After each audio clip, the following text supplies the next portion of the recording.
watching a B.A.S.S. presentation. Here we go. Once in a while, we have a championship Monday. This is one of them here. Welcome to the Lowrance Bassmaster Elite at the Harris Chain of Lakes. This is, of course, as you know, the third stop of the year for the Bassmaster Elite Series, and 10 anglers have made it to this day. They have bested 92 of their competitors to stand here and having done well, collected big-time points. Their job is almost done, but they have a fantastic opportunity today, and that's what's on everyone's mind. One of those chances to win a much-prized thing, a blue trophy here, that marks you as a winner on the Bassmaster Elite Series. There we go. Spread the love, spread the Pop-Tarts. If your diet consists of Pop-Tarts and chocolate milk, you might be a rookie. That's how the old joke goes. Or me over here on the desk, you know. Or Ronnie Moore, exactly. He's the chocolate milk guy here. But we're glad to have you along today. There could be some explosive action today because, really, Davey Hyde, only one guy has to worry about grinding out a limit, and that's our leader. Yeah, absolutely. I mean, John Garrett's had a great tournament so far, and to be honest, there's only a couple guys that have a realistic chance of overtaking his lead unless he stumbles. If he stumbles a little bit, I would say just about anyone in our top 10 has a chance. All right, well, let's take a look at this fantastic playing field again. Only the fourth time that the Bassmaster Elite Series has come to the Harris Chain of Lakes. 8 separate lakes. We've almost got enough lakes for one per angler on this final day, but it's not going to work out that way. We'll take great note in how they get distributed to start this day, and they have been fishing for a while. Takeoff was about 1 hour ago, and they're in the Venetian Gardens, Leesburg, Florida, our fantastic host city.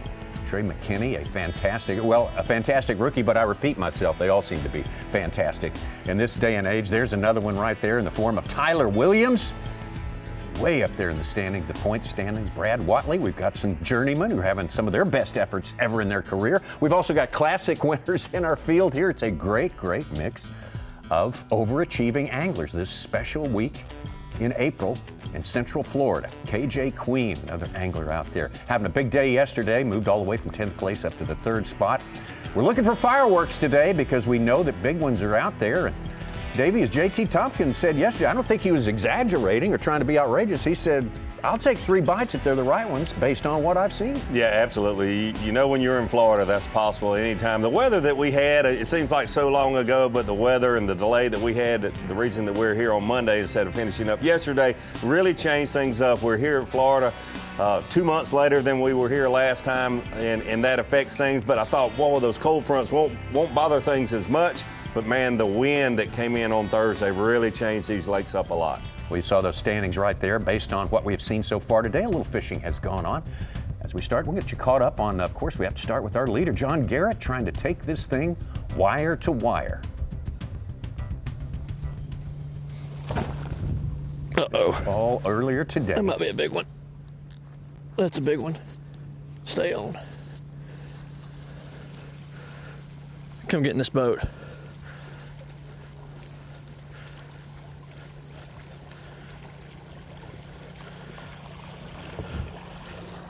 Yes, baby! Yes!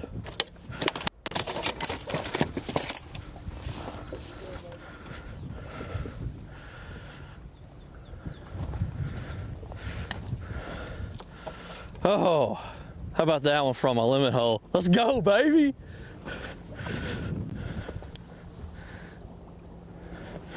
Woo! That is a sight of beauty. Let's do it.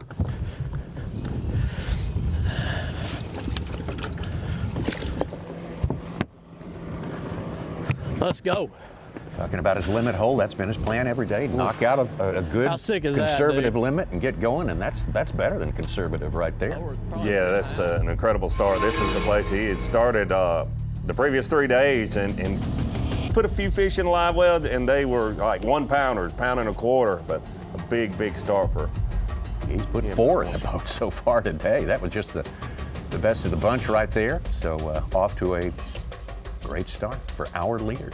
Started the day with almost a 7-pound lead. Every 2.5 or 3 pounder John Garrett leaves from his limit hole is one less that he'll have to catch on his main area. And that's going to be pressure off for sure. Oh, that's cool. Stay on, baby. Stay on, baby. Stay on. Stay on. Stay on. Stay on. Come on, come on, come on, come on, come on. Yes! That's how we start right there. Heck yeah, number one. Appreciate it.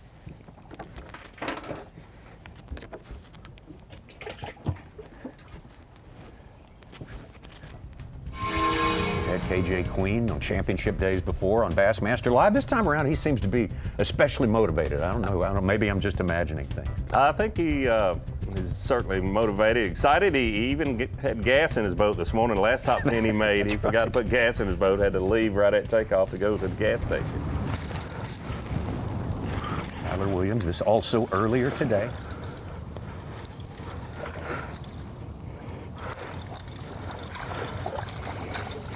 Starting in 4th place. Yeet. Gotta start somewhere. I got one. I get to weigh something in.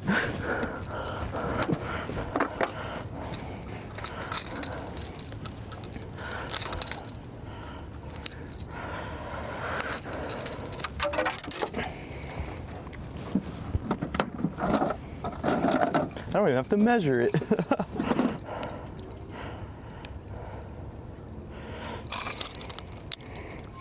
A lot of that rookie right there this year so far. So good, and probably the most consistent of all our anglers so far in this tournament as far as Can't imagine level Tyler weights. Williams ever crossing the stage without a Get your fish. big so. old butt in this boat.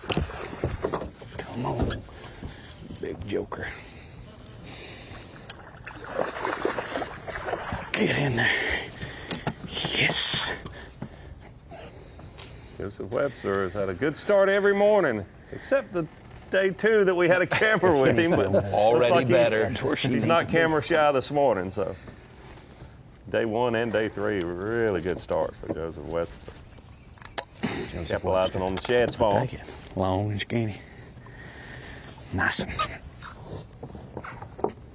3rd year elite, having his Now best there eating tournament salad. in his career so far in the Elite Series.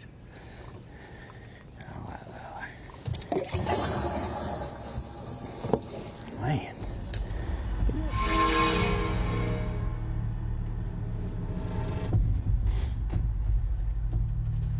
Jason Christie appears in our top 10 for the final day. Jason Christie, who has derailed more than a few winning schemes in his day on the final day.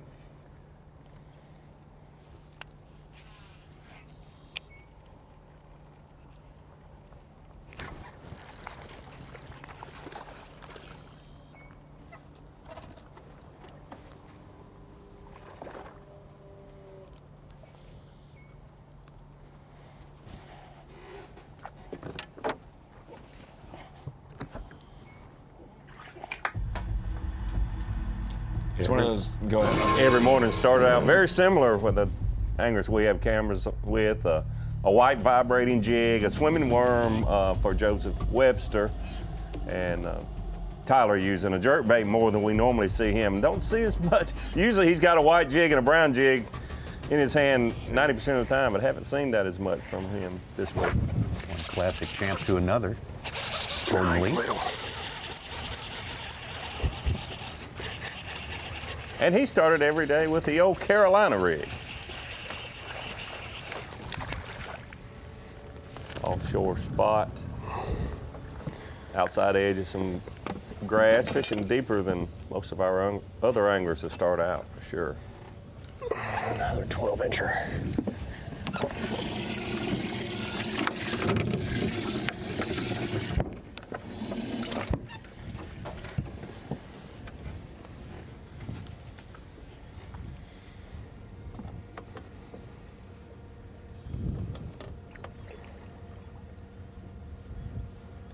Jordan, the winner of back-to-back Bass Pro Shops Bassmaster Classics in 2016 and 2017. Great to have you with us this morning. Welcome to the Bassmaster Studio, sponsored by Marathon. I'm Tommy Sanders. That is the Classic Champ, two-time Angler of the Year, Davey Height. Ronnie Moore is with us as well, and Mike Such, Sucon, all here to follow this Championship Monday action out there today. And the Harris chain is the name that makes this seem a little more I don't know, unpredictable, possibly explosive today because there's a history here of big-time comebacks and big-time failures. Yeah, you kind of hate to talk about it because Brian Snowden is such a great guy, he's but terrific, we all remember that he had almost a 10-pound lead and lost it on the final day. A lot of weather happening on that particular day, though. I remember that, and a lot of things changed up. In this particular event, the weather before the tournament started, the delay that we had has really changed this lake up. You do have to remember, though, Tommy, you're exactly right. We are at the Harris Chain of Lake. There are anglers that have caught 8, 9-pounder. JT Tompkins had a couple days in practice that he had upper 20s. He'll need that today to win, in my opinion. Yeah, it's big. It was 11-pounder yesterday, right? Yeah, we saw the two biggest fish of the tournament come in yesterday, a 9-pounder from John Cox and a 10-8 from Jacob Perozik, both of them just barely missing out on the top 10 in their comeback efforts, but those do live here, Tom. We've seen every single day the big bass has gone up and up. Obviously, the wind has gone down, and so that could be a little bit of rhyme or reason why some of these guys have had a good start on day 1 and then had a bad day 2 with how much wind we had on certain areas. Day 3, the wind lessened up. They had a good morning, and today it's lesser once again. And this is by far the most catches we've seen in the first couple minutes of their fishing day. So it could be a good day. But John Garrett, 3-pounder, that's scary on spot number 1. Very scary. Big, good numbers to start the day. What about the rest of the numbers, Suits? You've been working them over there. I'm looking at the AOY and the youth movement. Of course, we got a 19-year-old leading AOY, Tyler Williams, 22 years old. There are 12 guys in their 20s in the top 20. The first guy over 50 is Hank Cherry in 18th. That's just hard to get my mind around, but that is the way it is. That is certainly the way it goes out there. Today we have got an exceptional crop of rookies yet again this year. The demographics are changing, but that's always true. Let's get out to one of these overachieving rookies right now in the form of Trey McKinney.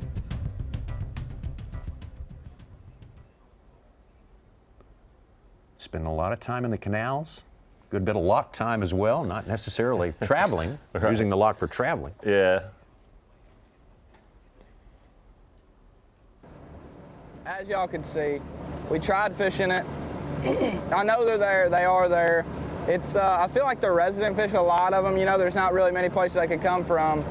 But I'm sure they're not all residents, but it's one of them things, they got tough, man. It's every day. The first day I pulled up there, whack, whack, whack, whack. I was like, oh, okay, need to leave. I left, went and coaled up a few more times. Second day, come back, whack, whack, whack. I caught not very many, but I caught 2 4-pounders. So then I was like, okay, I got it. Now I need to go out and coal up a few more times. Same thing. So yesterday it got even tougher. I left with 7 pounds, which it wasn't too great. So today we're in a little different, I guess, zone more or less. So basically today I don't need the 7 pounds. I'm out there to try to get that, that over 18 bag. And I feel like my best shot to do it. I felt like my game plan was hopefully stop there, catch one of them to get out of the way. Maybe a 3-pounder over 3 pounds, one that I didn't have to coal. So even though it didn't work out, I'm really not stressed about it. That's why we didn't spend much time there. We spent time there to get one or two bites out of the way, where I just had to go out here and get 3 bites or 4 bites instead of having to get 5. So that was the game plan so far. It didn't quite work out. We saw one busted shad that definitely would have been nice to have in the box, but some days they just don't bite. So we're going to be all right with that. We got the roamer trick. It's kind of the same type of day. It's no wind, kind of calm, sunny. They might want to sit high, trying to do the same thing. So I'm excited to get out there, play around, see what we see. But we're going to try to force it. Usually I don't ever force fishing, but I'm going to try to force that today, just because the farthest I can fall is 10th. So we're going to go out there, see what we can do, try to force it. Forcing's not always the best subject, but sometimes it'll work. So hopefully we get out there, make it work, see what happens. Once again, all 10 have made their points for the week. They have the freedom to do whatever they want to do. Ed Lowrance said yesterday at the weigh-in, said, I may well go back down to Lake Apopka.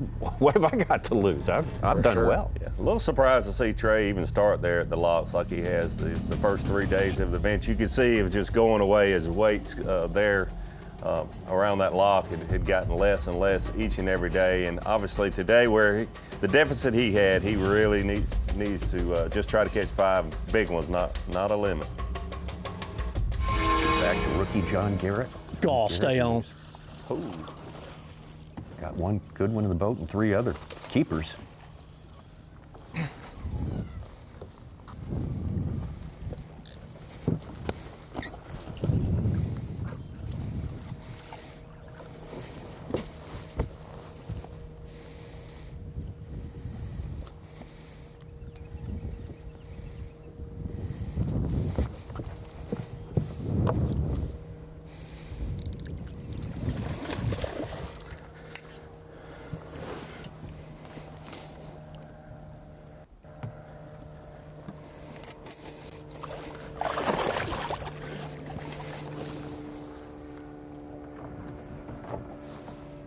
What? What? What just happened? What just happened?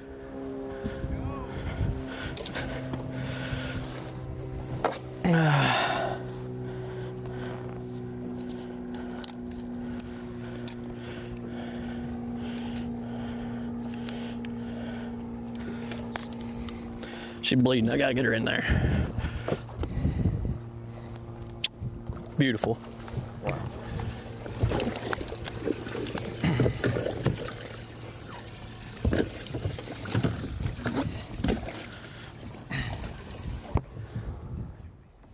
Well, now John Garrett's free to do whatever he wants. Yeah, he's got a limit now. with He's two got good 14 pounds lead again ahead of his nearest rival. That's pretty freeing, I'd have to say. So not great news for the rest of our 9 anglers in this top 10, but again, I think we can still see a lot of fireworks today. I want to ask Dave Mercer if he would agree with that assessment. We got John Garrett in a great place, Dave, but we can expect big things to happen still during the course of this day. Yeah, I mean, we've seen it. We're in Florida. You just look at Jacob Prosnick yesterday. Came so close to making our top 10.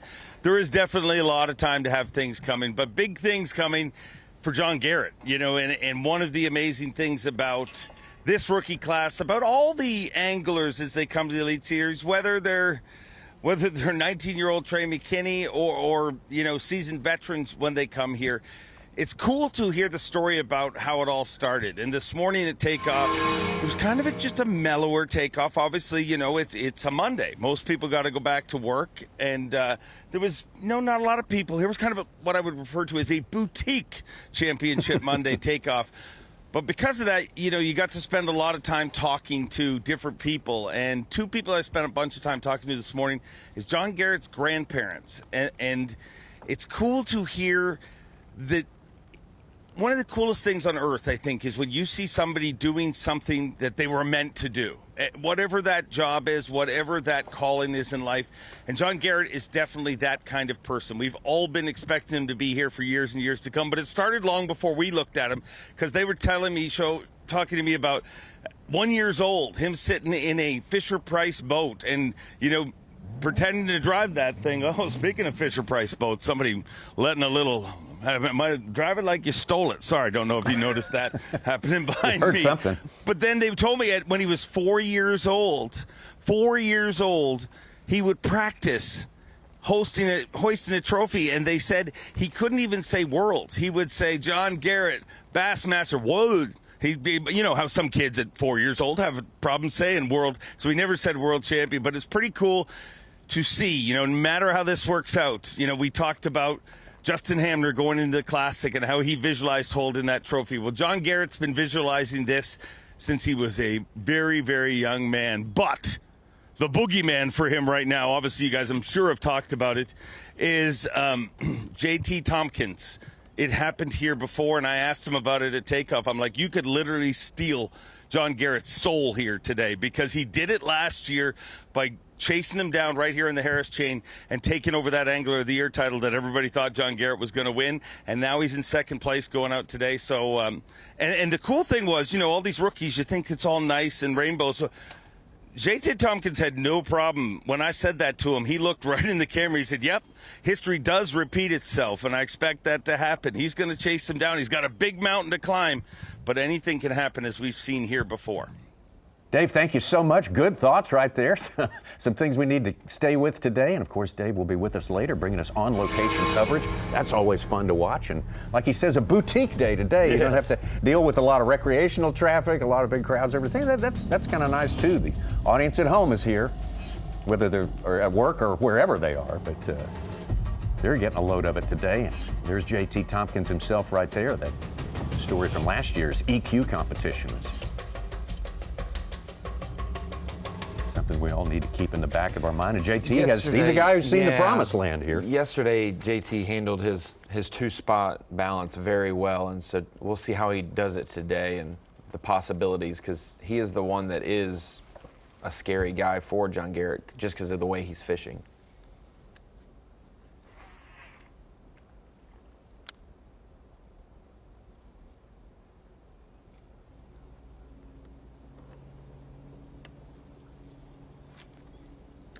See a fish.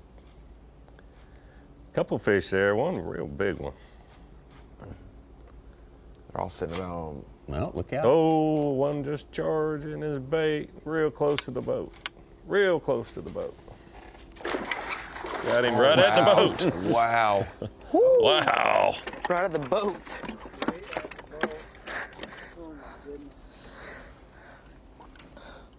Clutch boss in the face.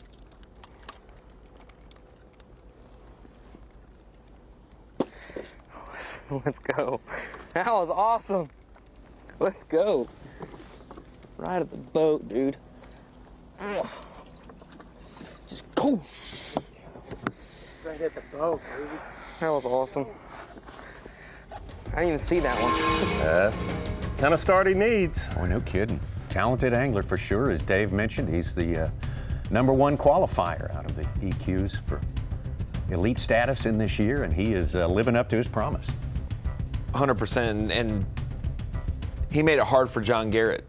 He was 10 points ahead of John. John needed to make up points last year in this event, and when you finish in the top 10 or 15, it's hard. You're kind of boxed out. The guy, he can't really unless he wins the event. So those two went neck and neck, and like they are now.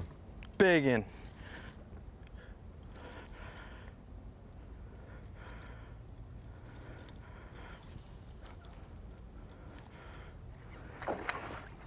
And it's a bass.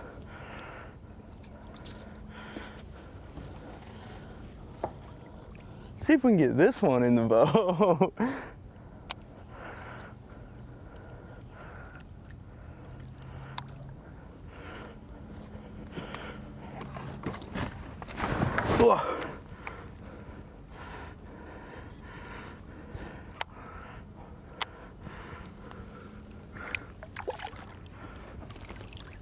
Oh, one hook. It's about half the size of the one I lost, but I got him. Thank you.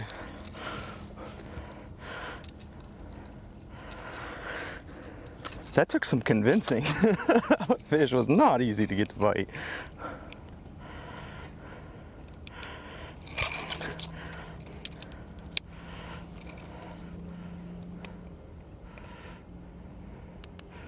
Three and a half. Good start.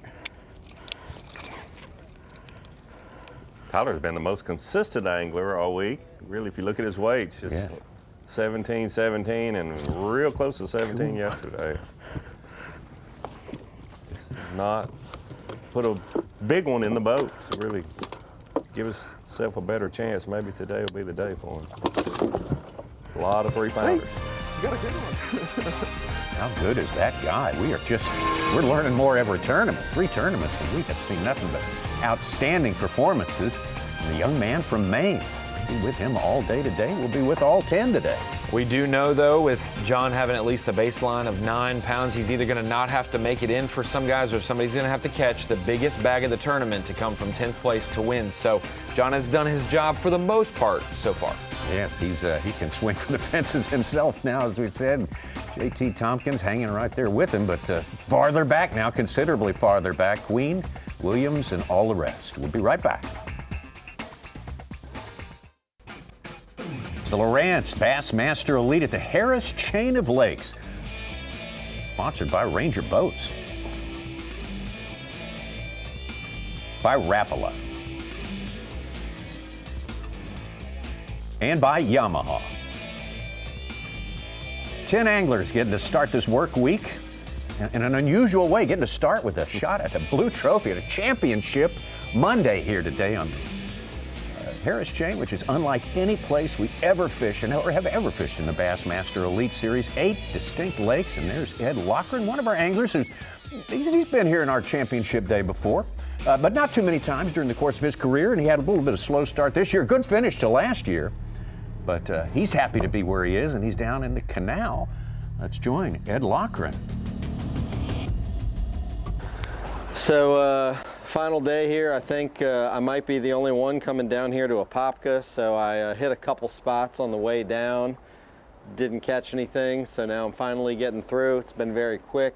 The lock masters here this whole week have been wonderful. I've come down here 3 of the 4 days. So, hopefully we get out there and start catching them right away, but it's been a grind down here. I'm just hoping that they're actually biting better today, because they have not been biting for the past, well, for the whole tournament, pretty much for anybody. So hopefully today is the day that they start feeding. I think he's making a good choice here. It's the only chance to really win, and as you've heard anglers say, you know, they all realize they've made their points for the week and, you know, have really nothing to lose. A few points and a little money, but that gamble's worth it to try to have a chance to hold that blue trophy over their head. Jordan Lee with a big day one at 21.5 pounds, but down to less than 10 on day 2, but roared back yesterday with 17.10 to make our final.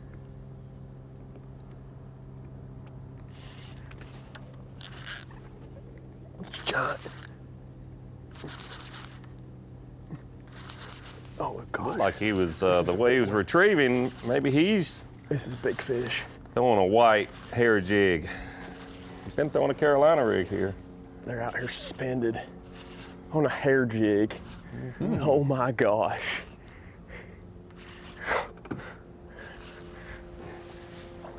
On the hair jig, on the Harris chain.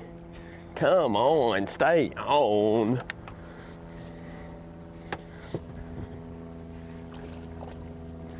Maybe something to it, boys. Maybe. It was a lucky bite. Gotcha, yes.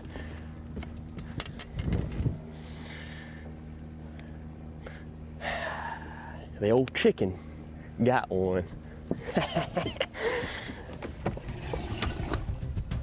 Little history with me and Jordan Lee on the hair jig. Oh, yeah? Told you that he was my co-angler many years ago, way before those classic wins. I didn't know who Jordan Lee was. He may not have known who Davey Height was, but had a real big day on the Tennessee River with a hair jig when young Jordan Lee in the back of my boat. How about that? So you had the chance. He remembers it very well. He said you broke out the hair jig and just waxed everybody around you, because no one else around me had one in the boat, I don't think. But anyway, so it's amazing how those stories can things can happen in the career he has had. Yes, for sure. No, what a story. Of course, we saw the hair jig rolled out yesterday. Yes, we did. To good effect. Yes. So we take a look at our Lowrance bird's eye view at Trey McKinney. Davey Heights, so you're telling me when he was your co-angler back in the day, you had all the chance in the world to back boat him or front boat him. I did front boat him. And convince him this wasn't the sport for him. I caught a lot more fish than he did that day. He did not have a hair jig, and he was in the back of the boat. That is not a good recipe, I can tell you that. You would save a lot of these pros money if Jordan Lee hadn't taken so much of it the last couple of years. He was fun to be in the boat with that day.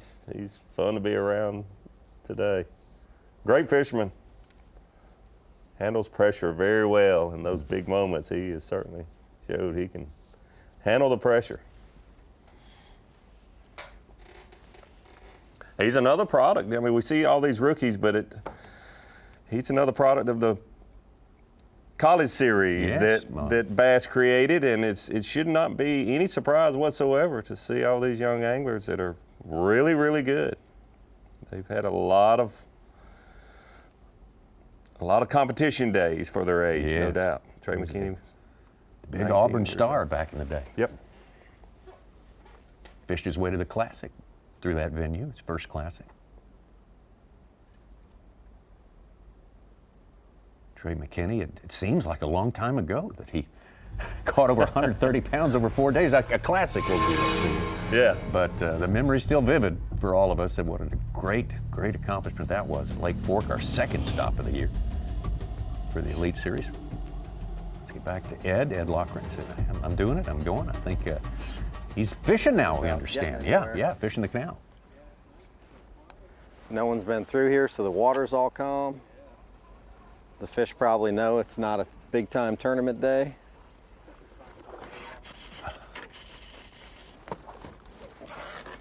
Oh. Like I said, take advantage of it.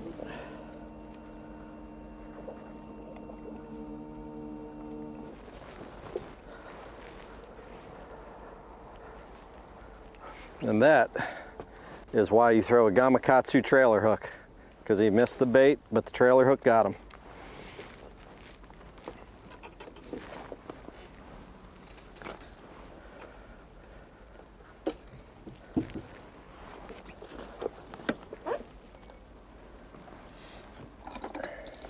Really looking forward to see how Ed does today in Lake Apopka. I think we've had calm winds long enough that he could really have a good day there. He's got a big deficit to make up. Oh boy. But I think he could really have a shot to catch one of the biggest bags that we've seen all week.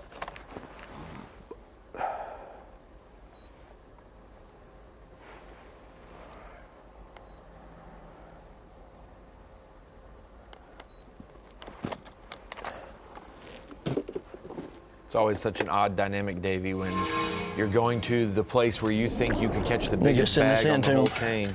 Oh boy. Look, right there, Ronnie Moore's twin, right there. He said that yesterday that he caught a catfish and it was Ronnie Moore. Something I about always you and wondered catfish. why he nicknamed me Cat Daddy. That makes sense now. I didn't know I looked like a catfish. I don't think he this whole said time. daddy. He said fish.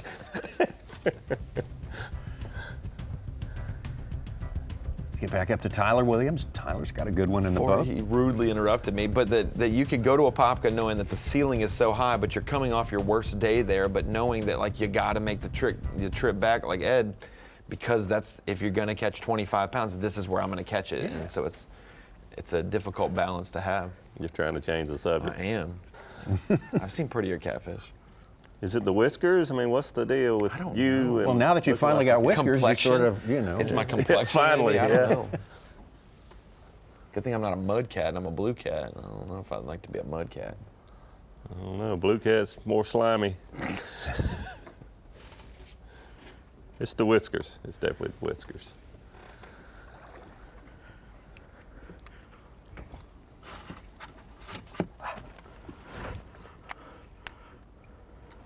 Tyler with 3.5 is his biggest of the 3 he's got in the live well now.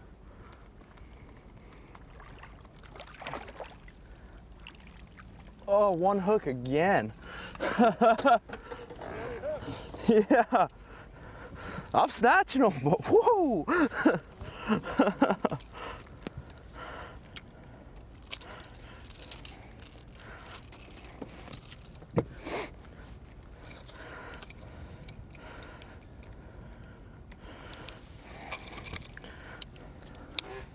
Like I said, we've seen a lot of Tyler Williams. That's a good thing. I mean, he didn't that catch was a them a lot. giant. We've had cameras with him.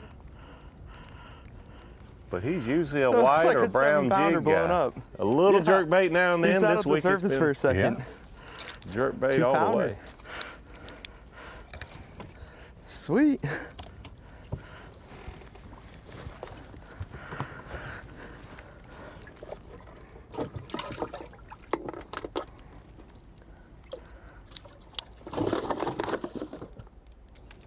He may fish in the crowd next week at St. John's, but one thing about him, I've never seen him fishing around many boats. That's right. That's he right. just looks for his remember own. being the fork left alone. Yeah, where he he just was. looks for isolated targets and Stay on, baby. runs them. Don't see him fishing around many people.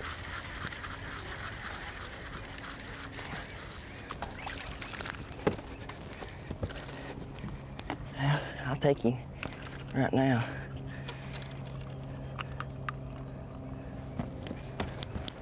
old queen tackle switchblade. Keys having that old tungsten, hit that. All right, blade, hit that tungsten. AJ trying to get a few fish in the boat. A lot of his weight, the majority of his weight, has been later in the day when the sun comes up, sight fishing for these fish in the shallow water, clear water canals. Yeah, the fact that he's going to show up to possibly his spawning fish, and when the shade is getting right, and he might have a couple good bites like that swim jig bite and this switchblade bite, which is his version of a vibrating jig.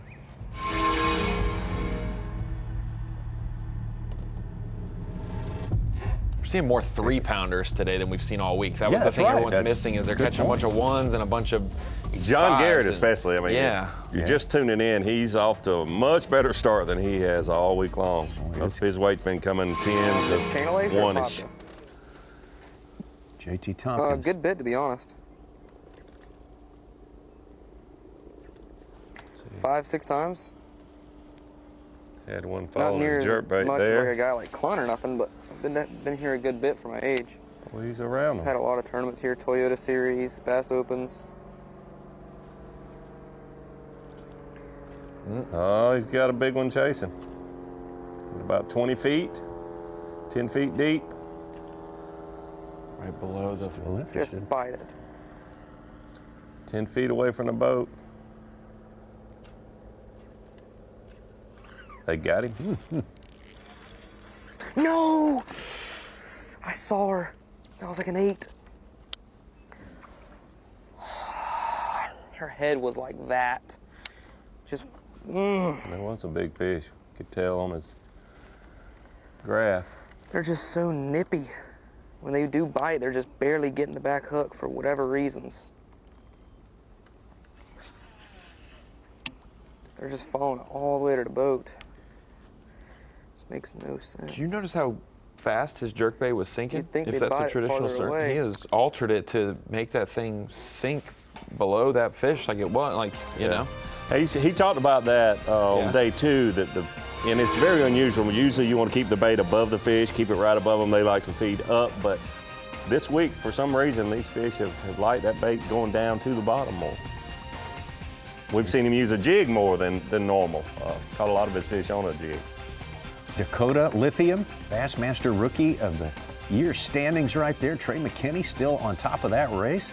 Just a few points ahead of Tyler Williams. JT Tompkins right there, whom we just saw hanging in there very tight as well. Kyle Patrick and John Garrett, our tournament leader, in the 5th spot. On the verge of winning a tournament here, and he's only 5th place in Dakota Lithium Rookie of the Year points. We'll be right back.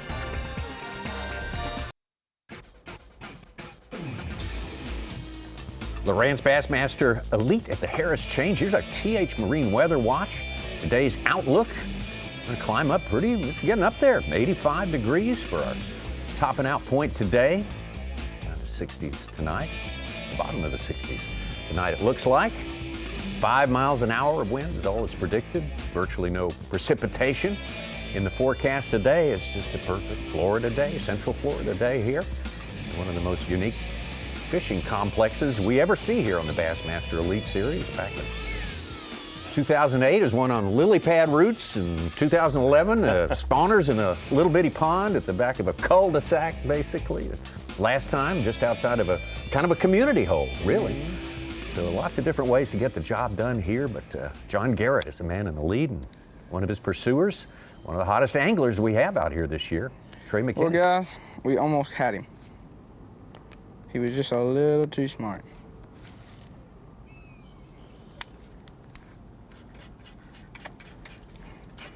I really thought that was a fish. Got just a head too close.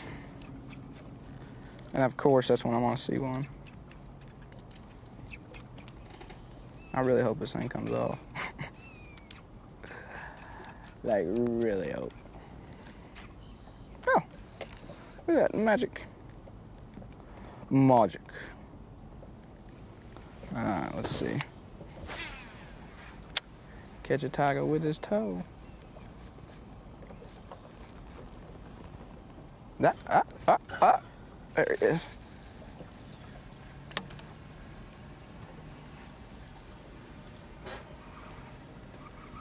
What is that? Catfish. Well, we've got 2 species out of the way. I'm gonna be really concerned if he says this looks like It's a me. giant. I think it's likely it will. Yep. The only next species we can catch is a bass or a gar. Is it a sucker? Right. Hey. What are you saying?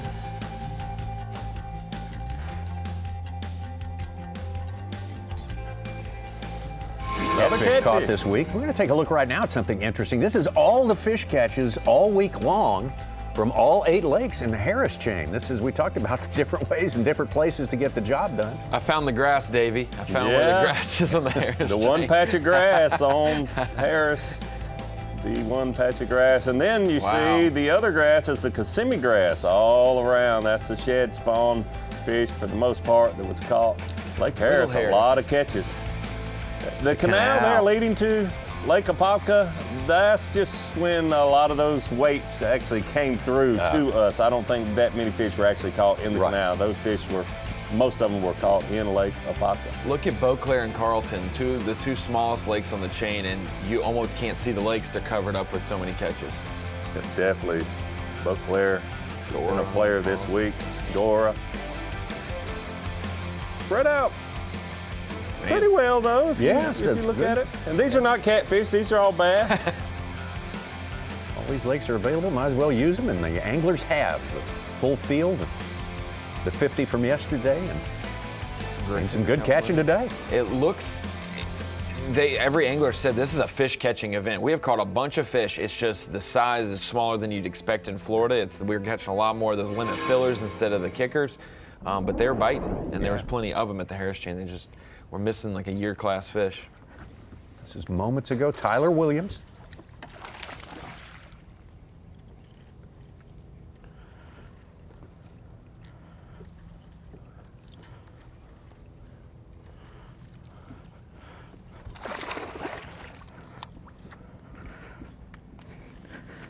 It's kind of slow, but I'm tricking him.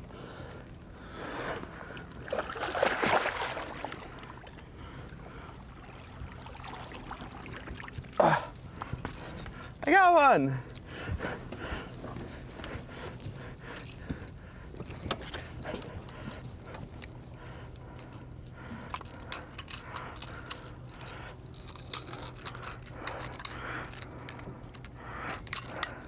This one got some hooks. That's a good sign. That was just a few minutes ago with Tyler Williams. Let's get back out to our top 4. As it stands right now, and John Garrett with a good, healthy lead. He has definitely done his job the first 2 hours of this day.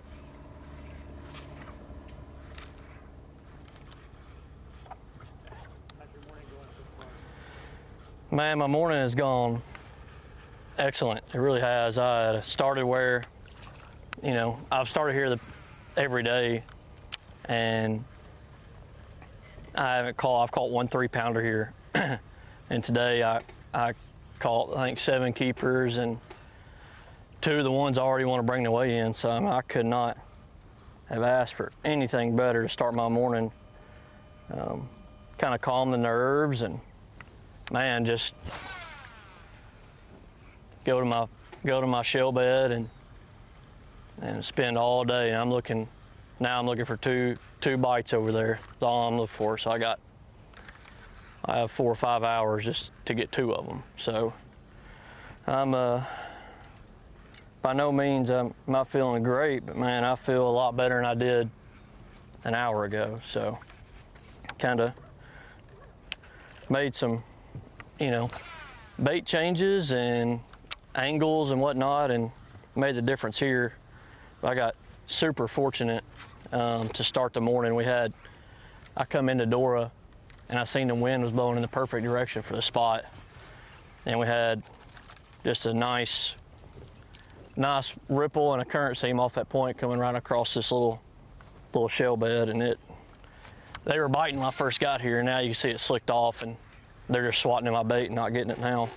But man, definitely a blessed morning. Need to get rid of those 1/2-pounders, and we'll be sitting okay.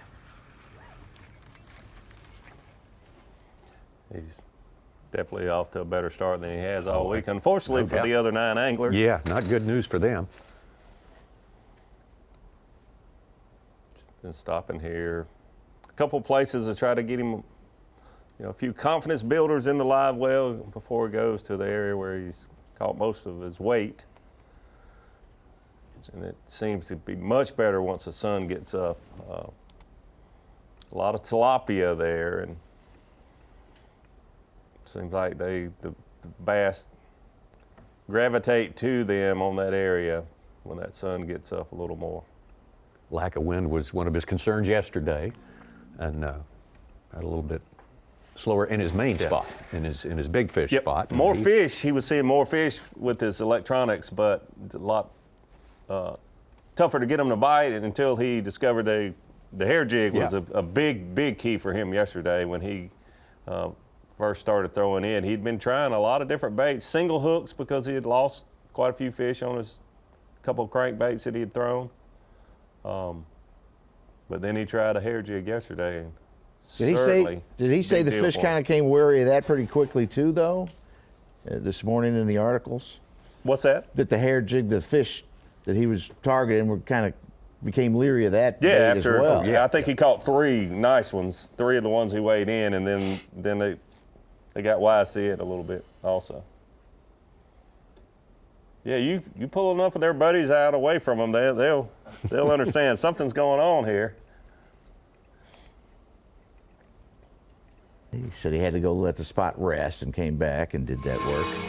With 10-6 right now, that's making JT Tompkins, who's got 1 4.5 pounder, get like 17 pounds. Oh, there we go. Wow. So you used to see this a lot.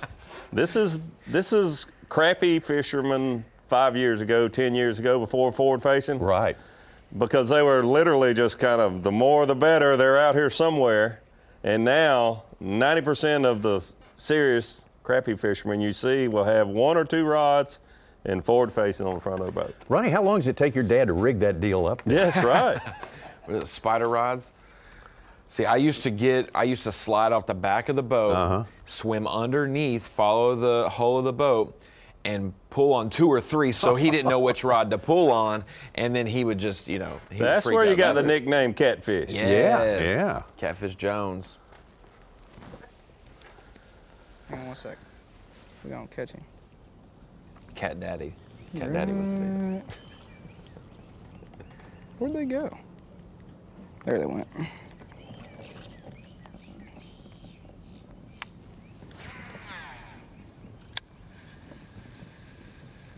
They're not big, but it'd get me started.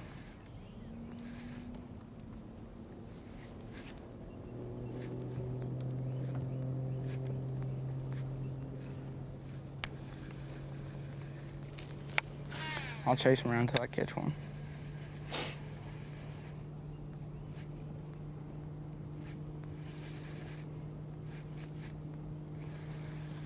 They almost done it.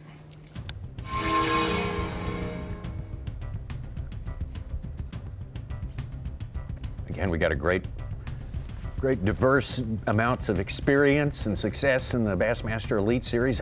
Inside our top 10 today, some journeymen who haven't maybe spent so many days on Championship Sunday on Bassmaster Live, but it's great to see them get good results right here. Joseph Webster, one of those guys, did very good this morning. Day 1. Just like yesterday morning, but just not a lot going on. I mean, it seems dead, but like I found a couple beds, and I don't know, they're not been there a long time, but they're nice and clean, but I didn't see nothing on them, so we're gonna carry on. We're gonna cover a bunch of water today. I think we'll have an opportunity at a big bite. We just gotta put that big joker in the boat, so I don't know. Kind of way behind. So, but we're way ahead of where we could be. But I don't know. These fish, I don't know if they're in behind these trees hunting clean water, or if there's some spawners left in behind these trees. I don't know what it is, but sometimes I guess it's best not to think about it, just catch them. So, I don't know. Shows us made 8 top Be 20s slow in like 3 every years. day. And this is his first elite top 10. And last time he was in the top 10 was in the Opens at Pickwick on a shad spawn bite. So. Slow morning, but I chose, to keep this Kissimmee grass in front of me all day long. I just gave up on the shad spawn, and we're just going to ride this out and wait for that window. Like I said, there's a 2-hour window. Hopefully it's a little longer today, but there's a 2-hour window where they get where they need to be at, and we just want to be there. And I didn't want to miss it. That's why. And I just feel like, there's really nothing to lose today. I just feel like for me to catch a big bag, this is the best way to do it. You just get in there and, you fight with the trees, and it's not efficient fishing, even though there's been some big ones caught this week doing it. It's just hard to get in there and do that.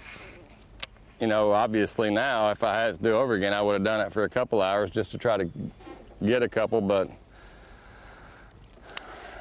I mean, we're gonna have a big giant bag, and if there's a day that you can kind of gamble, I guess you can say, the last day is the day to do it. Just you can't fall a whole lot, so that's what we're gonna do. We're gonna keep it running. I haven't fished anything this morning that I've been catching them on. I'm just trying to find a new little stretch. I feel like if you can get, a couple of bites on her, even a bite, when they set up in the afternoon, you can come back through it. I mean, yesterday I would go down a stretch, a 300-yard stretch, and catch 5, turn the boat right back around and catch 10. So it's not, they're coming. We gotta intersect with them. 14 pounds on day 1 for Jason, but he's right around the 18-pound mark for days 2 and 3. So he's on the right trajectory here. He just needs to really move heaven and earth today if he wants to get in contention for the win. Yeah, you can see the key to his success has been the outside edge of that Kissimmee grass. Most of the anglers that we've been with have been fishing, like you mentioned, in there around the trees on the inside edge of it. You catch a big bag.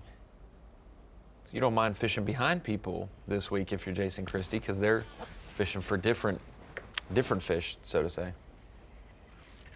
Stay on, baby. Stay on. Stay on. Please stay on. Please stay on, babe. Come here. Come here. Come here. Let me make you famous, sweetheart. Please stay on. Stay on there, baby. Stay on there. Stay on there. Stay on there. Yeah! That's what I'm talking about. Heck yeah. Old queen tackle switchblade in the throat. Woo! Heck yeah. Woo! That's what's up. Shane.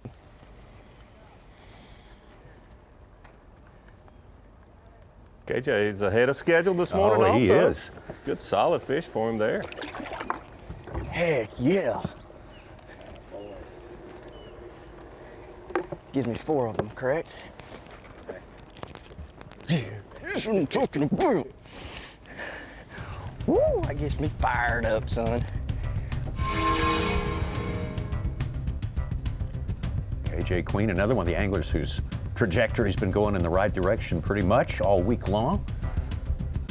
The big things from him today. Big potential anyway. JT Tompkins been talking about his potential all week. He's seen some big ones from skating all the way back through practice. I'm still thinking about that glide bait catch at the trolling motor.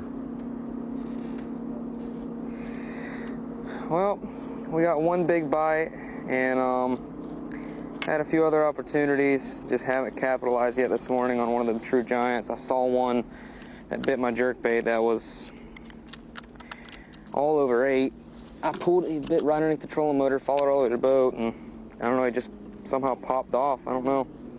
But we got plenty of time. If it's meant to be, we'll make up for it late in the day or right now. I mean, it's one of those things when it seems like when you win a tournament, it happens. Like you'll just know, and it just everything seems to go right. So if we start seeing that, then I'll kind of know that it's a possibility. But right now, we're just kind of putting ourselves in position for that to happen and just kind of taking it one bite at a time. And just doing the best we can with what we got and trying to put, 5 big ones in the boat. That's the goal. Put 5 big ones in the boat is certainly what he's going to have to do today with the start that John Garrett's got. You know what that is. You're 4 days in, Davey. Is that the catfish music? No, that's Power pole replay of the day. Music. Power pole replay of the day. Look at there, about 10 feet away from the boat, getting closer all the way to about 3 feet.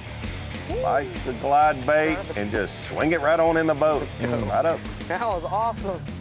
Good bite right at the trolling motor. Swing him in the boat. JT Tompkins. Power pole replay of the day on the glider. And you could really see in that graph shot, his bait landed about 40 feet out in front of the boat. It landed about 5 feet above the fish's head. And by the time he worked it and kind of got it in its view, they started looking up curiously, started changing his reel cadence. And then all of a sudden, when you have 4 or 5 coming after it, Davey, you know that competition breeds it, and they followed it all the way to the trolling motor. By the time he set the hook on the glide bait fish, it was like a topwater bite, and absolutely incredible imagery there. Mm-hmm.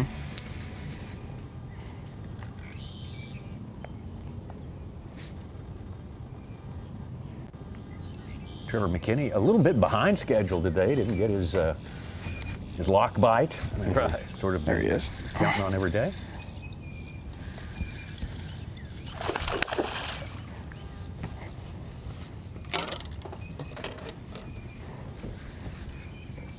Not a bad little keeper. I'd have took him yesterday.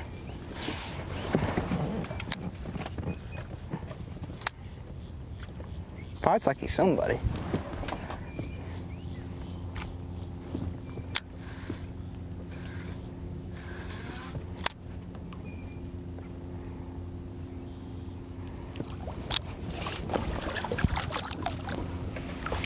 There you go. It's a start. Let's see. It's a little start. Ooh, extra sharp. All right. We're on the board. Good job. Thank you, sir. He's fat. He's healthy.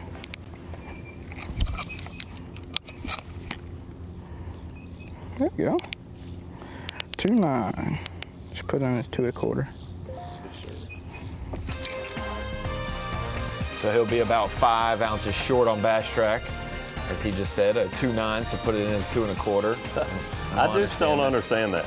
We're gonna have to bust these guys a little bit harder than we have been the last few years, Davey. Take a look at our Progressive Bassmaster Angler of the Year stats, and there's that man, Trey McKinney, right on top. 2 great events to start his season down in Texas, and backing it up with another outstanding performance in the state of Florida. First stop of our 2 Florida swings, 2 Florida events. Tyler Williams right there behind him. Jordan Lee back in the elites and really making a difference.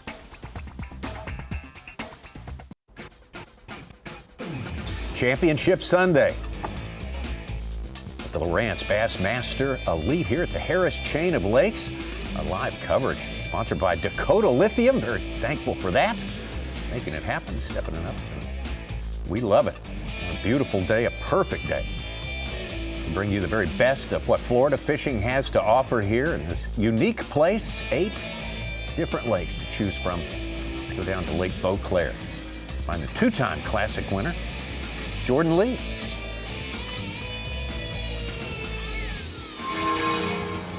Yeah, man, we'll join him hooked up, I guess. Ooh. Wow. Where he is.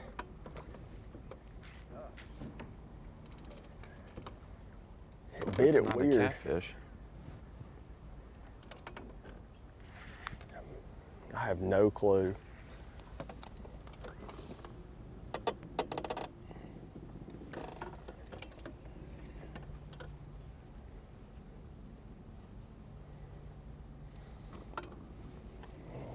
I don't know what else it could be, but it's Catfish are biting today. Yeah. just a big old green head. Yeah, it's a good bass. Big old bass. smallmouth. No, I'm just kidding. Yeah, how about that one right there, boys? Come on. Wow. Come on with that one. The old ball and chain. I mean, she swallowed it.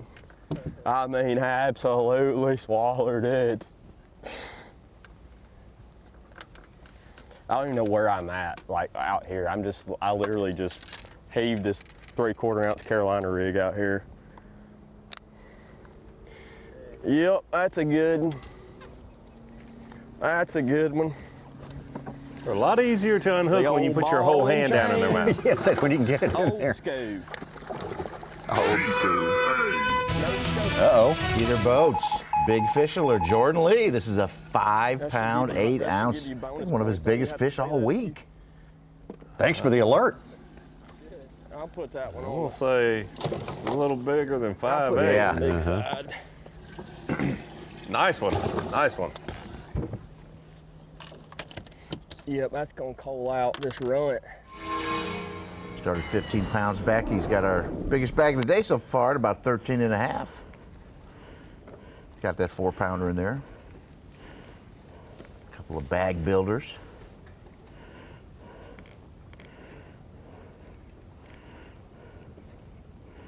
Tyler Williams with 4 in the boat.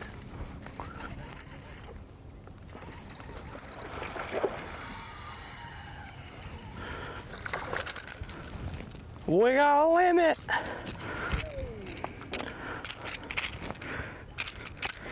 This is scary.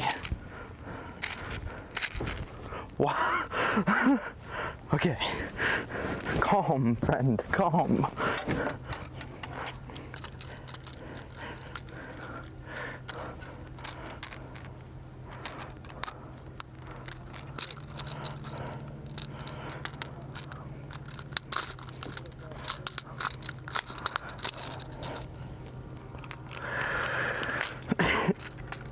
It's funny when you hook one and hear them start going, hey, hey, hey, hey, hey, hey, hey.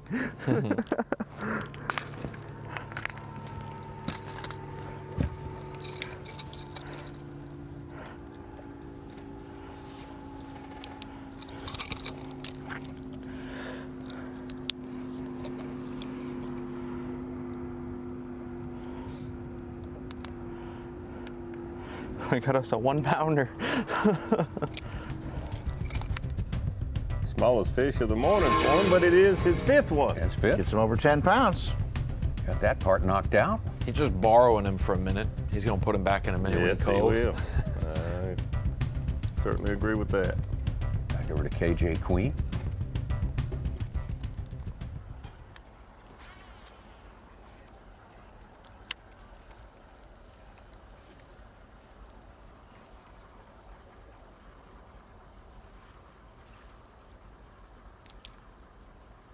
Oh, God.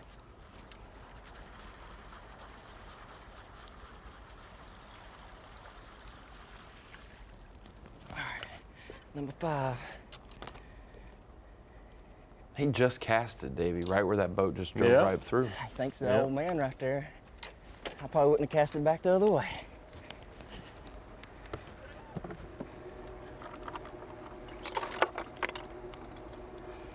My granddad taught me a lot about fishing, but that's a myth of older generations, other Let's go. Now generations. it's time to get old big heads. Can't catch one if a boat goes by and stirs the water. I felt him knock it first. And missed it.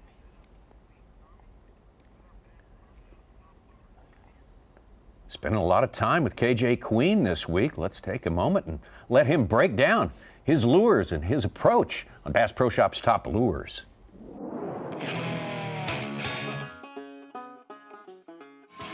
Hey guys, KJ Queen here. We're at the Harris Chain. This week, started early, throwing a queen tackle switchblade, fishing up shallow.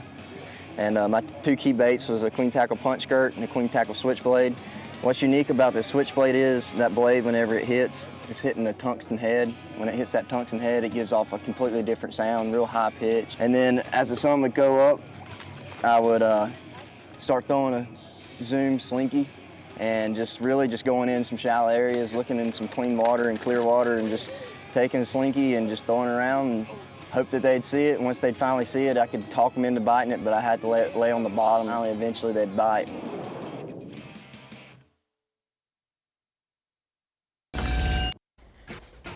This is the Lowrance Bassmaster Elite at the Harris Chain of Lakes. Third stop in the year, 9 stops this season on the Elite Series, as per usual.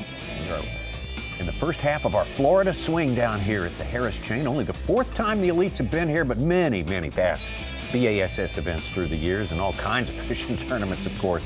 This is an incredible, one-of-a-kind resource, this complex of 8 natural lakes.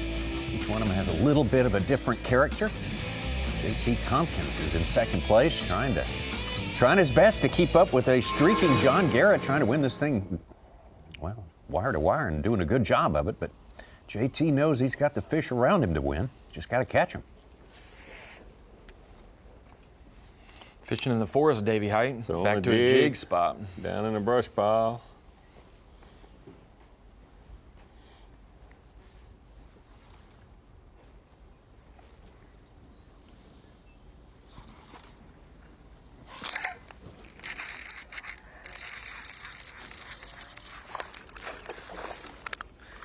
All right, there's number 2.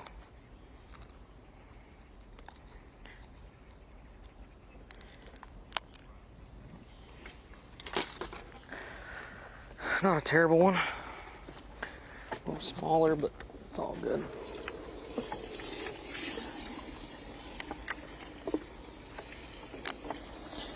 If we want to win, we got to call him or catch 2 9-pounders, whichever route the lake decides to give me.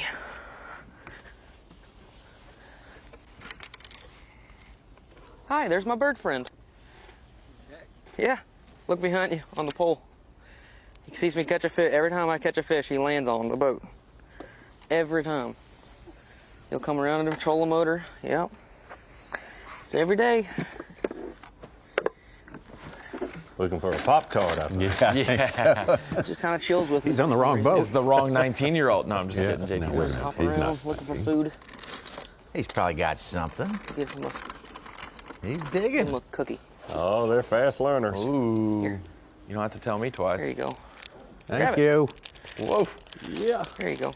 See ya. See y'all. Bring me some good luck. JT's had time to feed birds, sign autographs, and is still right there behind John Garrett neck and neck. And as we bring it into the Bassmaster Studios, I'm at the Dakota Lithium Screen of Knowledge and wanted to break down that incredible glide bait catch that JT Tompkins had just a little bit earlier today. We've got it married up with his live scope unit and his fish catch, and then we're going to go through and show you the full of that graph at the end of the catch. But we obviously know he casted, so to break it down real quick for you guys, the top bar has the depth, or has the feet away from the trolling motor, so 10, 20, 30, 40 feet out, 50 feet out. His glide bait lands in that 40 to 50 foot range, which is where those bass currently are. And they're kind of moving towards the boat because he's pretty stationary, so he starts working the bait to catch up to him, get out in front of them. They start to notice it, and then as he's pulling it, they're in the 8 foot range, about 25 feet away. They really start tracking it hard. And that is when they follow it in, 1, 2, 3, 4, 5 fish right there, following it close. And then when it gets about 5, 10 feet from the boat, that's when another group of fish come up and bite it right under the trolling motor. And that is a big time fish catch to start his day. We saw JT Tompkins catch a couple fish on jig, jerk bait, and glide bait yesterday. And so I wanted to show you the close up, play-by-play, moment by moment of this catch. He's about to hold it up, and then we're going to see the full frame of his graph from this fish catch. But for JT Tompkins, it's a fine line of landing some of these fish and getting them to bite because you're running out of real estate. So as we take it full screen, you can see right here around that 40 feet mark, that is where his bait lands initially above those fish. And the first group of fish that he's targeting is right here. They're going to track it for a little bit, about 15, 20 feet back to the boat. They're going to kind of die off and stop following it. And then this group of fish right on the bottom, if you can barely see them, they're just barely off the bottom, about a couple inches. You're going to see this fish get really, or this group of fish get really intrigued with it. So you see a couple fish actually coming off the bottom right here. interested in it. They join that first group of fish. You see them slowly working that glide, and when you're working a glide bait, you're doing it with your reel handle. You're not moving your rod like you would a jerk bait or a topwater. You're doing quick turns, quarter turns, half turns of the reel, and that is making that glide bait do the erratic action down there. So he's getting those fish interested. They kind of taper off and do not commit, and when he gets about to this mark, about 15 feet away is his bait, just under the surface, about 5 feet under the surface, he starts to get this second group of fish, 3 or 4 fish that start to rise up off the bottom, and they see that glide bait. They obviously saw the fish also coming interested in it. Those fish petered off, and so those other ones came up, and you can see them start to really fire up. I think there might have been 4 or 5, not just 3 fish, bites it right at the boat, and that is how JT Tompkins caught his first fish. So utilizing the technology, we've seen fish chase close to the boat, and normally you run out of real estate and you don't catch those fish. With our technology and forward-facing sonar, what is able to predict that those fish were, hey, they're going to be hot on my bait all the way to the boat. I need to see this cast all the way through Davy Height until it's basically on the surface. Good stuff right there. Let's get back out to our leader, John Garrett. One of the main reasons is that the entire chain has had a lot of just awful water quality flowing through it the past year. And this is like the only protected, I guess you could say, lake. It's more of a pond. It's off of, the only good water on the chain besides this lake is canals. Well, this has a canal, and then it opens up to the lake. So I feel like a lot of fish have retreated into this lake. And I mean, now since Beauclair and Dora is starting to clean up, I mean, they're definitely starting to leave. But really clean water, and with there being clean water, it allows those fish to get deeper. And that is really a reason why I chose this area, so I could look deeper than most people are looking. Yeah, we got just an abundance of everything living here right now. And I see bass up there right now. I mean, they look really good. I'm just waiting to get a bite. Yeah, there's a gator. Clean water, it's been protected. And with that time that's built with low water quality, you have everything that's pushed in here, from giant gizzards to tilapia, bluegill, catfish, and bass. And this whole strip, this 75-yard strip, is just a flat shell area. It's 10 to 15 foot. Those fish really seem to be in that 11, 12 range. They're very, very smart cookies to catch, though. Good description of everything going on there. And why it's going on there. Yep. Good putting the pieces of the puzzle together. Job by our leader, John Garrett. Let's get back to Ed Lochran. And he is in the canal.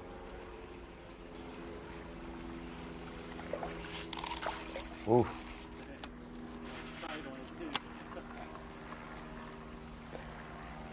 Strange, these bigger fish are missing it seems. That looked like a decent one.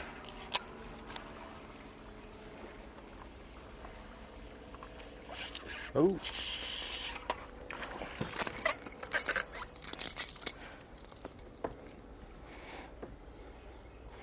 Gamakatsu trailer hook outside of the mouth. That's why these fish are missing it, I guess. They're just not hitting it real well.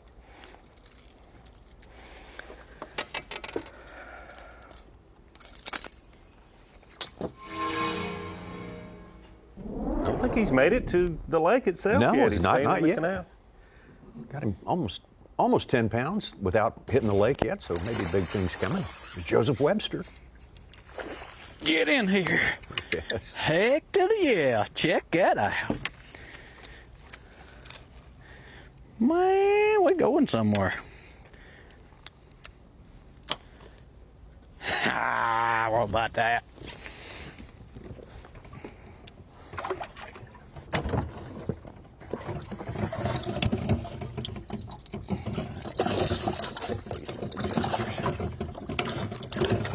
Circus act. Here we go.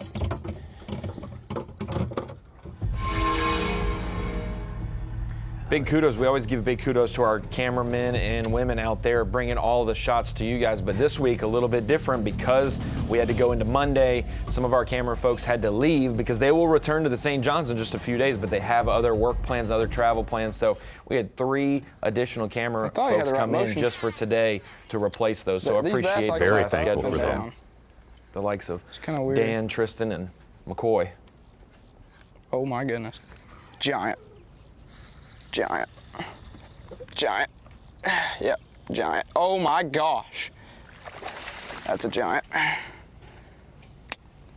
That's it, son.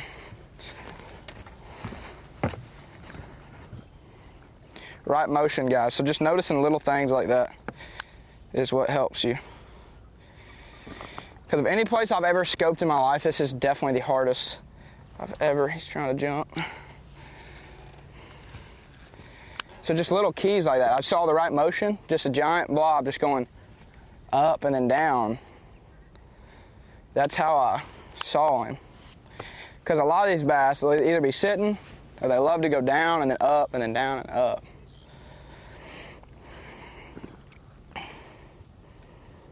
That's the main thing. Because it's so hard to scope, so hard.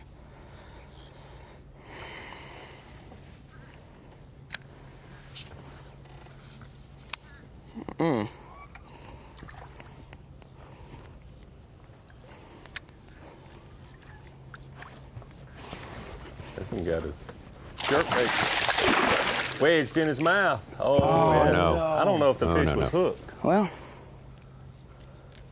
that was cool. Take another look at that. I don't know if that fish was hooked. The jerkbait was wedged in his mouth. Yeah, had his mouth all the way open. I've had that happen before. Well, that was. Take a look at it right here. See the fish? It's that was impressive there. Top and bottom jaw, right in the center.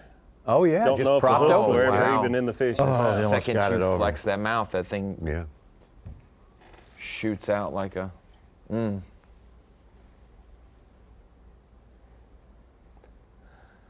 He's had the motion since birth, Davey Height, but. Sorry, Trey. Normally there's big fish catches. Every now and then there's a big fish loss. And this is unusual, very unfortunate for Trey McKinney. Yeah. It appears that this fish may have never been hooked with the hooks on his lure, just had the bait wedged in its mouth. We'll get a look here in just a second. A big fish on, he saw with his live scope, got a jerk bait. And the fish was truly trying to eat the whole bait to see it in his mouth like that, but just got wedged. And when it flexed and jumped, the bait came out. Trey McKinney, for all the wrong reasons, you're a power pole replay of the day, of the moment. That's just tough luck right there. Tough luck. The bill of the bait and the back of the bait. And it almost jumped in the boat. That fish jumped through the bait and then hit the side of the boat, almost in Trey's lap. Yeah. The promise of the replay of the day is it's only going to be a replay. That's our only promise. And sometimes it works out that we hate it, though. We hate it for Trey. Davey, if Trey weighed 180 pounds instead of 130, the boat would have been a little lower. It might have came all the way in the boat. That's right. What ifs? John Garrett still on top by a healthy margin, that is for sure. KJ Queen, though, has moved up into second place, trying to put a little pressure on our leader. We got plenty more to come on Championship Monday. Championship Monday continues on. The orange groves, the Spanish moss, everything so beautiful about this part of the world here. And we want to say hats off to Lake County, one of the organizations that does so much to welcome the Bassmasters here and to make these events like this, these big time events, go off without a hitch. We are very indebted to Lake County and in awe of their awesome resource that they have here, the Harris Chain of Lakes. John Garrett is our leader here and has been since basically the start of these 4 days of fishing, trying to go wire to wire. And so far, it's looking like a real successful try. Someone's going to have to really do something very, very special to derail him, but it's not outside the realm of possibility. This place has some giants. We've seen some flashes of that during the course of this tournament. Let's get out to another rookie. Yes. Two real big ones weighed in yesterday. I left fish to go find fish, but that's what I do and it works for me. So hopefully we can find some bigger ones. I missed one that I think could have made things interesting, but I think I'll get a few more chances. We'll see. I don't know. I'm just, if it's not, or what's the saying? If it's not broken, don't fix it. And this is what I've been doing every day, and it seems like it's working out pretty well. So hopefully it works out again. And we're on track for it working out again.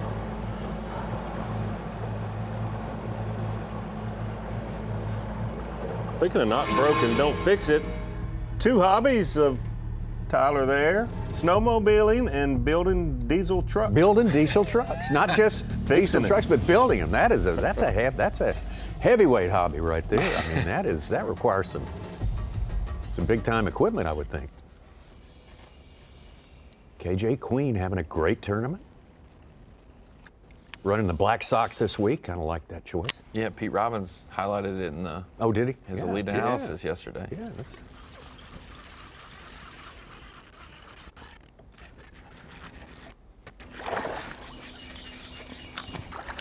Yeah.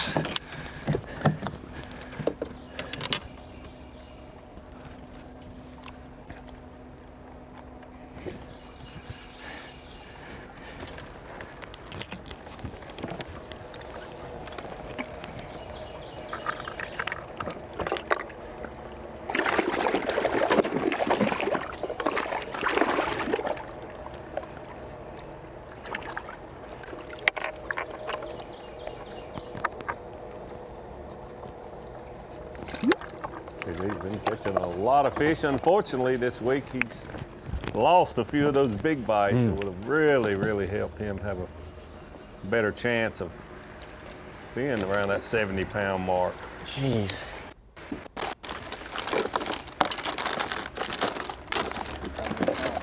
Uh-huh.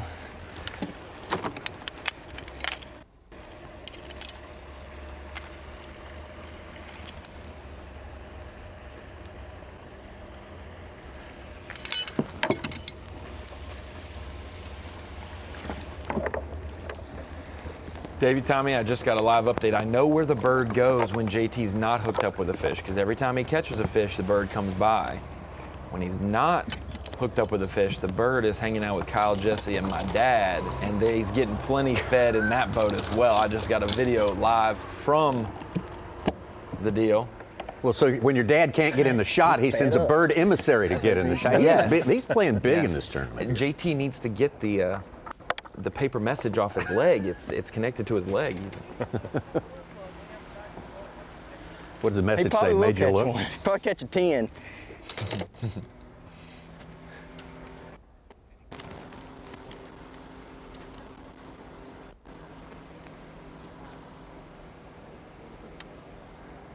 Yeah, that's a whole lot above idle.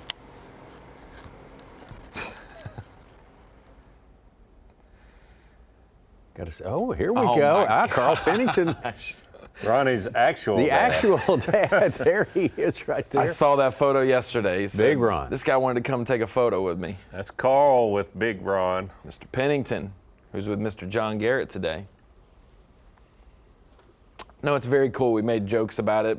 You know, everybody's got, who's the first person to take you fishing? Davey, you've got those stories. Tommy, you got those stories. Everybody, every angler's got those stories. But I will forever be grateful that my mom and dad, my mom probably helped fund it. My dad had fun with me doing it, but going fishing, taking me tournaments, taking me to Bassmaster Classics, and teaching me patience so I could meet College, Mark Zona and national Tommy Sanders. finals, all that stuff, yeah. You were there on the dock with us at Yeah, I Chattooga, remember meeting you guys Big out there. Ron.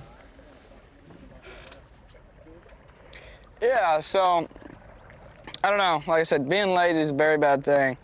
I had my clothes and rain jacket in my seat, and in my seat, I can keep more pressure. I have more, I'm sitting up straight. I have more motion in my arm, but I'm down there on the back deck. It just don't work for me. And I tried it, and it didn't work for me. It was, uh-oh, there might be one. But, yeah, it's just, I don't know. I thought he had it really good, so I was, kind of playing him easy. But it's not over till it's over. I learned that the hard way, but it's all right. We got quite a bit more time. It was definitely a big one for my whole week.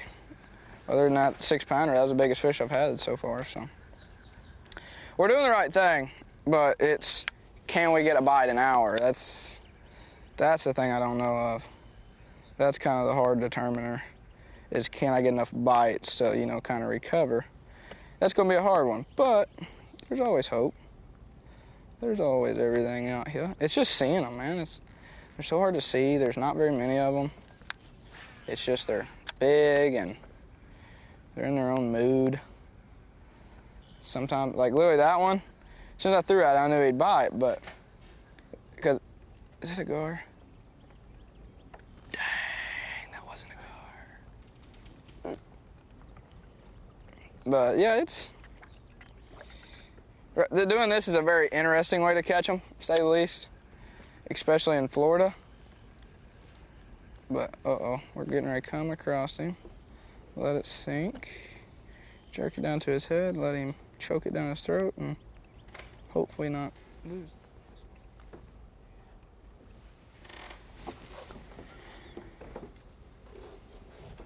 Trey giving us the breakdown on the loss. Yep. How he can justify it in his mind as long as he gets past it, Davey. That's the important. You don't want to hang on it too long and linger.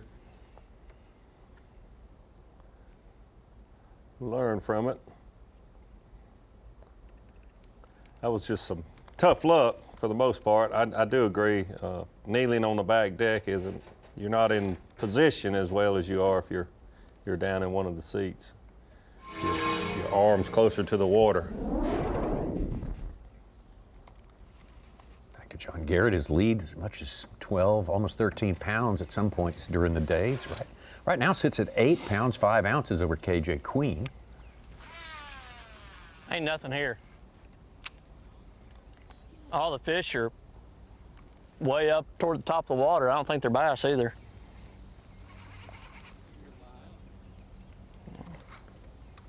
All right, guys, so we're at our primary spot, and it is not looking good right now. Looks pretty bleak. The fish that are swimming around are just super high in the water column, which I have not seen at all. Nothing relating to the bottom. And yeah, it just doesn't look the same whatsoever. But we'll give them a little time, give them a chance to get on the bottom. And there's a lot of big bait, you know, big balls of gizzards and whatnot swimming around, but man, it just don't look the same at all.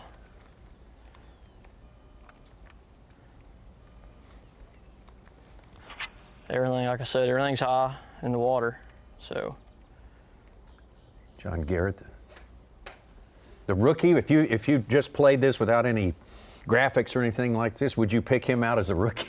No, absolutely not. He's well, he was in the Classic at Conroe, for goodness sake. Yeah. He fished his final year at Bethel. He won the bracket competition and made it to the Classic. He was one of the first guys to win the bracket as not a senior, so he actually won it and then took a year, fished the Opens in 2017 after winning fishing in the Classic. And then 18, 19, I believe he finished out college, and then 20 on, he's been in the Open. So he's been a name we've been waiting on to get to this level. And when we mentioned it earlier in the week, in the overall points race for the Opens the last 3 years, he got 11th when we were taking 9, and then he got 5th when it was top 3, and then last year he got 2nd when we were taking the top 9. So. I met him in 2017. It's kind of like Jason Christie. You know, you've been hearing his name around a long time. Yeah. You just don't think of him as a rookie. Lots of near misses and stuff getting to the Elite Series. Put his time in, paid his dues for sure. In the off season, he is a duck guide, Reelfoot Lake right there in West Tennessee, not far from Kentucky Lake, Bethel University, where he's from, and so. It's like Brad Watley. He did not go to Apopka first thing this morning, but he is there now. Yeah, I started on a shad spawn area, but it really wasn't happening there this morning.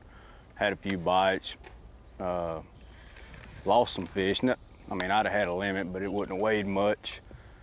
So we decided, which I was going to do all along, made the run to Apopka. This is where I had the big bites at in practice, and Didn't fish it the first 2 days. And today we decided we're gonna come down here, and it's really the only chance I got of catching a really big bag. We've probably been fishing maybe 10 minutes or a little more. Had one little bitty bite, but nothing yet. But the thing is, it really don't take, the giants live here, and all you gotta do is get a few of those bites and you can put yourself where you need to be. So I ain't got nothing to lose, really. That was my game plan. Come down here, try to catch a big bag. So we'll be down here the rest of the day. Whatever's gonna happen is gonna happen. And hopefully we catch one or two of them bulge eye fish down here, what I'm looking for.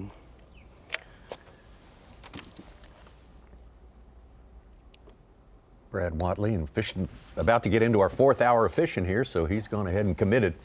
Yep. So he's going to be here all day. Davey, when we looked at that map with all the catches from all the weeks, it looked like every catch on Apopka was on the northeast shore. Why would that be? No, the direction of the wind, and the problem with that front that came through, that storm on Thursday, the wind actually blew really strong from 2 different directions, from the south and from the north. And so it's really hard to, and I think this really threw a lot of the anglers a curveball.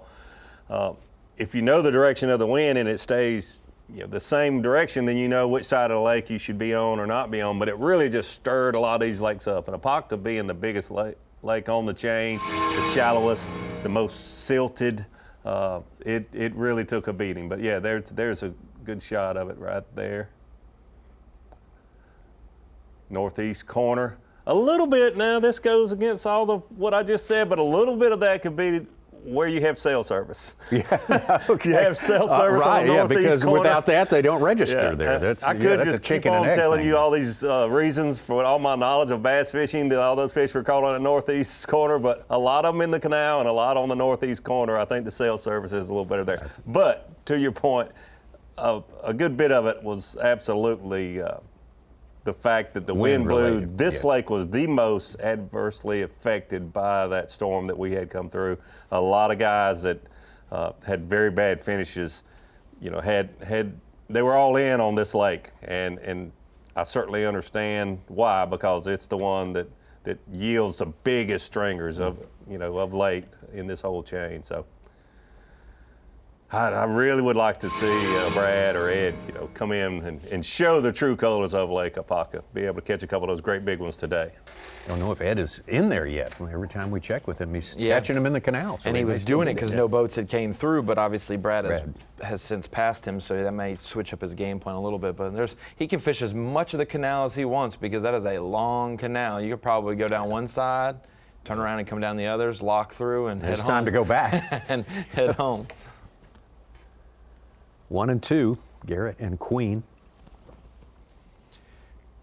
College schoolmates at Bethel, along with Cody Huff. They were all in the same years, and Tristan McCormick, we've seen him in the Classic, and so many different anglers from Bethel that have been at this level or close to it. Bethel, kind of the Ohio State of bass fishing colleges. Whoa. They actually follow through and win championships. I knew I would get you right. I know my boys from whatever their mascot is, whatever that walnut, what kind of Buckeye? The Buckeye. The walnut. Yeah, the walnut. You're right. Fighting walnut. You got it. Never tangle with a fighting walnut. I'm That's scared. Good advice for carry through the rest of our day here. We got some more fishing on the way for sure, just as we said, entering into the 4th hour of 8 hours of fishing. Next week, it's going to be a big week for all sorts of reasons as we get to the St. Johns River. That's where Rick Clunn is going to fish his 500th B.A.S.S. event, which includes his 2 most recent wins right there on the St. Johns River. Some incredible stuff. 50 years B.A.S.S. fishing for Rick Clunn. We will celebrate it all week long.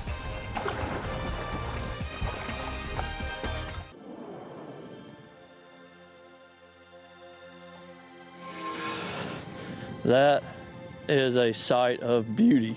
Let's do it.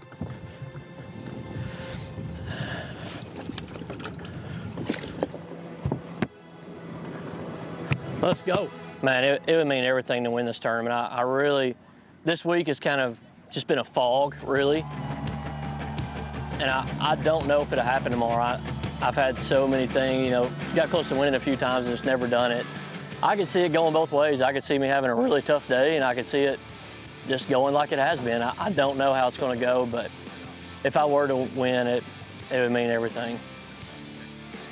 Yes, baby! Oh, how about that one from my limit hole? Let's go, baby!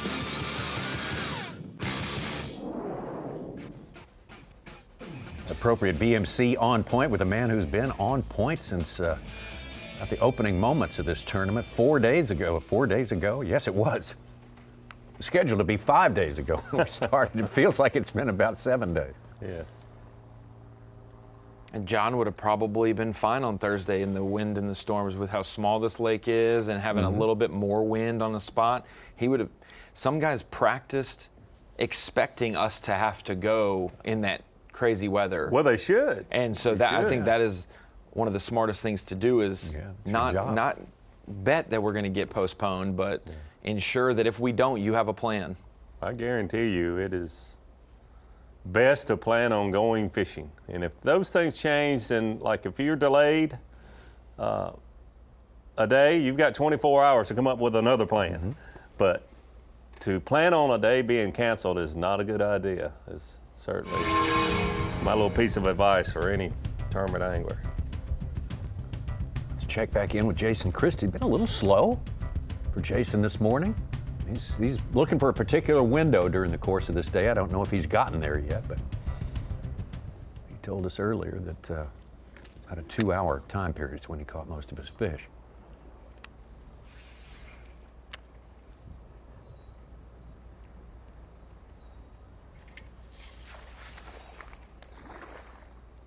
There we go.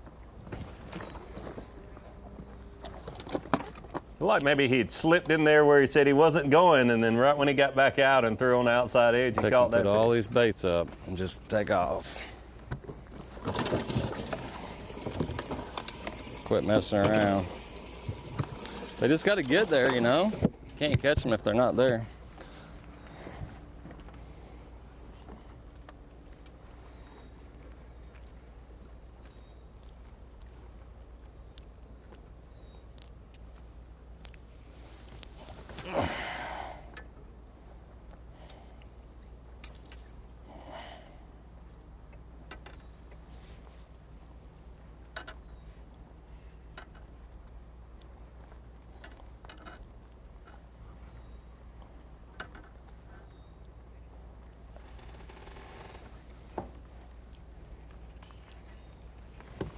He's got about 20 less rods on his deck than KJ Queen, but still had one get tangled there. Just put it up.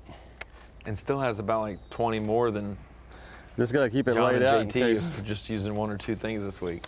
one blows up there in the grass. Hasn't won in the state of Florida. He said he really would love to fish this state in April and May, and he gets his wish this year, and he's 5th place. He had said that like a year or 2 ago to me. I would love to go to Florida, but instead of February, do it in like an April or May time period.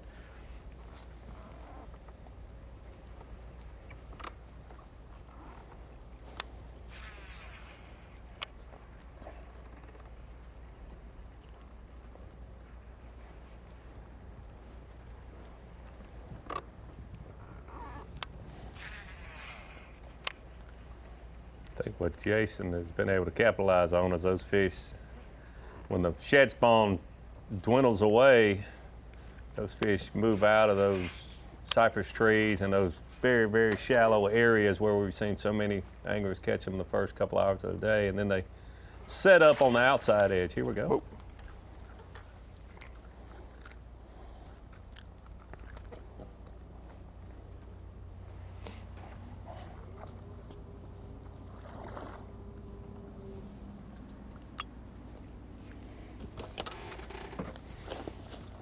Can't even make a biscuit with that one. How many is that, 4?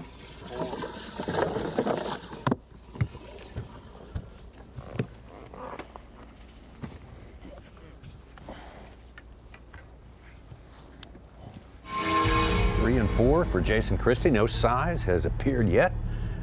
The former Classic champ, 2022 Classic champ from Oklahoma. Back over to Brad Watley at Lake Apopka.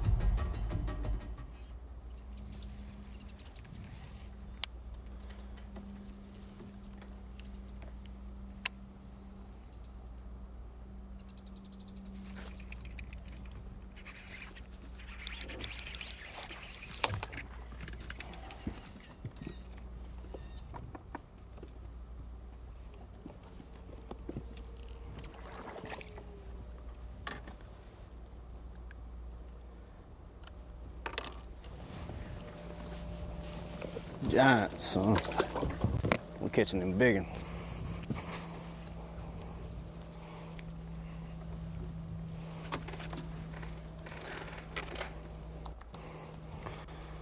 It's only been there about 30 minutes or so, actually, in the lake. Yeah, not I think, long. so. No. It's gotten a couple bites. It's a good sign. Oh, we need 2 of the right ones. 3 of the right ones, depending on what's right. For 9-pounders, we need 2 of them.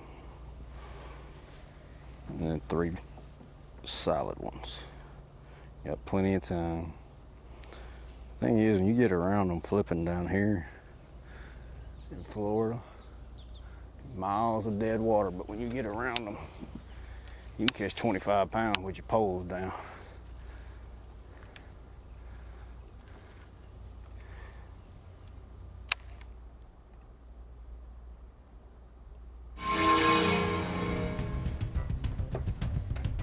$30,000 acres, Lake Apopka, the biggest lake in the chain for sure. 4th biggest natural lake in Florida.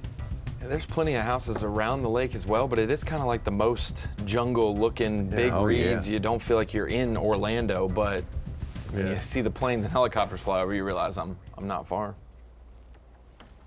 Here's your Lowrance bird's eye view. Jordan Lee. Shallow, flat shoreline, so that vegetation grows out farther. The emergent vegetation. That's a good look of where it's gone down for John Garrett. Oh, that's Jordan Lee. Jordan Lee, yes, yes. I mean, not a breath of air out there today.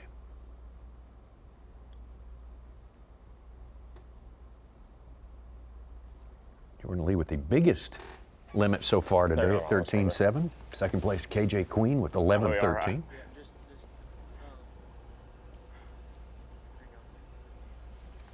That's a Carolina rig, hair jig kind of day right there. Not so much a crankbait. Talk to everybody.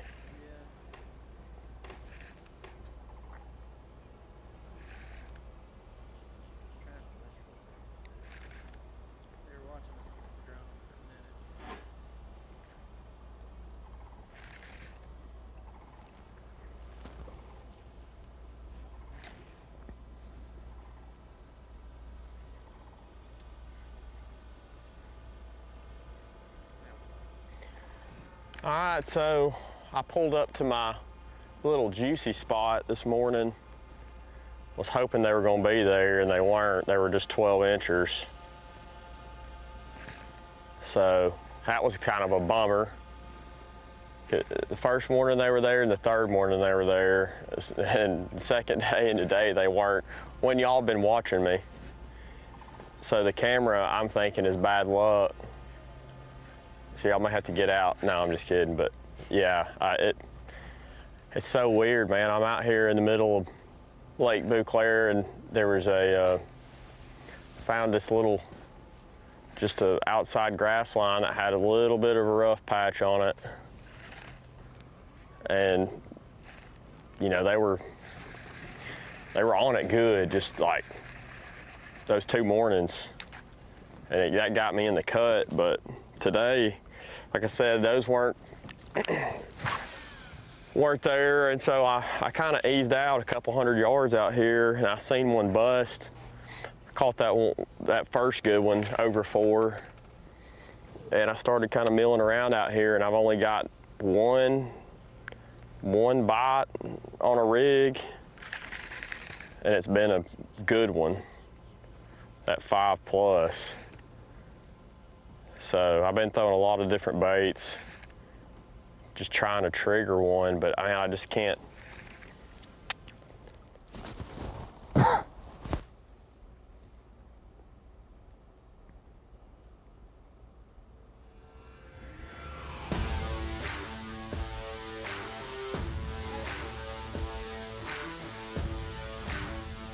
Talked about that 5+. Helped him to, as we mentioned, the biggest stringer of the day for Jordan Lee. Yes, definitely a 5+. It looked like a 5++ to me. Got it started earlier today. Sun was just coming up good. Jordan Lee starting on his juicy spot, he called it. Been real juicy when the camera hasn't been in the boat with him. Day 1 and day 3 got well here early. Not so much this morning, just smaller fish. Started moving around a little bit, caught a few fish, saw a fish bust. I think he caught a couple on a few different baits, then he pulled out a Carolina rig and started really making hay with the old ball and chain, as Jordan Lee would say. There's a 4-pounder that he caught. You see it's still pretty earlier, but this was the big one. The second one on a Carolina rig.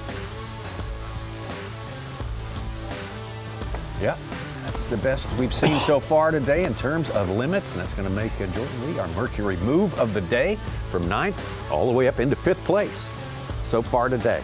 Seems like when you go to like Toledo Bend, or if you're going to go to a lake in Florida, the Harris chain is one that you can keep a Carolina rig honest. It is one of those plenty of hard spots, plenty of clean offshore areas that you're able to drag around and give a different view than what other people expect in Florida. But Carolina rig, old ball and chain coming in clutch. Played in Buddy Gross's campaign. Sure did. For sure. I think it was a key bait for the college records. Oh, was it? Okay. That fell, the 2-day record, I believe, on some shell bars. Each day, JT Tompkins has given us just a brief glimpse of what he says is down there, and it's pretty impressive. Is that one of those road signs that says like 50 miles to Orlando, 75 to Gainesville? That's It what looks that like is. it's got the different. Yeah. And it's downhill apparently all the way there. I think it's one that I'm going to see this afternoon. It says 1,147 miles to Palatka. Probably more than that, with actually. We'll be riding with you in spirit, baby. I'm sure you will. We're going to need you to get some interviews about Tuesday evening, if that's possible. Day behind. JT hooked up. You can see a great picture of some brush that JT has been fishing, some open water, more with the glide bait, and a jig on the brush piles. Maybe, I don't know. All right. Yeah. Every fish is a couple grand a day. It is. Let's go.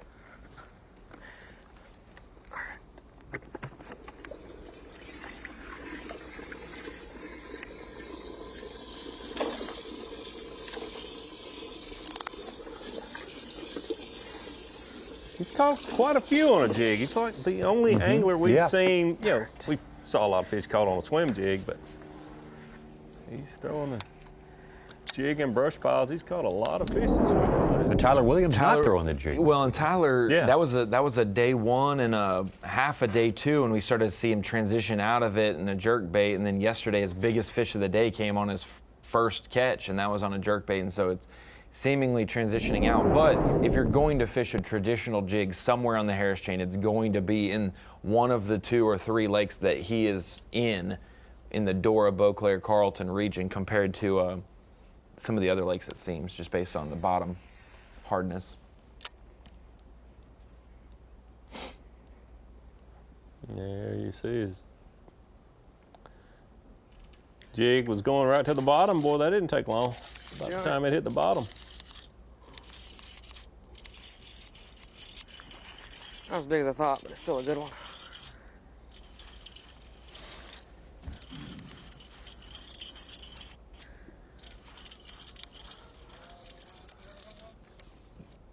There we go.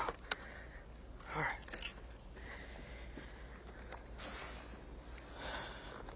So weird. I fished all the way through that set of piles.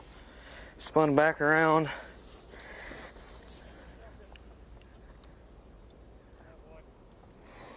Spun around, went right back through the same set of piles and got a bite. So it's all about putting it in front of them at the right time and the right angle. So I just got to keep on doing that as much as I can.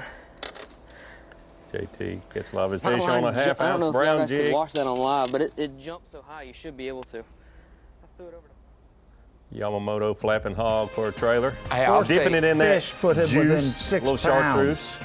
He's within 6 pounds with his fourth fish. He's back of to where Garrett. he was starting the day. So JT Tompkins, you think about our rookie class, it's not just jig head minnows. These guys are jig fishermen. Kyle Patrick winning on a jig. Sure. Tyler Williams. You got John Garrett's great with a jig. Trey McKinney, JT Tompkins. I mean, it's the new wave. Technology. I don't know if you get to the Elite Series and not pretty good with a jig. Exactly. Some would think. JT Tompkins, as Such mentioned, closing the gap a little bit on John Garrett. That's not to say that John's got a case of the nervousness yet developing from this, but something to watch. Things are going to change all day long here on Championship Monday.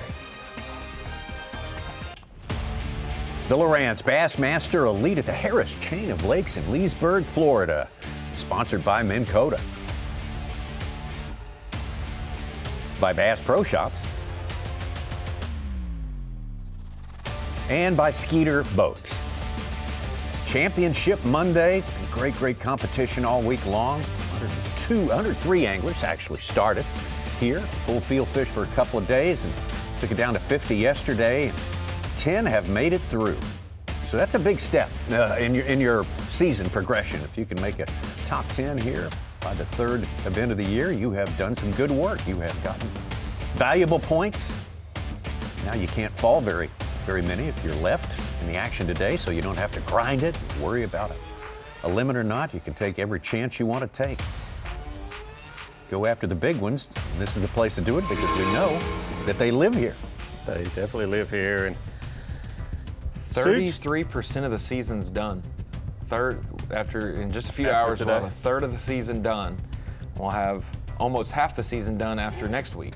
Right. If you count the Classic. Yeah. We'll have 5 out of 10 technically, but yeah, it'll be 4 out of 9 elites. And Ed Lochran, the practicing attorney from the state of Virginia.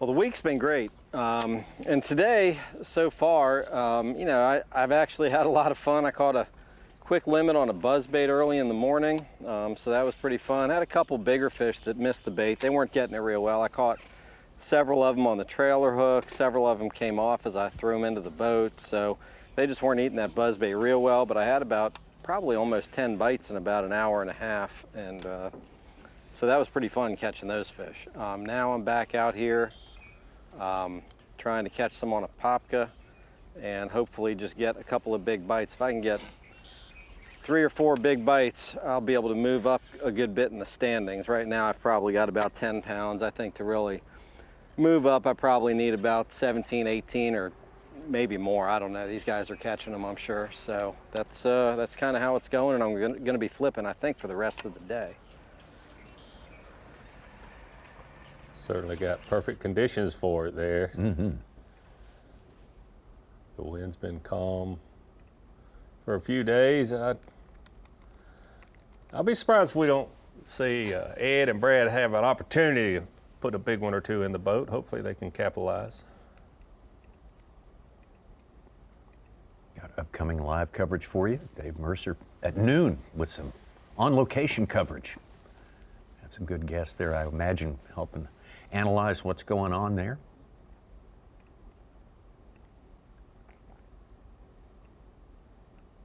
We'll be back at 1 Eastern Time here from the studio to carry out through the final 2 hours of fishing for our top 10 today. Such, do we still have JT at 4 fish? Says 4 for 11 even. 6 pounds back? 5.15 on Bass Track back. So see? 1 bite. 1 bite, and not not one over yet. miracle bite either. Right, 6 right. pounder's not a miracle here. It's a good one, but definitely doable. He missed a fish earlier. He said that was an 8 pounder, which I know The ones I miss and most other fishermen, they tend to grow a little bit, but man, if it could have been a 5 or a 6. Another thing, he's got 2 1 3/4 pounders in his 4. So we will continue to check in on Ed Locker. Good for him. He's getting the kind of continuance you want here for an attorney to continue your fishing week to 4 days. A lot of anglers are having a better early morning day today than they have the last few days, but I don't want to be a prisoner of the moment because John Garrett has had great afternoons. Sure. And so it's seeming like these guys are drawing close, and then boom, he ends up with the same weight as them at the end of the day. And so if JT, though, can keep it going and he can have all day to get 2 of the right bites or 3 of the right bites instead of 5. Here we go, he's hooked up. The line sinker. It's an angry one. Cut his deficit in half with this one. I agree with what you said, Ronnie, Not a big but one, just an angry one. John's been in his best area for quite a while now, and he said, he's been seeing them with his 360 and his forward facing. He said they are not here, and the ones that are here are up very high in the water column. Yeah. There's not any fish here close to the bottom like there have been the last 3 days. A little concerning. I got 3 on this side and 2 If on he that stays side. at 10 pounds 6 ounces, door is open. At least it's fat. For sure, and that's what, 11 to 2 was his time on day 1 that he caught him, and then, we've seen him be able to have a limit roll into those places, and that's why we're 10:30 at that time. We're 3.5 hours in, and you'd like to have more weight than you have now. You wouldn't count him not getting a decent fish this afternoon, though. I mean, a little bit of wind might help, but just time for them to set up might be the deal. Who knows? But they may never set up, like Davey's saying, like they just may not show up. But you're just banking time of day that they have, and so that's the hope that he holds on to. I think if I were in his shoes, until he gets to 15 pounds, he can't start thinking, I've got enough. I don't think he can assume at 10 or 11 pounds that I might have enough to hang on. It's possible, but he needs to get to the 15 mark. Well, that was the limit mark for JT Tompkins right there. 5 fish now in the live well. That's a decent limit. Starting the day off. And, got a good base bag. We got some room, we got a lot of room to coal, but we also got a lot of time to coal. So we're going to keep playing around out here. And if we can get to about 15 to 17 pounds, we're going to go back in Beau Claire and throw a glide bait all day.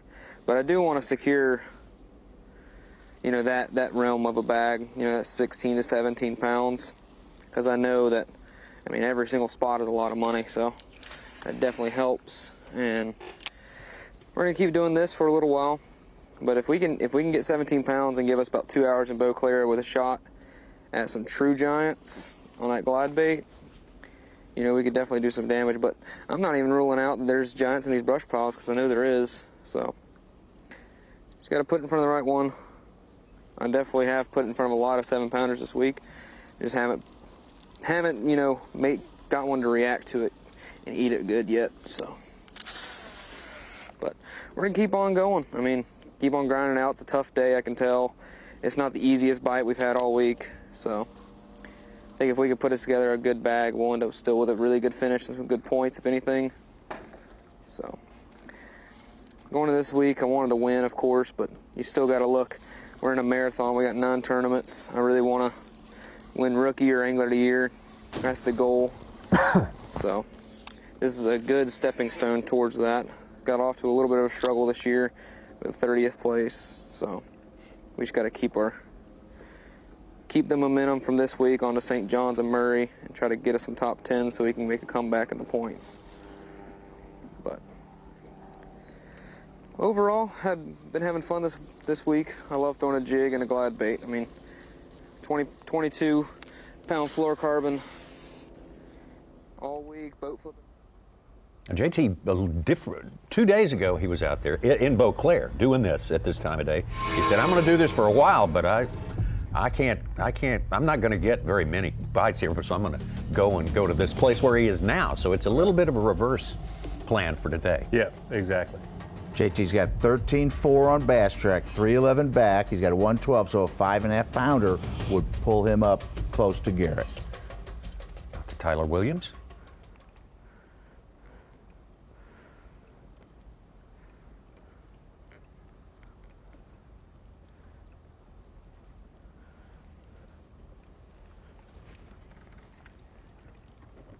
Wow. He's got something big.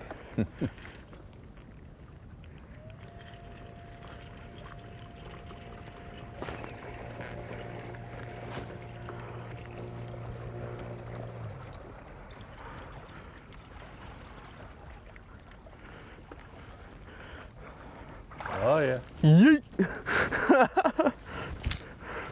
He got me stuck in there, but I got him out. 17-pound test on a jerk bait. Hydrilla.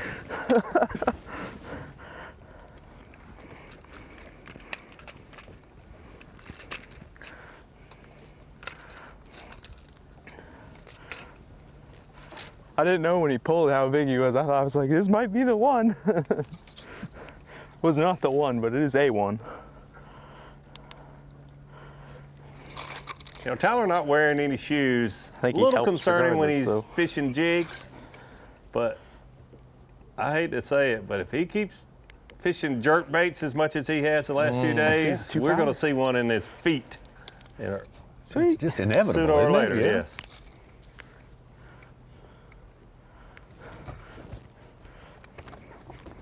Jerk bait in the foot, it's no fun. Williams inching a little bit closer to the 22 pounds he's going to need to catch Garrett. KJ Queen's third. He's going to need a little more than 20. Really jumpy lately. Where's he at now? We've been this close from having him jump out of Williams? the live a few times. Yeah. Well, I haven't figured out this call yet. He's only 11 and a half. 10 plus back. Jordan Lee has our biggest bag at 13.7. He's going to need 25 pounds today. I want to give a shout out to James Overstreet, J.O. He's watching. Text me saying he's rigging up some tackle. Hope to go fishing here in a day or two. I hope to see him back at some of the back at tournaments events, here in you know. And next few I don't know whether he'd be able to make it down to St. John's, John's, but that'd be huge that would to be see Clun's 500th. Yeah, I'm sure that would mean a lot to him. Thinking Hope he about does. J.O. The first tournament that 2016 that Clun won down at St. John's River, J.O. and Bowman they always fight over who gets to go take photos of the leader. And Bowman, what did he say? Bowman won that better one. Photographer than me. You should go do it. Is that what he said? No, no. I think they drew straws, and Bowman took the chore and said it wasn't his best photo gallery ever, but it was a good one. Significant, meant a lot to him. There, John Garrett's got one on a crankbait. Yeah. First time we've seen that today on a.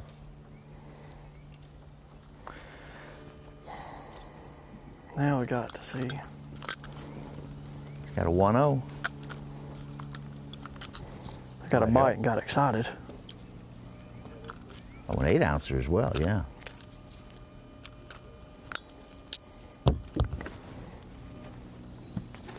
Now we got to see what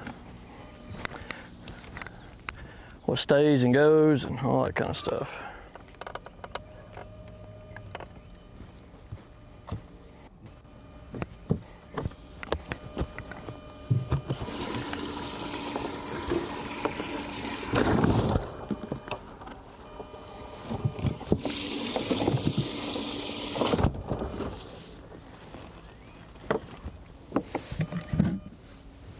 Saw him get excited this morning with his nice fish, but he seems like he's rather even all the time. Very patient, no ups and downs, and stay in the course this week too. Sometimes that means you win tournaments sometimes. Sure.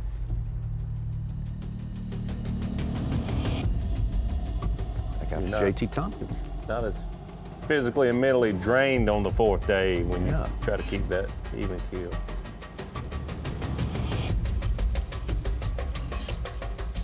Well, can't the fish feel your negative thoughts, though, Davey, from the end of your line? Oh, yeah.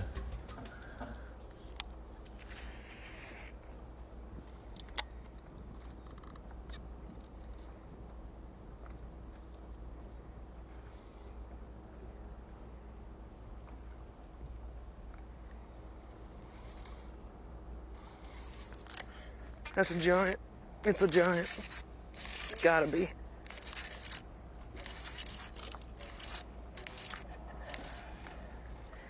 It ain't no baby. Oh boy. Uh-oh. Let's go. Oh boy. We're boat flipping on today. Things got a lot closer. That. Uh-oh. Got a shad down its throat. Things You just keep that in tightened there. up. I need the weight. All right. Let's go. All right. We need to weigh those. I hopped over the brush pile and I went, boom. That was awesome. That was the hardest bite I've had all week. My line jumped 3 foot.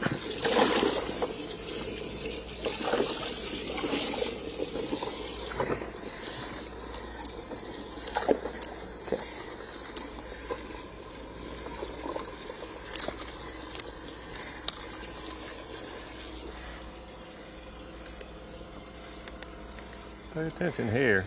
I don't think he's going to be taking over the lead, but it just got a whole lot closer. Ooh, tightened it up.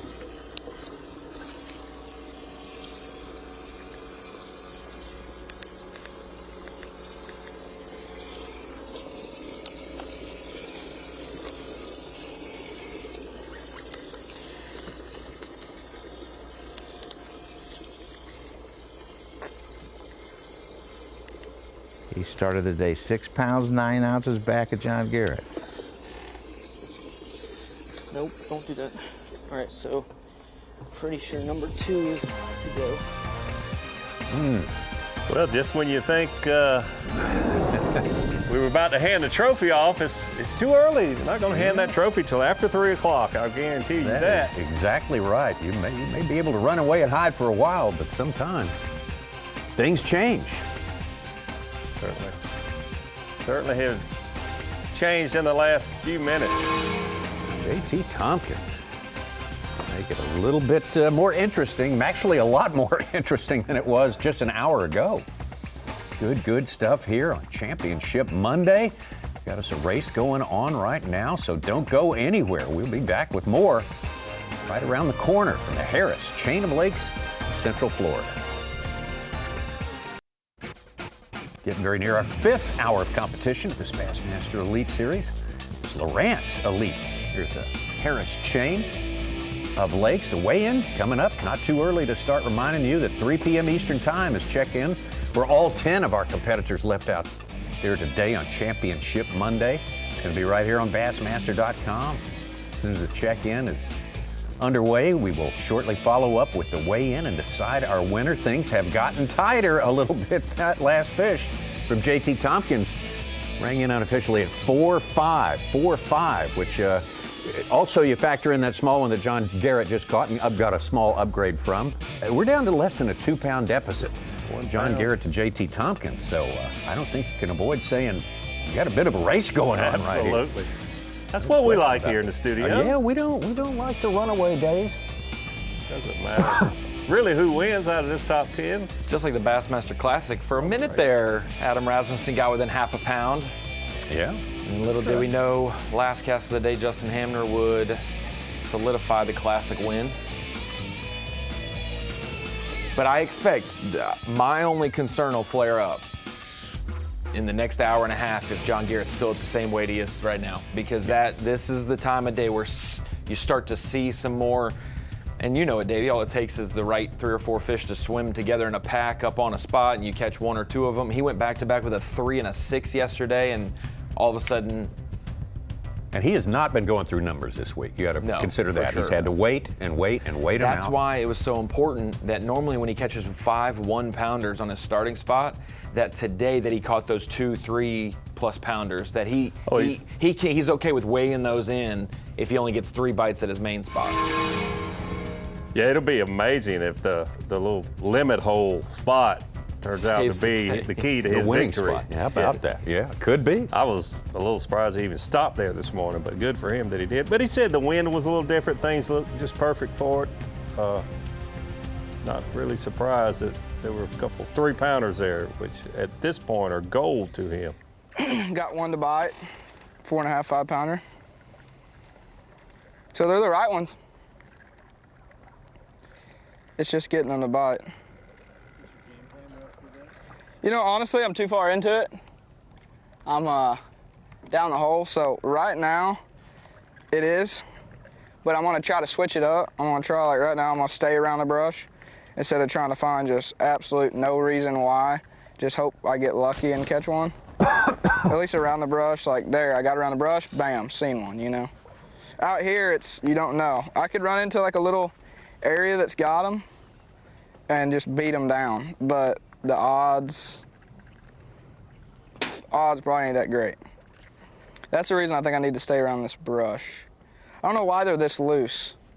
I haven't seen, in a long time, fishing the 4 days here, I have not seen like a true giant sitting on the brush. It's been around it. And I haven't got them to bite, and I picked up my jerkbait and caught a 6-pounder yesterday. I'm like, light bulb. And then today, I might have the wrong light bulb, but right here, I pulled into a little area that's got some brush, got some crappie. I'm just waiting for one big roamer. They're miserable to see, but I know they're out there. Let's see. Oh, it's looking too good. It's looking...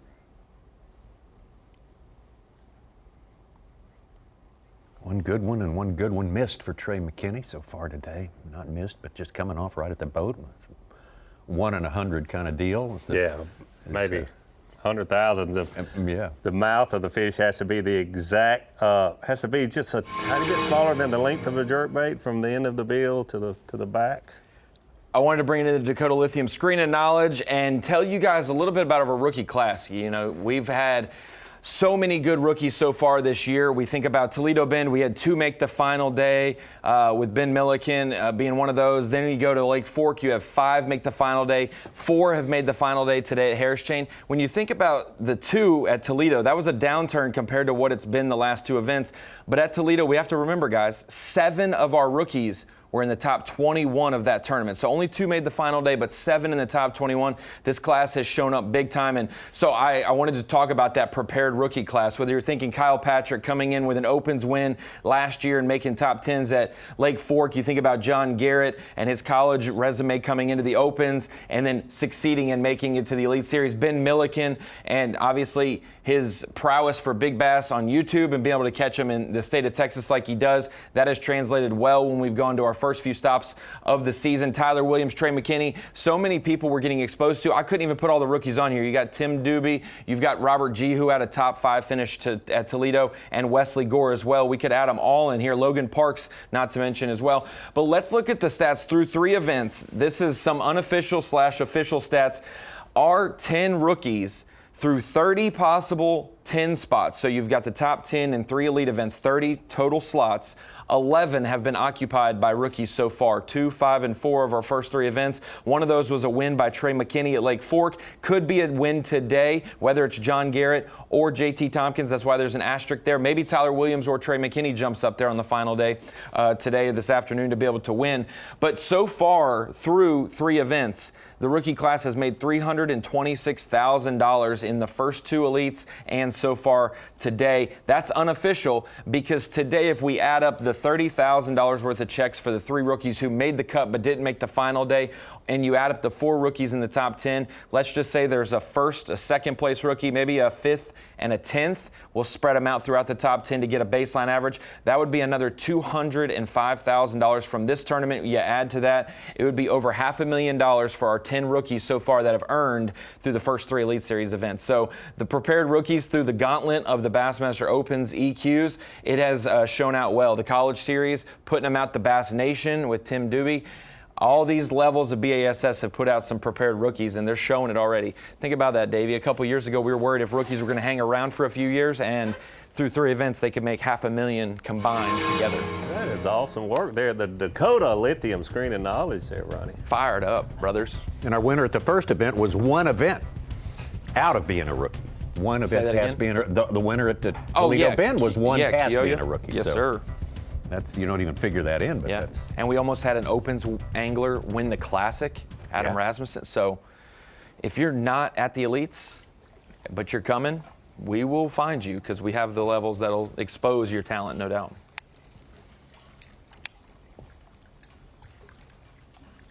Joseph Webster.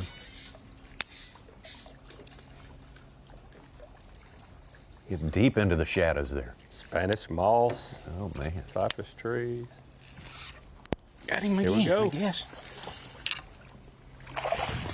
Same spot, if it ain't. Get in there. Probably guarding some fry or something. That skinny joker.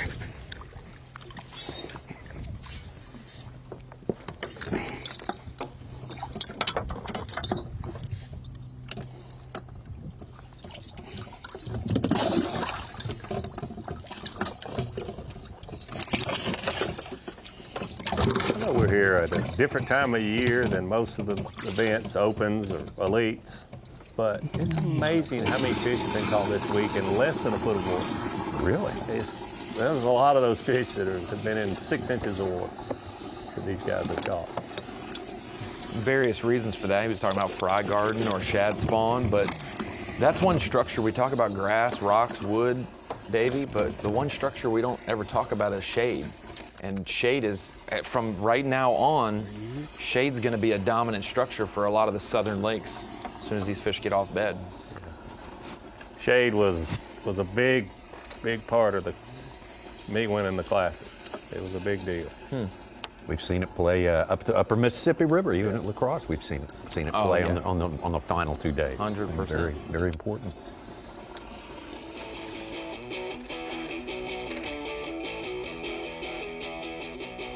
Joseph Webster started the year out right, making the cut at Toledo Bend, and now here he is. Look, third event of the year, and he's not done on Championship Monday.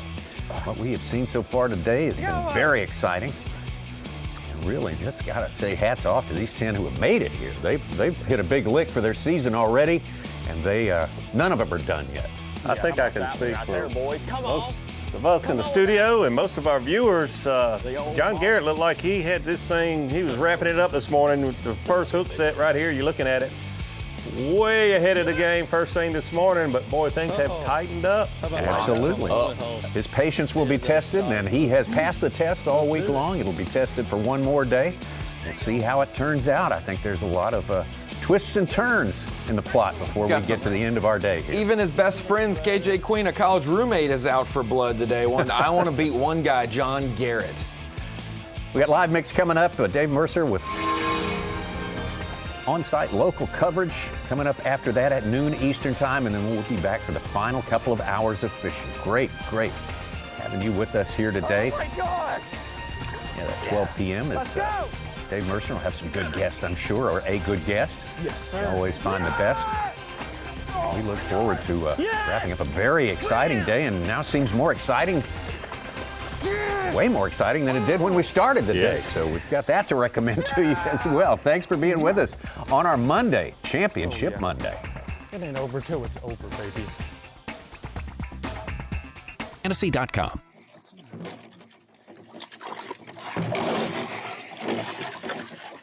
Good fish.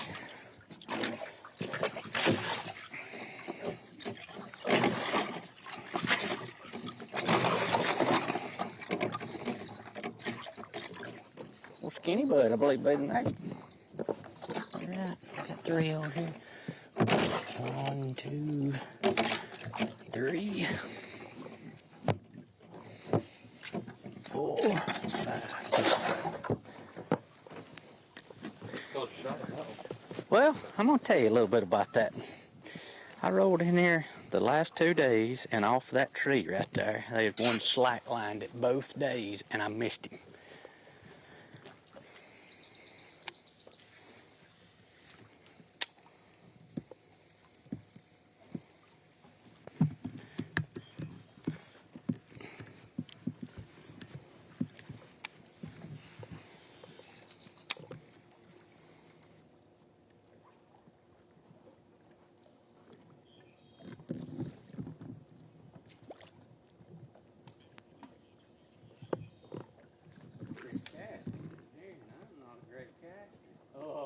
No.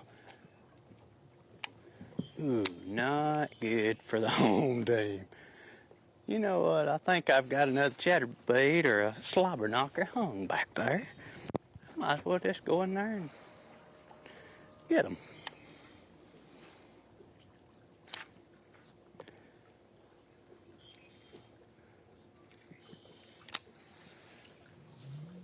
Why not?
Come on, you big-headed jokers. I don't care if you only weigh 7. Have a head of a 10.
Right here.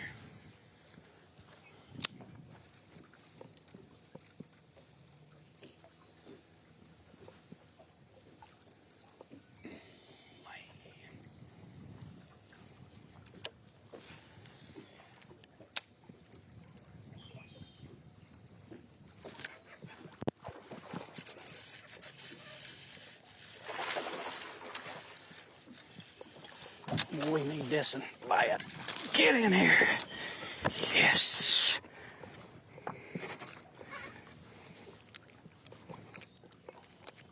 Holy smokes.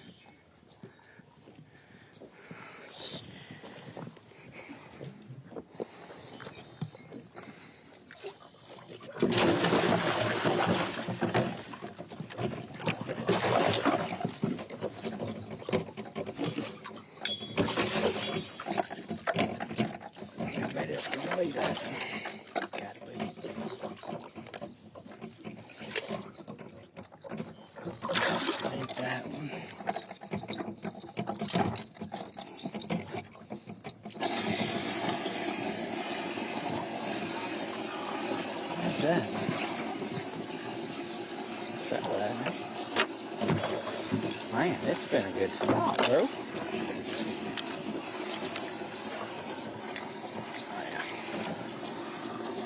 Well, if I got anything anyway close to that, really.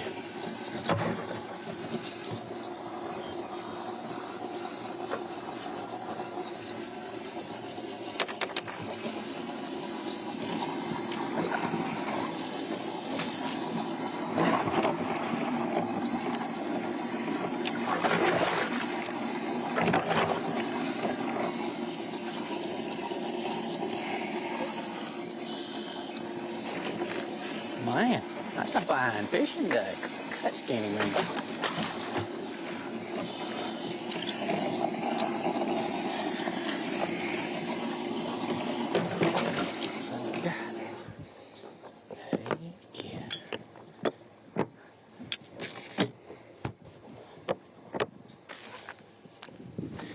Man, we're gonna make TV. We don't even know what the heck we're doing. Need to keep you on live mix. Yeah. Was we on it again? Yeah. Heck to the yeah. No Christy right there. He's like, man, I can't even watch.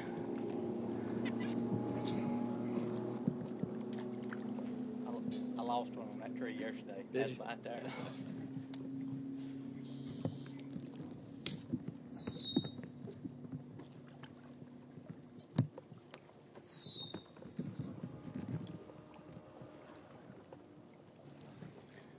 Lost that one there yesterday.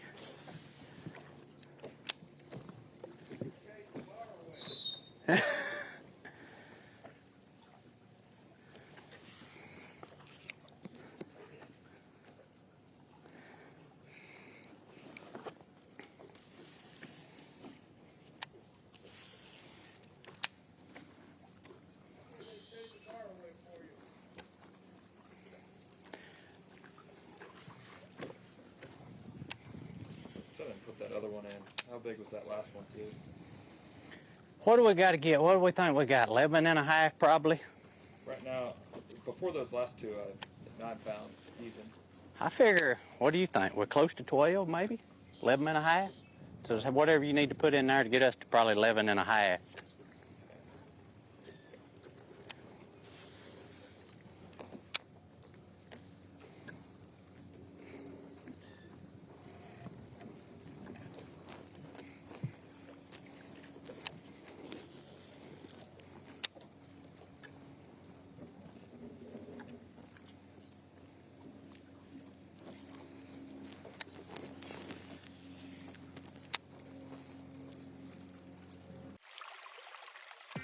Since the early 1970s, the B.A.S.S. conservation agenda has remained focused on issues related to fisheries and aquatic research conservation. In the early years, it meant taking legal action against industries polluting our nation's waterways. Today, the agenda has grown more complex. The backbone of our effort is founded on a grassroots core of B.A.S.S. members and those belonging to B.A.S.S. nation clubs across the country, always on the lookout for issues that have local, regional, or even a national significance. Early on, B.A.S.S. recognized that bass are a renewable resource and pioneered the catch and release ethic.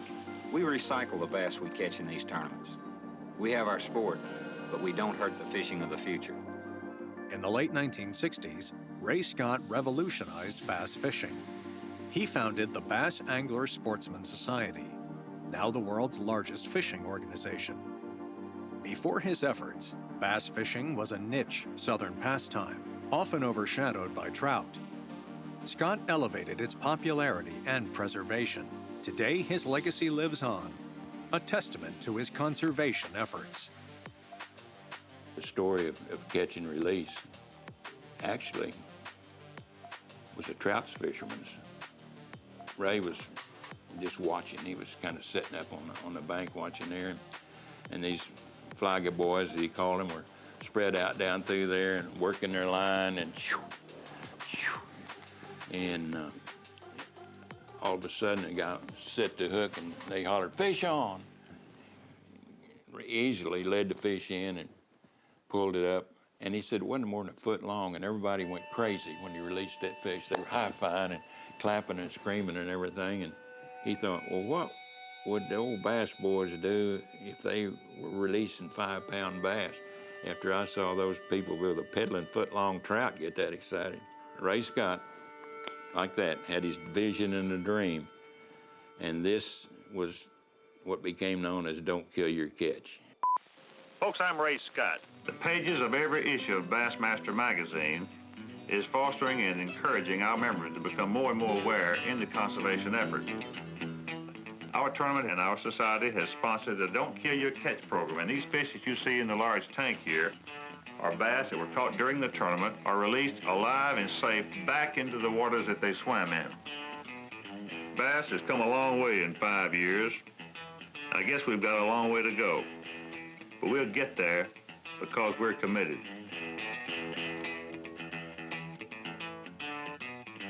We were going to do catch and release. He said it's going to be a challenge. Most boats then did not have aerated live wells. To everyone at the time, I would think that's the impossible dream right there, because all these guys who are fishing now grew up in an atmosphere where that was what it was all about. You justified your passion for fishing by being able to bring some food home. At the start of the 1972 Bassmaster Tournament Series, rules were added to anglers to practice something called Don't Kill Your Catch. That was a hallmark right there. But what happened, it rippled out to the average bass fisherman, bass clubs, and the other tournaments. And bass are recycled now. A man, if he's a good angler, can catch a great many bass. But if he's really civilized, he's going to be that rare thing, an unpreying predator. He's going to release the bulk of his catch, which makes his angling a game of skill that preserves rather than destroys or diminishes the source of his pleasure. Tournament anglers would receive bonus ounces for weighing in live fish. It didn't take long for Don't Kill Your Catch to expand even further. The standard soon became you released the fish, and then Dewey went to a 5 bass limit, and that's still the standard today. Because sometimes those live wells, they were pretty good size, but, 5 fish fit better in those live wells than 7 did. Because our number one goal at Bass is to always put the fish back in the water, make them survive. You've got a green zone, and in that green zone is the area the fish can survive in. You've got a red zone over on the left on the meter, and once it gets to that red zone, really anything below about 4.5 parts per million to 5 parts per million oxygen content the fish will not survive in. So as soon as I saw it light up in the red zone, I knew we had to do something. So called Tallahassee, Florida, talked to the Game and Fish, got a permit to haul the fish from the weigh-in site over to the main body of the lake and release them every day in the rim canal where the oxygen content is excellent. And that's one thing that I hope that most of the tournament organizations throughout the country will do, is check the oxygen content in the water where they're releasing their fish, because if there's no oxygen, those fish are not going to survive. Today, anglers measure and check fish at the bump tank for keeper status. B.A.S.S. officials inspect the catch. Then the fish are placed in ventilated bags and aerated tanks until taking the stage. At the stage, the weighmaster weighs the fish and the MC interviews the angler. Immediately after weighing, fish go to large aerated tanks on a release boat nearby. The release boat team returns them to the lake later. When I meet someone that isn't familiar with tournament fishing, and they think, do you guys, what happens to those fish? What do you do with them? If I get a chance to talk to them, it changes their perspective about tournament fishing. Tournament fishing is actually the reason we have a lot of the good conservation habits that we have. These anglers take incredible care of them. Some live wells have cooling devices, so the fish in a lot of situations actually goes back in the water in better health than it left the water. From the angler's boat, they go into mesh bags. Those mesh bags are then carried up to our tournament troughs that are fully oxygenated, and not just oxygenated, but patrolled by biologists. The oxygen comes to the surface, but most of that oxygen is actually dissolving into the water. And we kind of let them recuperate a little bit before this boat goes out then and releases these fish. Now, the other thing that's real critical in our system is that boat is almost full.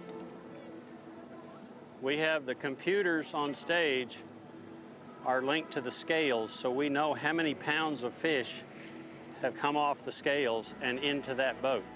It is imperative if you're a tournament angler, no matter what division you're in, no matter what side of the bridge you're fishing off of, to try to keep them alive. I think what Bass does is a testament to that. It is a philosophy that is still going strong today. It takes temperature into effect. It takes oxygen into effect. And then we move them through the stages where they're getting fresh oxygen and good cool water all the time. We keep our live release boats right at the same temperature that we keep these tanks, so that when the fish go from the tanks to the release boat, there's not a big temperature shock. When those fish are in the bags, they're using oxygen all the time. And that's real evident on our boat, on the release boat. Of course, we're using bottled oxygen on the release boats. So we don't have a problem with sufficient oxygen there. This water warms up pretty quickly, so we constantly have to monitor that temperature, maintain that temperature with ice, and keep the air going continuously. It's really very effective in terms of keeping those fish healthy. As a rule of thumb, we try to maintain no more than 1 pound of fish per gallon of water. So our boats typically hold about 600 pounds of fish. And when that boat gets full, we're ready to start loading this one. That boat will go out, release those fish, refill the tanks. While this one's being loaded with fish, that one's being refilled with water. As soon as it comes back in, we'll add more ice, turn the oxygen back on, and we may do that 8 times. We always take at least 2 boats to every tournament. As soon as that one's done, we're ready to go. Brian, we're ready over here, so we need to make the switch. When you join B.A.S.S., you get more than just a magazine and a membership card. You become part of a society and are supporting more than 50 years of natural resource conservation. We encourage you to get involved. To learn how, scan this QR code to find and contact your state's B.A.S.S. Conservation Director today.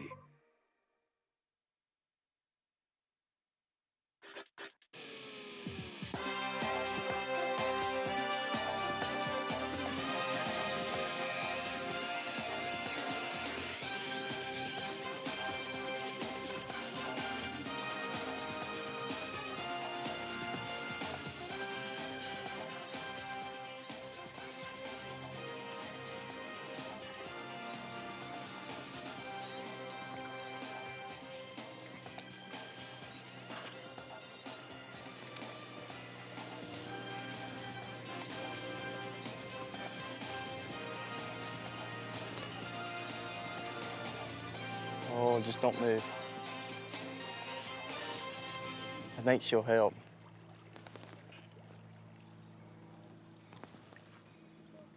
Buck's still there. Hey.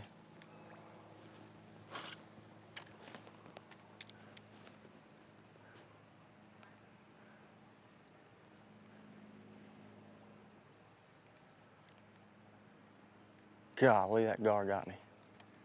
It's a big one.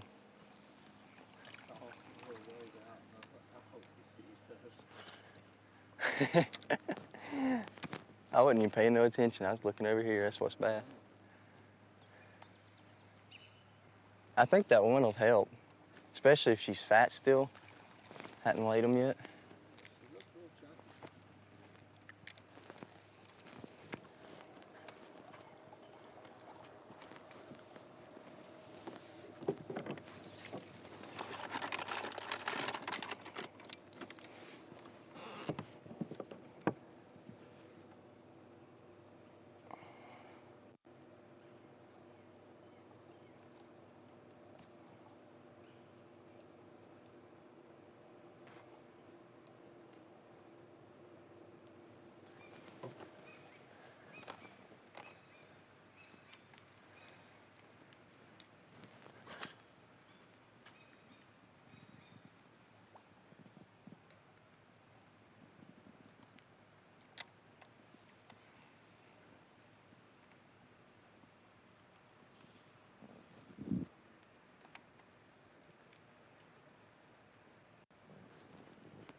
That's a fresh bed.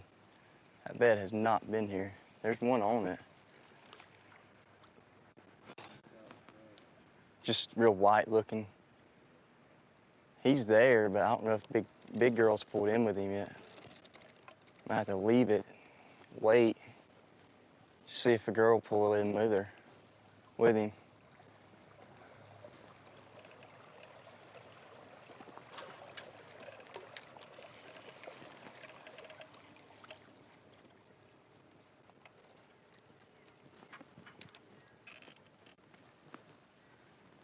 I'd love to find me a dang giant on the bed. Need me a dang 6, 7 pounder. Make this thing interesting. But I'd take her though, if she bite. I see her, I think, from here. Yep.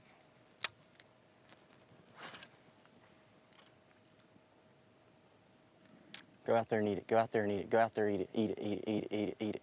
Eat it. Eat it, baby. Eat it, baby. Eat it. Come on. Come on.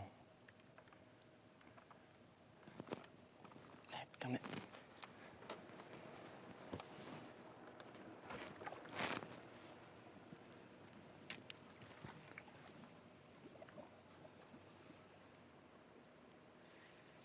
Oh, come on, come on, come on, come on, come on, come on, come on, come on, come on, come on, come on, come on, come on, come on, my baby, come on. Gosh, she's all over it. She's flaring on it right now. Come on, just eat it. Come on, babe. It's a pretty good sized fish.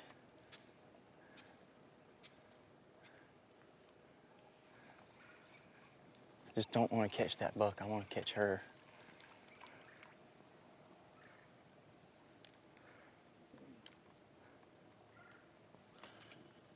If I can make a cast.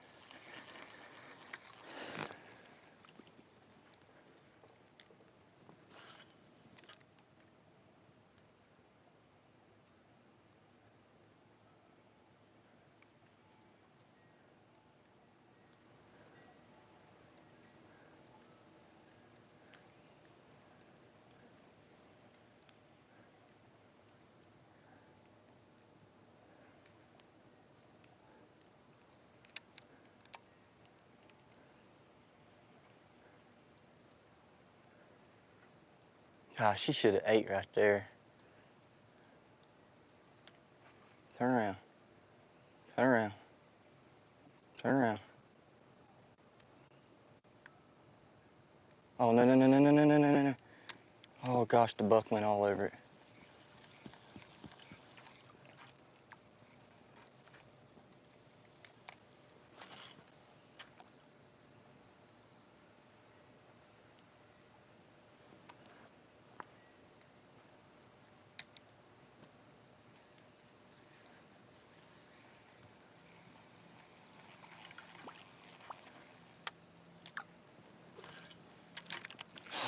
Another pontoon boat. Jeez, this is getting nuts.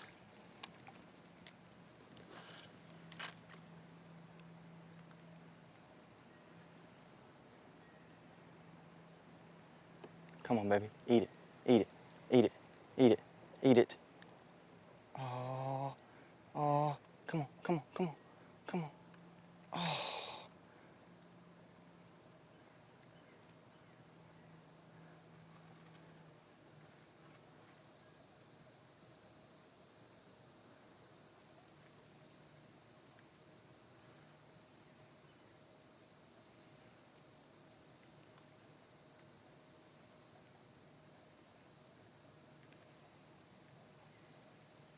Come on, come on, come on, you're all on it.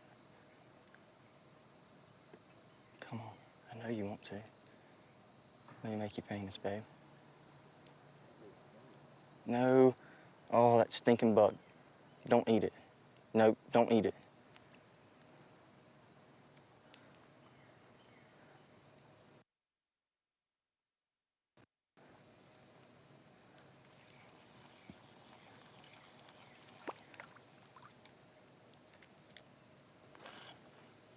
I'm too close to these fish. I need to back up. She should have ate if I made a good cast, first cast in there.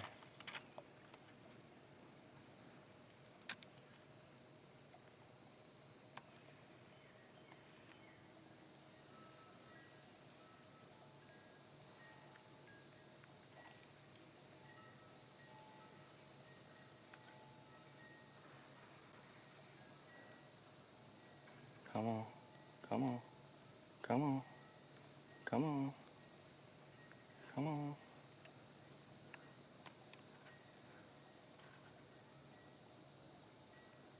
No, no, no, no, no. Don't you eat it.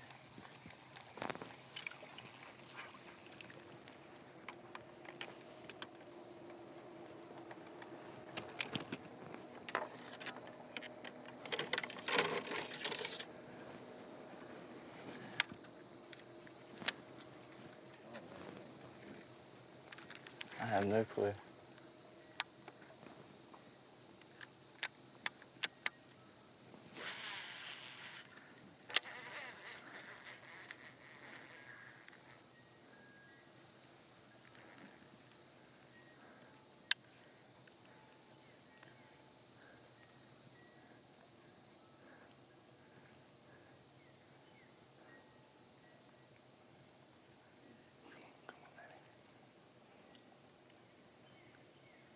Come on, come on, come on. Eat it, eat it.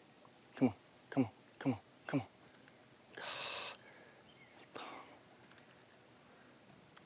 The buck won't let her eat it. You gotta be kidding me.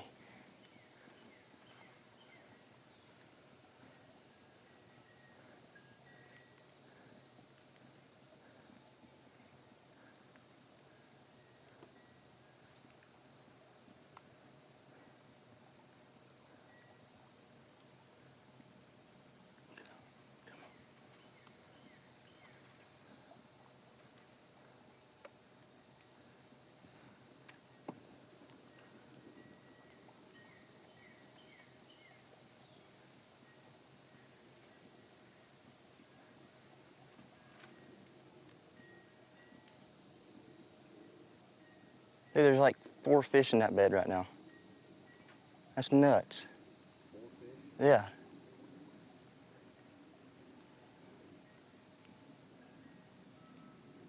They're all fighting it. Quit. Let the big one, let her eat it, let her eat it, let her eat it. Oh, you hateful little buck. Let that old girl eat it. Let her eat it.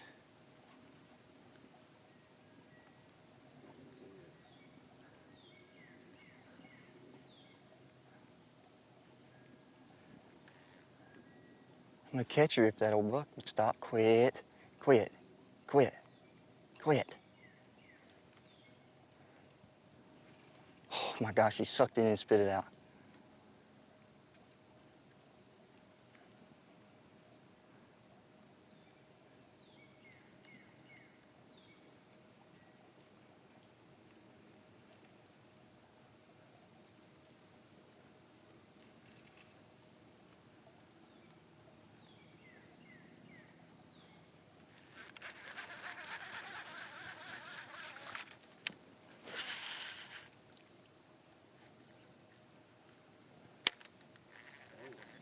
Mm-hmm. Just chased the shiner off.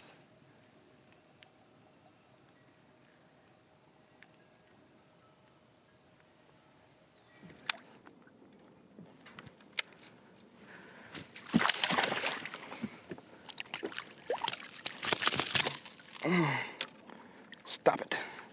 There we go. Not a bad one. Look at that. The bill was stuck in his mouth. There's no way. That's how I like it. No escape. Well, guys, I know I'm on some good ones.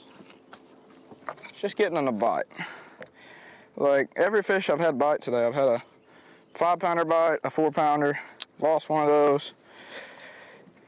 And basically, you know, 2, almost 3. So, green. They're big ones. It's just seeing them is the hardest part. Like that one, I didn't see hardly at all. Holy cow, that was lean. There we go. There we go.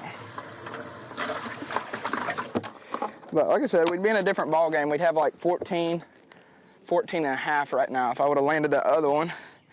And I know it's gonna cost me, but you can't think about it like that, or all you will all day long is just beat yourself up. Which is kind of hard not to, I know. But if we get one bite at a time, like we got 2, pretty close to 3, not really.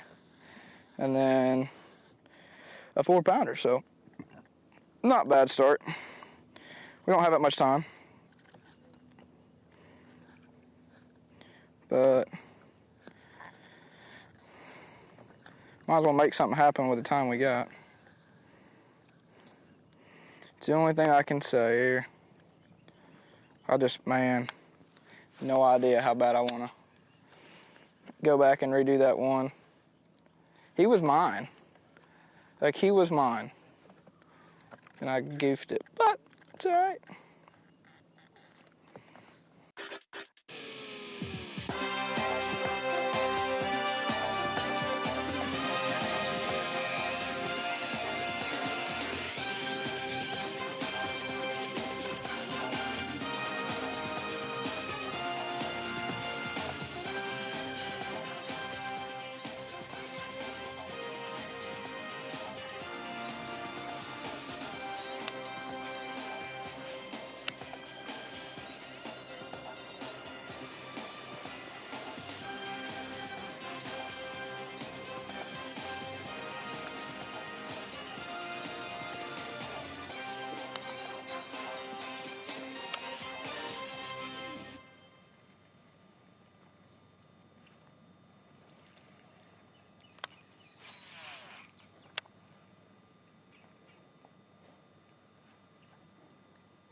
John Cox's pontoon coming.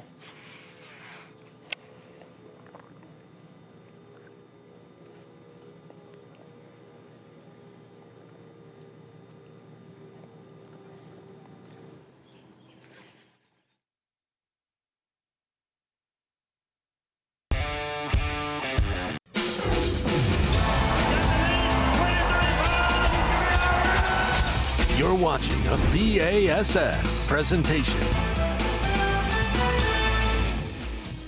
Welcome into On Location coverage. Throughout, well, history, Mondays have got a bad rap, but it is Monday Fun Day with a very rare championship Monday here for the Lowrance Bassmaster Elite at the Harris Chain of Lakes, and my guest got here any way possible. Left the water, couldn't get in the boat, and as you can see, he is almost here, and I can't wait to introduce you to him because we have a spectacular sunny day here in beautiful Leesburg, Florida, and it is time to decide who will be the third Elite Series champion of 2024. We've already had one rookie champion, and 1 and 2, both Elite Series rookies trying to battle it out. KJ Queen been here for a few years, but man, he's trying to take out the guy who he roomed with at Bethel University. Where are we fishing this week? Well, if it's your first day tuning in, let me tell you, the Harris Chain of Lakes in the great state of Florida. 2 back-to-back events in the Sunshine State. After this, we head to Palatka, Florida for Rick Clunn's 500th Bassmaster event. And I am joined by digital editor from Bassmaster, host of... he calls you a co-host, but I say you are the host of the Bassmaster podcast, in my opinion. Kyle Jesse, thanks for doing this. Yeah, I'm excited to be here. You mentioned getting off the water and doing anything necessary. Really, it was an easy decision because any reason to, skedaddle a little bit early and head back to the media trailer is good for me. Hope Steve Bowman's not watching, but otherwise, happy to be here. Well, good to have you. How amazing is it to look at this incredible rookie class? I mean, better than we ever imagined, and we thought they were going to be good. But before we talk about that, let's jump into our Toyota Midday report. He was once a rookie no more. Jordan Lee, 2-time Classic champion, back at Bass, and boy, 2 top 10s out of 3. Yeah, had a great start. Obviously, the first 2 events, like you mentioned, how well he did there. The crazy thing is that only had him in, top 10, barely in the top 10 coming into this event in progressive AOY points. I got the chance to be around him this morning. I wasn't necessarily covering him, but he was in the same general area that JT Tompkins was. And as you saw in one of the first clips there, he had, a few boats watching him, and they were having a good time over there, getting some early bites offshore. And right before we got off the water, we got to see him throw a frog up in the Popka Canal, which was a good time. Wish we would have got to see him catch one, but he's getting after it this morning.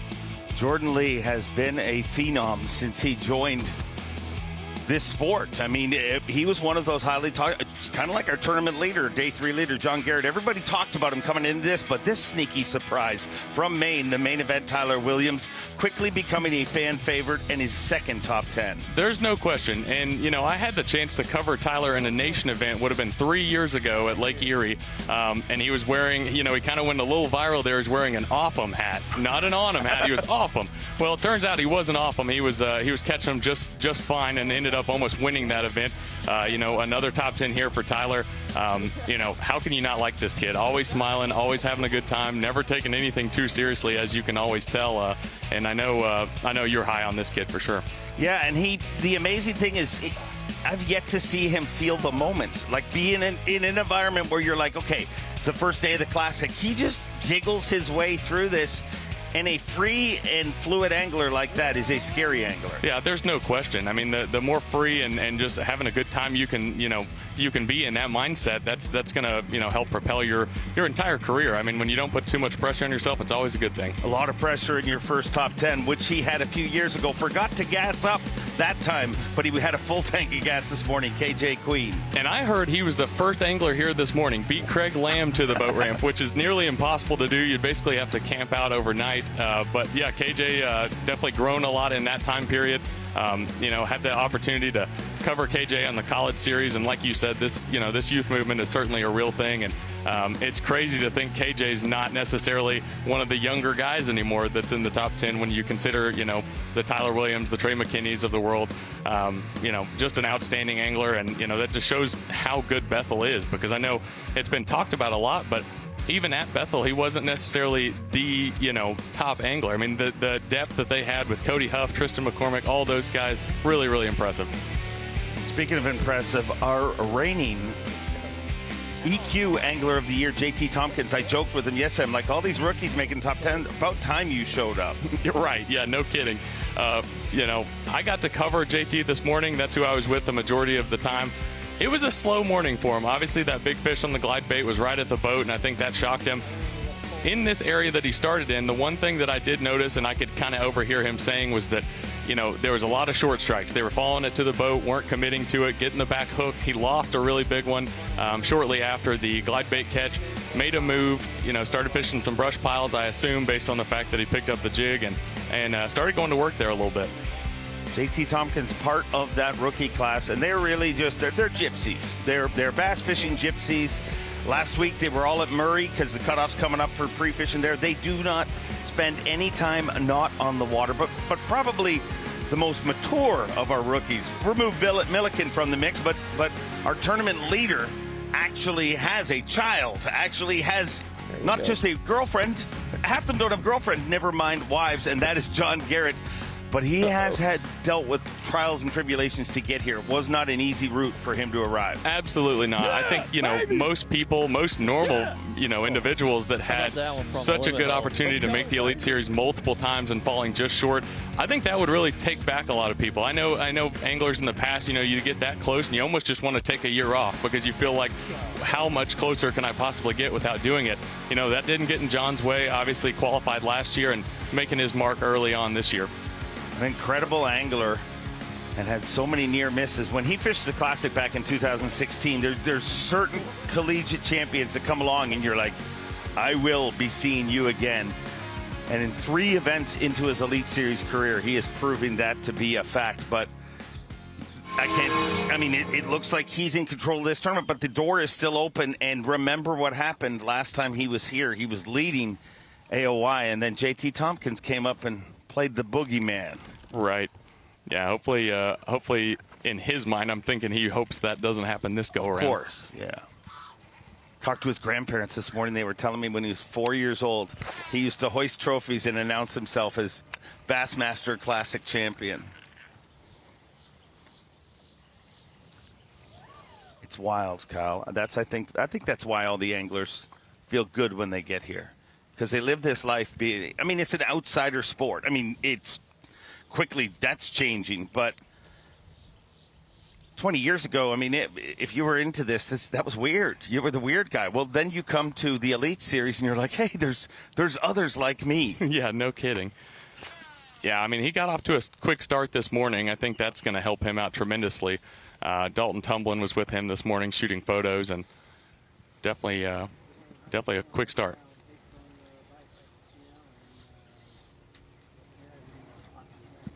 All right, talk about that right now. Well, guys, it is looking pretty awful here right now. It is totally different than the past 3 days. All the fish are off the bottom, and there's just hundreds, just the whole water column is fish. And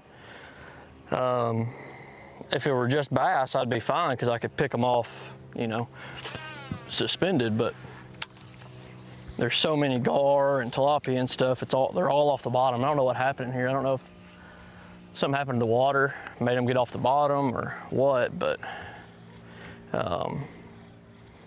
definitely different. I'm seeing very few fish relating to the bottom. So this is the first time in this week that I've even thought about leaving this place. I could just tell that, they could all suck to the bottom and start biting. I really don't know, but I've gave them a while, and they have not made their way down there. So I'm not sure what I'm gonna do. I'm gonna scan this area, see if they moved out a little deeper or up and down the bank. And if I don't see a nice pretty little wad of them, we'll probably be doing something else the rest of the day.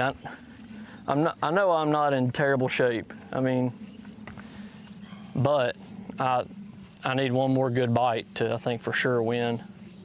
Because JT's he's gonna catch him a nice little satchel of bass today for sure.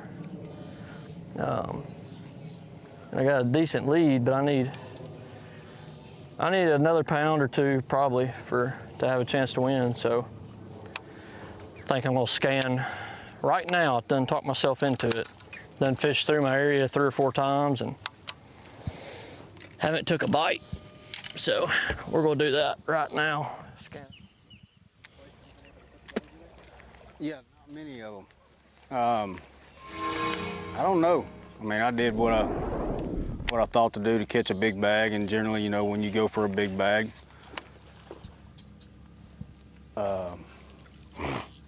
you always stand a chance of not catching them too. And they just haven't bit. They really hadn't bit all week down here. You know, but I really didn't have, like I said, didn't have anything to lose.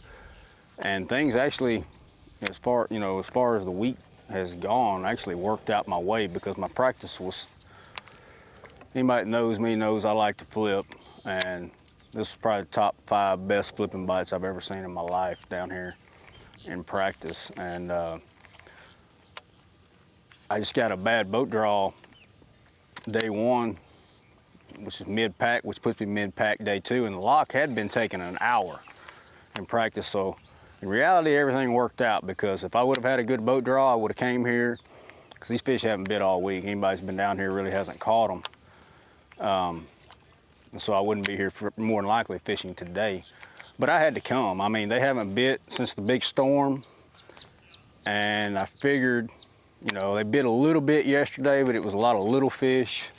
Had a couple of decent bites, and I was just hoping that maybe today would be the day that they finally turned on, everything settled down in the area from the big high winds and storm and stuff, and that they would start to bite. But it just hadn't been the case. I've actually gotten very few bites down here today, and I'm not going to stay any longer. I mean, I don't have a lot of time left even when I go back and lock, but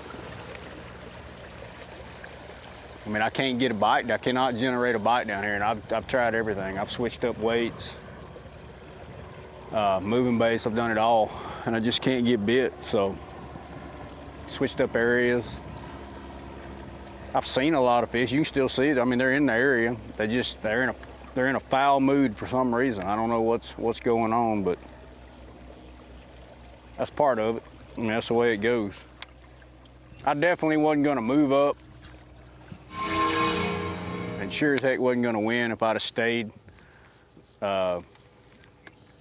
close, because that's where I've been fishing all week, and I just didn't have much left down there. So I thought it was all going to work out in my favor. If I could make it to day 3 and 4, come down here and fish fresh fish that I had not fished for all week, and really, you know, bust some giant bags and put this thing away. But that's just not the way, not the way it's panned out.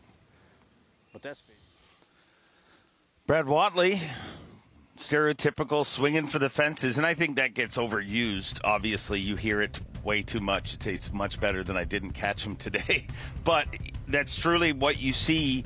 He was in a perfect spot to swing. Absolutely. I mean, when you're in the bottom half of the top 10, you need to make a big move. Obviously, the lead that John Garrett had coming into the final day, you know what you need to have to even have a chance. So, if he felt like that bite was going to give him the best chance to do it, then, you really have no choice but to go. Making his first top 10, Joseph Webster, been here for 3 years, been close before, but it's great to have him fishing in our final 10 anglers. It's postcard fishing, though. You see that and you're like, I want to do that. I found myself yesterday when I was covering him just shooting photos of the trees and things around. Get in there. Yes. Golly. What's this world coming to?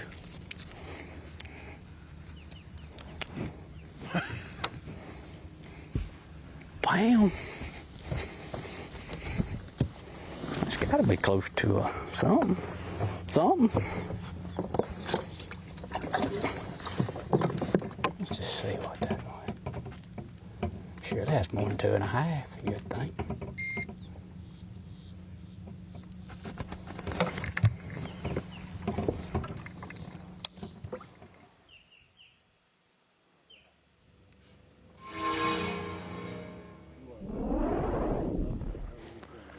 Well, we talked about this morning that there's a 2-hour window, and it's just not happened yet. And you know, I got one bullet in my gun, and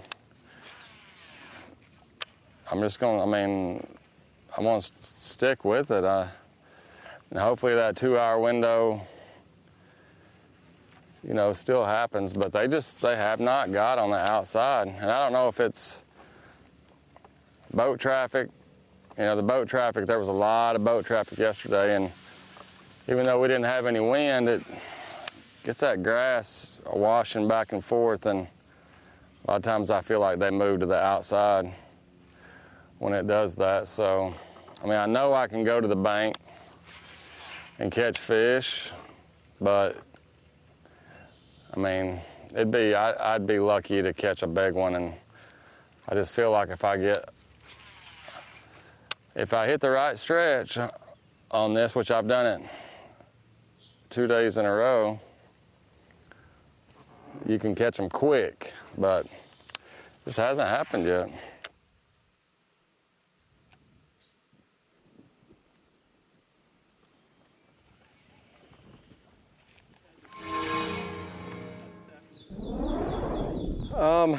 Haven't gotten any big bites at all. Preston's been Caught counting several on fish that wind. flipping that were just around 2 pounds, and I've left down there at the lower end of Apopka, and I'm right now up in the Apopka Canal. And I'm gonna fish here for a couple of minutes and then probably lock back through and hopefully go catch a couple of bigger fish on brush piles. But today has not panned out the way I wanted it to, but I did have a lot of fun so far. It was a lot of fun catching that limit early on a buzzbait and catching those flipping fish. That's always fun.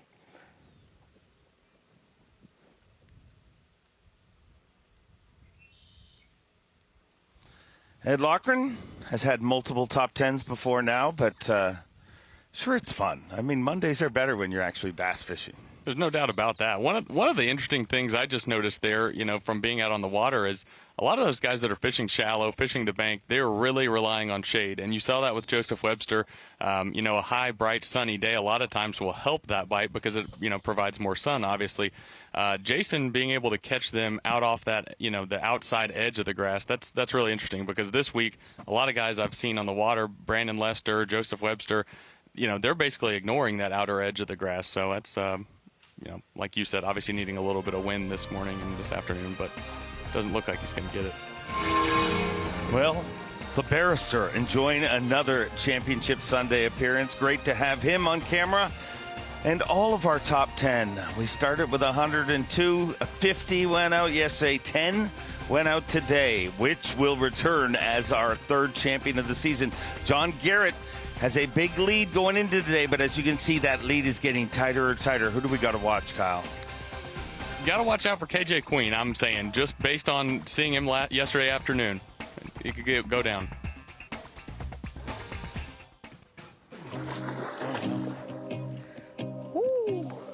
Right at the boat. Ever since I was 4 years old, I've had a fishing rod in my hand. I've been doing this ever since I can remember. I remember watching tournaments and fishing tournaments since I was 6. Fished high school, then I went to BFLs. I went to co-angling on the FLW tour, marshalling. And all of that has led to where I'm at now, and to take advantage of it, like we have this week, it just means the world. And I'm super appreciative of all the people that support me and everybody that gets behind me, because it's just been a roller coaster. And I'm just glad to be a part of it. This is the best stage of bass fishing, and there's no place I'd rather be. Big Bass, big stage, big dreams, and that's exactly what JT Tompkins is following. Qualified for his first Classic through that open win, and I remember standing with him that night after the Classic was done. It was like he was possessed. He couldn't even enjoy the night. He's like, I need to find a way to be here, to make this my living. And boy, did he figure out a way. He's obviously the 2023 Tackle Warehouse Bassmaster EQ Angler of the Year, but that'll look at our current EQ Angler of the Year, led by Canada's Evan Kung, Dakota Ebert. I don't know if he's a rookie, but he that list. And the crazy thing that JT Tompkins told me at Fork, he said everybody talking about our rookie class, he said the next one coming, in his opinion, is better. Well, it seems like that tends to be the case almost every year. I mean, this rookie class that we have currently has made as big of a mark this early in the season than I feel like we've seen any rookie class. But there's no question. I mean, you look at that top 10 there, and there are some hammers on that list that, you know, assuming they can make it, will make a massive impact on the Elite Series next year. Yeah, you look at last year's rookie class, we had 4 out of 9 events.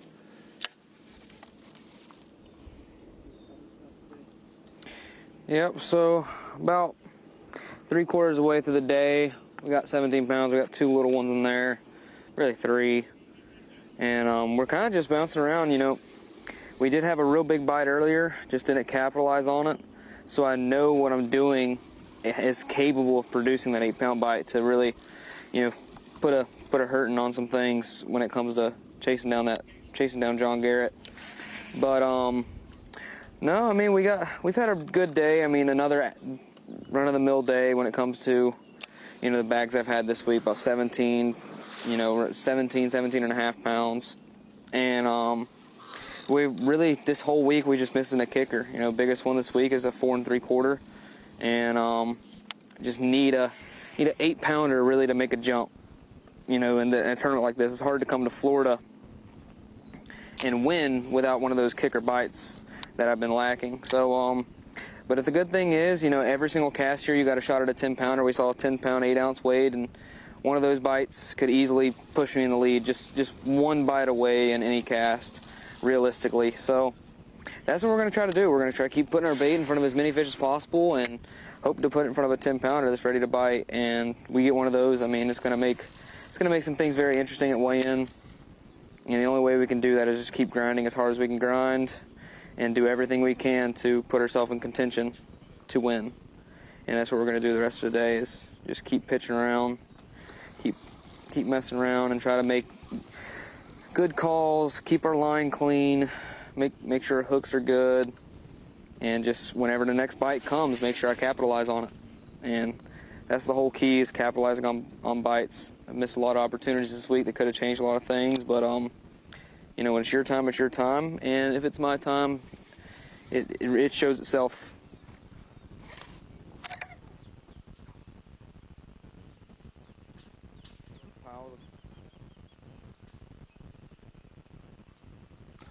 That looked so good there for a split second. That just explains every day I fish, literally right there. For a split second, it looks great. Yeah, seemed too good to be true, you know, finish talking and then hook into a big one. But that's really what's, you know, kind of crazy about this. I think in these tournaments where, you know, somebody has a big lead going into the final day, it tends to almost seem like it gets stagnant because you just feel like you know who's going to win. But on the Harris chain, I mean, he's one swing of the bat away from this tournament being a completely different finish. And, you know, like I said, he's caught some big ones this week, and, you know, he's fishing ways to catch a big one, naturally throwing a jig and a swim bait and things of that nature. I always look at it kind of best case scenario, worst case scenario. Sure, you want to go into the final day with a big lead like John Garrett has, and that is your best case scenario to win. But it's also the worst case scenario for everyone chasing you down, in the way that they're all very relaxed. If any of them are not, a lot of these rookies show much pressure. No. But it is amazing to me that, you know, when they have that mountain in front of them, they know they're not in control of their own destiny. So it almost helps that comeback be an option. No question. And, JT Tompkins' win there at the Chesapeake Bay 2 years ago, it was the almost exact same scenario. Really? He was going into the final day. I don't want to say exactly. I think he was in the bottom 10 going into the final day. And he said to me when we were shooting top lures, what if I went out there and won this thing? I told him, I said, I think you have a better chance than you think. And sure enough, like you said, no pressure at all. Went out there and got his first win. A guy who always has a shot is Jason Christie. Once won a Phantom tournament. We had to reenact the whole episode. That's the kind of stuff that happens with Christie. And he kind of laughed about it this morning and said, hey, I got a tingly feeling. And when Jason Christie has a tingly feeling, sometimes it's scary for the rest of the field. Absolutely. You and I talked about it yesterday in the media trailer. I mean, anytime he's lingering around, you got to be worried about him.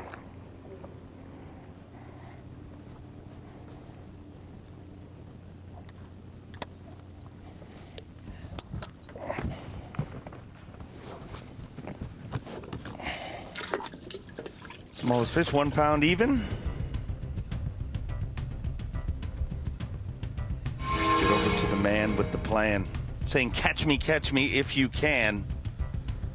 That is John Garrett. He has led this tournament since day number 1, trying to go wire to wire and trying to be our second rookie champion of 2024. And our first champion was literally one event into his non-rookie season, just his second season, first event.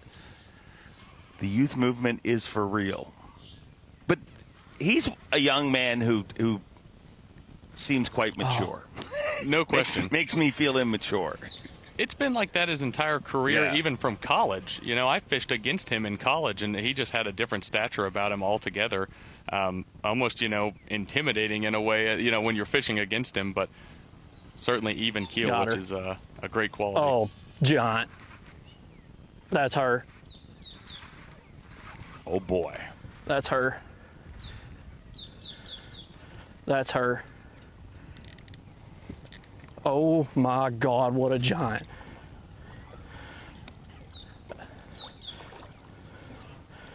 Wow. Yes, baby! Let's go! Let's go!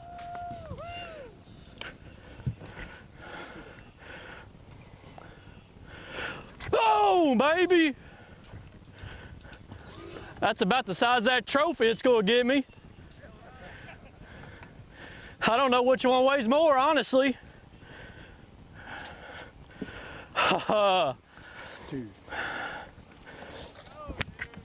that thing is huge.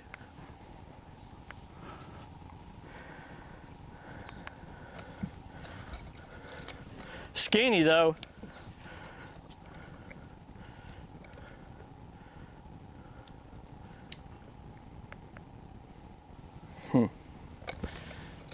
Huh.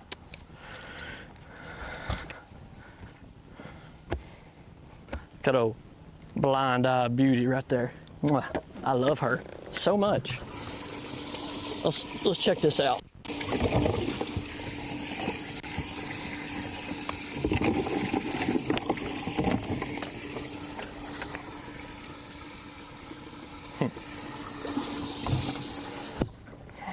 Thank you, Lord Jesus. That looks fake. When the mouth is the size of the live well, it's a big one. How about that? So nothing says love like a giant. Where I'd been fishing on Championship Monday. There got basically ran out by gar. So I scanned the entire area and seen a few bass shadows right there.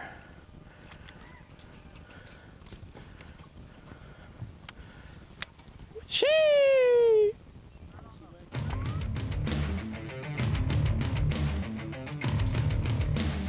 For a young man that started dreaming of this, practicing hoisting a trophy at 4 years old, he has literally caught thousands of bass in his life, and that may just have been the most important fish of his entire life.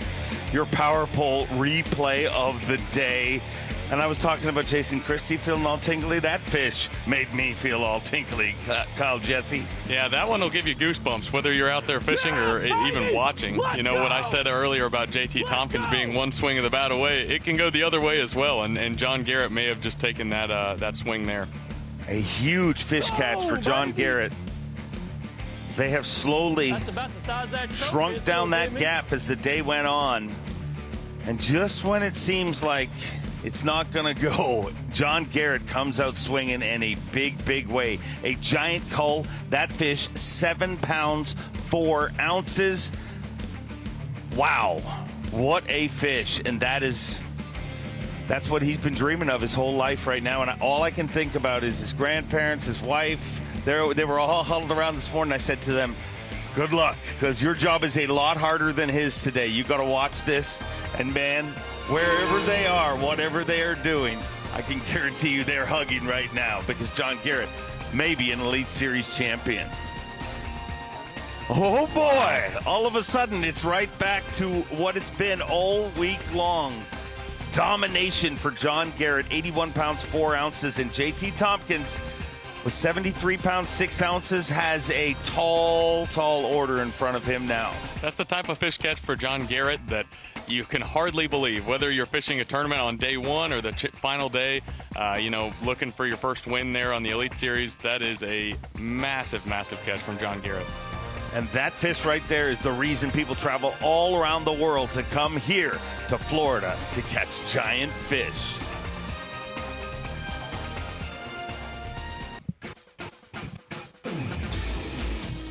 Welcome back. On location coverage, and what a spectacular playing field. Well, for some it's spectacular, but not for that critter that is in the grass. I bet it's nature. I mean, nature is beautiful. Nature has to eat, and when it does something, let's just move on from that. The Lowrance Bassmaster Elite at the Harris Chain of Lakes. An incredible aquatic playground this week. 8 different lakes that our anglers can choose from. But look at first to 10th place right now. Wow, what a difference. 81 pounds all the way down to 54 pounds. And it's not like Brad Watley hasn't had a good week. I mean, that is incredible. It's very rare you see a difference that big.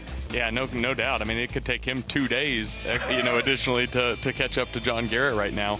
But one thing you mentioned there with the amount of bodies of water and the amount of fishable water they have, it's been spread out. I mean, this has been one of the few tournaments we've put in a different ramp almost every single tournament or every single day. Our Progressive Bassmaster Angler of the Year leader, Dakota Lithium Rookie of the Year leader, the youngest to ever do either of those, the youngest Elite Series champion ever, Trey McKinney. And I noticed this morning he has started to sprout whiskers. He is maturing right in front of our very eyes.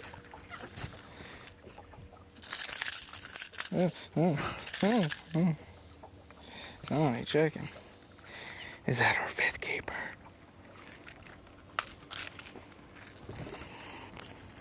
That's what I want to do. Get the bump board out. It's a keeper. Oh my gosh, it's 13 inches.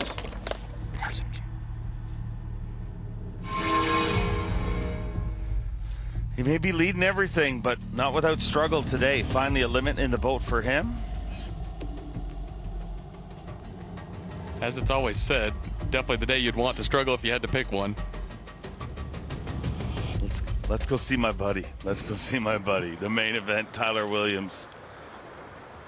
Dumped an ice bucket on the deck of his boat and sat in it with his feet and his butt because he said his carpet was too warm.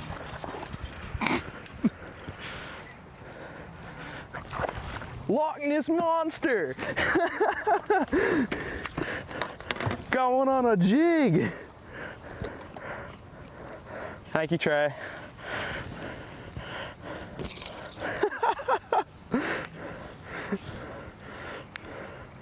I like that.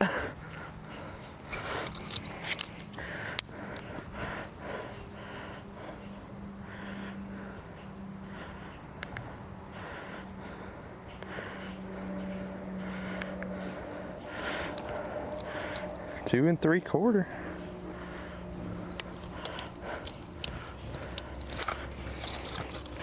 Number 5.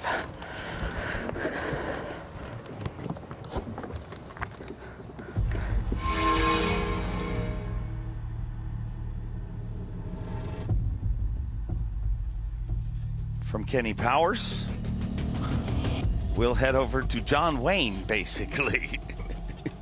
our tournament leader since day number 1. And just moments ago, he made a giant move in this event.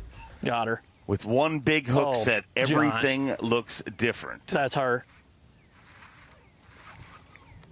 That's her. That's her.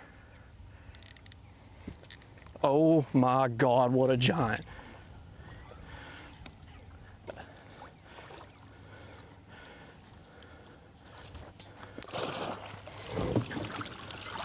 Yes, baby! Let's go! Let's go!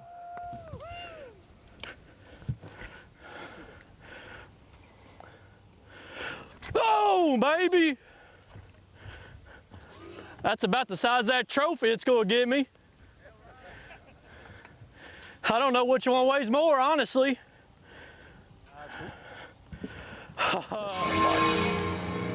Guys, we just caught the fish I've been waiting a long time to catch. Caught old big. The place, well, right where old local's sitting, that's where I've been catching all my fish this week.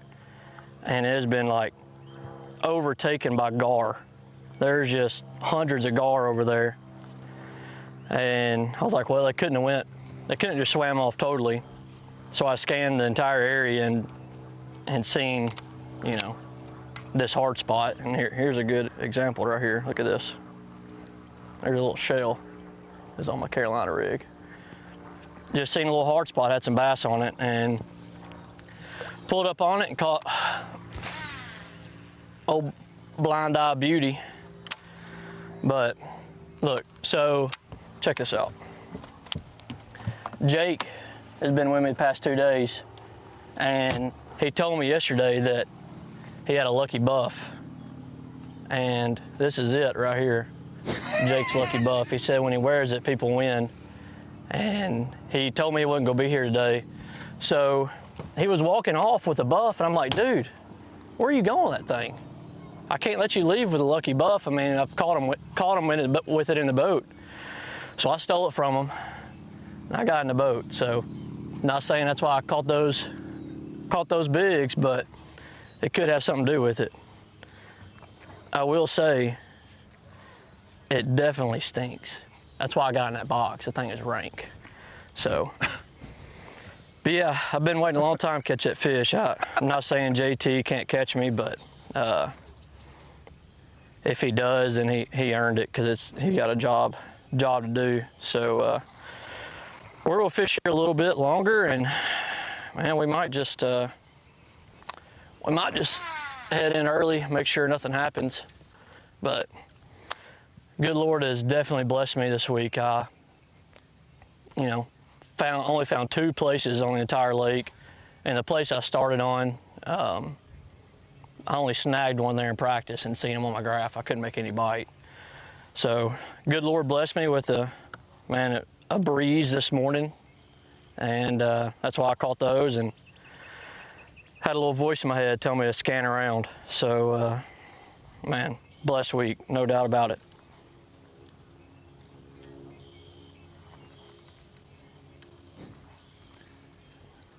Jake's lucky buff becomes part of the story. I think you beat all of us to it in saying that it smells bad, because there's about nothing worse that as far as smell is concerned. Boy, the buff has powers. Well,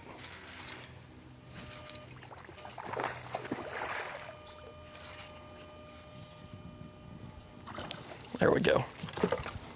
There we go. Just add a little poundage on the satchel. That's a thick one. Calm down, buddy. Tongue hooked. That ain't good. Get her in the live well.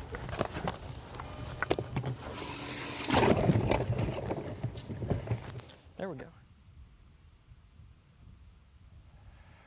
So Jake's smelly but lucky buff has become a player. And with him in mind, happy birthday to Jake Latondras. It's his birthday today. Fortunately, he couldn't stay for Championship Monday, but his smelly buff found its way into the boat. He has some really good luck being with the winners of each tournament, that's for sure. And you know, while he might not be here today, he's got the smelly buff with him, that's for sure. His musk remains. Let's head over to Trey McKinney, leading everything there is to lead in professional bass fishing, and has not been 19 years old for over a month.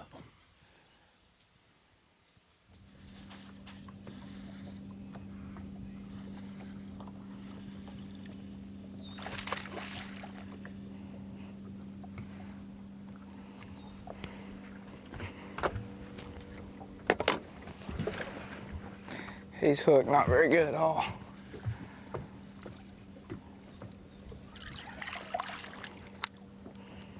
Maybe a 2-pounder. Maybe a little bit. He's literally got one hook.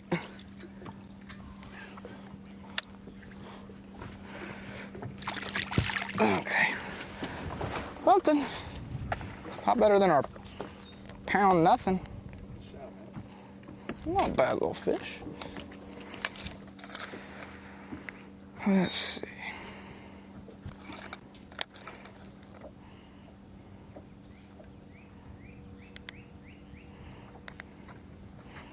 Okay. Yo. Giant.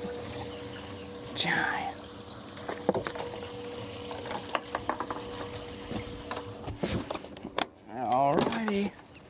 Slow, but surely.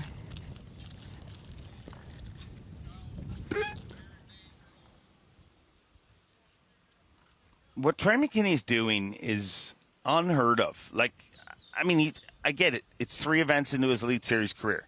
He's made 2 of 3 cuts. The cut that he didn't make, he finished 2 spots out of, like, I mean, it just seems like no matter where you set the bar. Last year we had 4 rookie winners, and you thought, oh, this rookie class will never. And then this year, right after Kyoya Fujita wins his second lead, I'm like, this may be the hottest start we've ever seen in bass fishing history. I know it's only 3 events, but once again, this may be the hottest start to an Elite Series career we've ever seen in bass fishing history.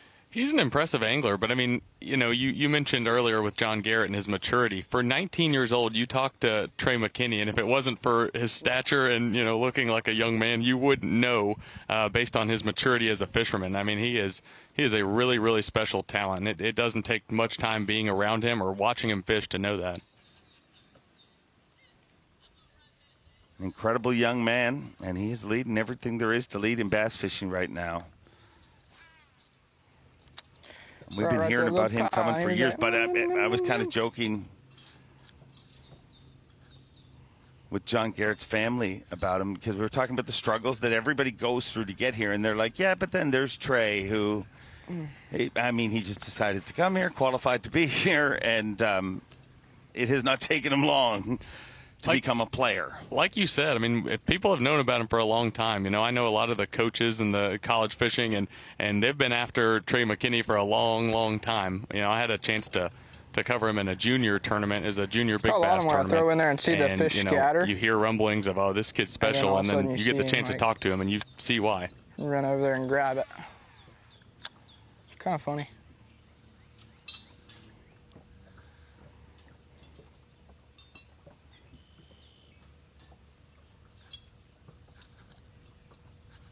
Biggin. Starts every day with a Red Bull and a Twinkie. So all of this performance is fueled by Red Bull and a Twinkie.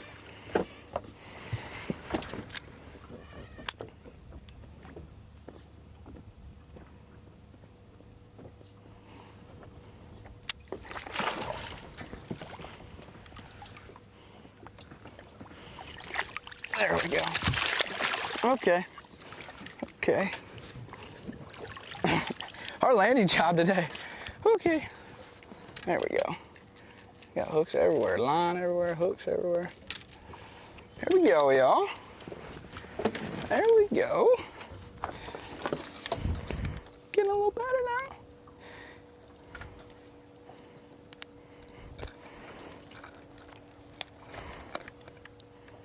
Not a terrible place. Smallest fish, 1 pound even. Blue. Man, I'd have 18 now. Oh well. That's a coal. Bloop.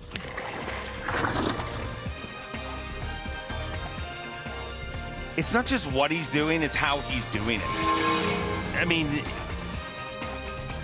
he looks like he's literally just out fun fishing. There's no pressure or anything. It's exactly the same thing when you see Tyler Williams, exactly the same thing.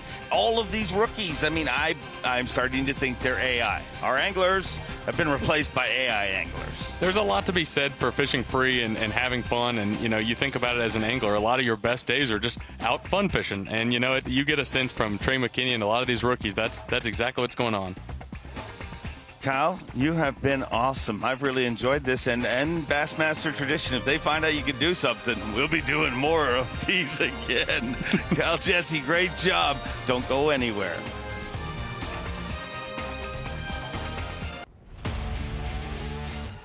The Lowrance Bassmaster Elite at the Harris Chain of Lakes in Leesburg, Florida is sponsored by Mercury, by Power Pole, and by Progressive Insurance. Oh, we've had quite the day here. Quite the day. The Championship Monday. Looking for the third champion of the year for the Bassmaster Elite Series. John Garrett, since basically the start of this tournament, has been the man in charge, trying to win this thing wire to wire. It's been a slow day for him each and every one of these days. He's had to wait out long periods of no fish. And during one of those long periods, J.T. Tompkins pulled up very close to him, within 2 pounds. But John Garrett, a few moments ago, absolutely put a 7-pounder in the boat that changed the whole complexion of this tournament. We want to show you something, though, from just a few minutes ago. This was earlier today. J.T. Tompkins had his own big one on, a big moment. You got 2 hours left in the day, Tommy, as well. So these guys have, for some travel time, they've got just an hour, hour and 15, hour and a half maybe for some guys.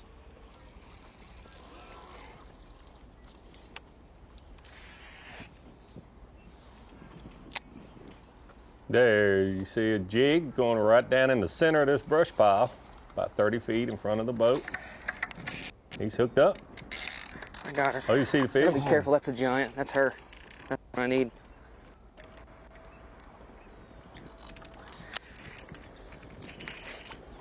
Oh, you see the fish. It's like his right there coming out of the brush. And his, it's hung up. You see it going up and down. Come on.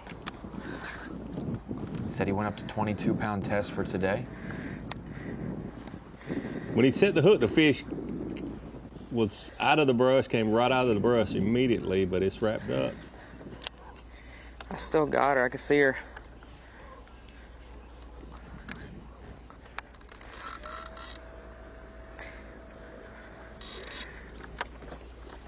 Come on.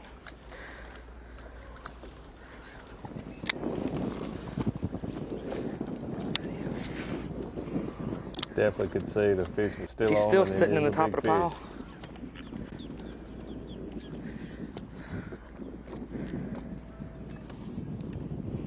Come on. Just do something. Run.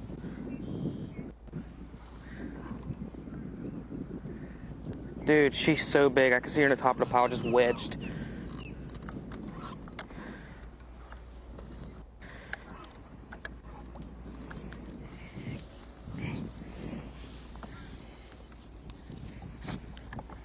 Look right under the boat. You I still got see her. the fish. 15 feet just felt her deep, pull and it back. comes all the way up to 10 feet, but The fish is pegged right at 10 Yeah. foot mark at the brush. JT may show up on his scope in a minute. Yeah, exactly. Swimming down.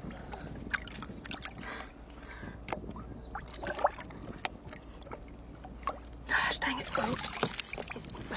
one of those moments where you hope you can horse it She's through the still brush there. or feed it line and it can swim up out of itself. Just please.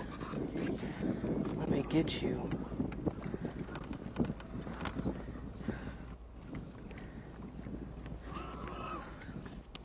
Break off the branch if it's just a small one. Maybe it's too big. She just pulled back again. I know I still got her.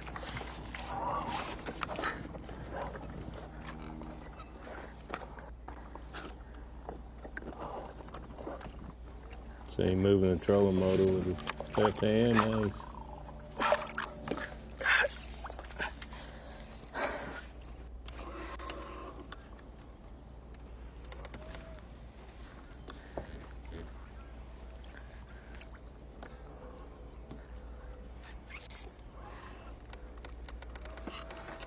Oh, it's so frustrating. We saw when it goes right, like Lee Livesey, and he's got crankbait fish at fork hung up in trees, and they swim out, and he can land them. And I often don't see this side of it in Triumph.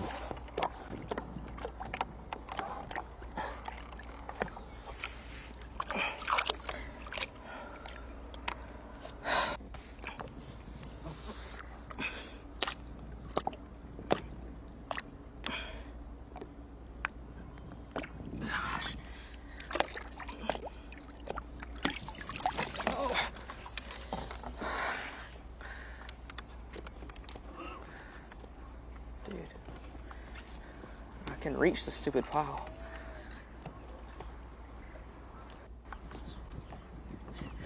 I wish we're allowed to swim for these stupid fish. See, Henry, the 10-foot gator.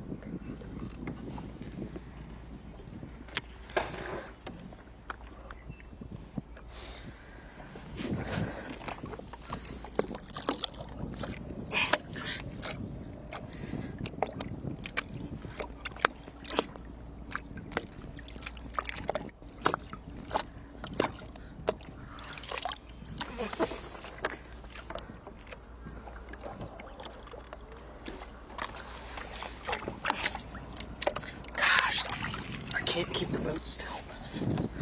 Still see the fish right on top of the pile.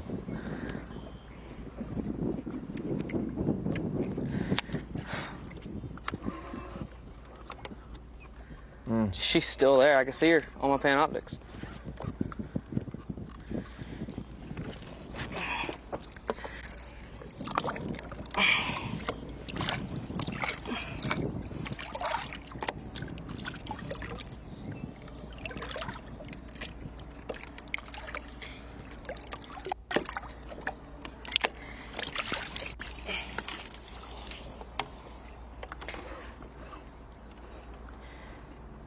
See the fish there? Look, she's so big.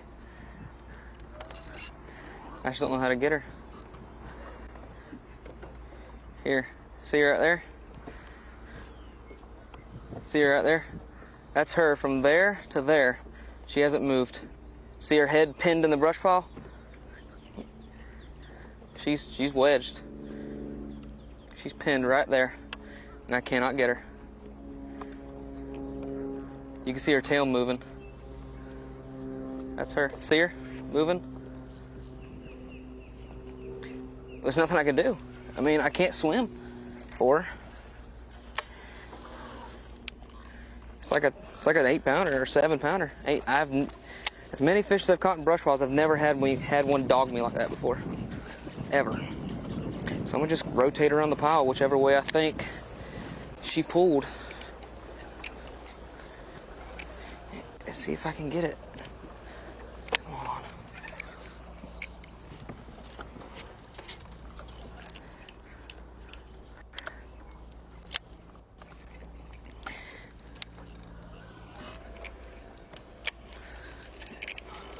Come on.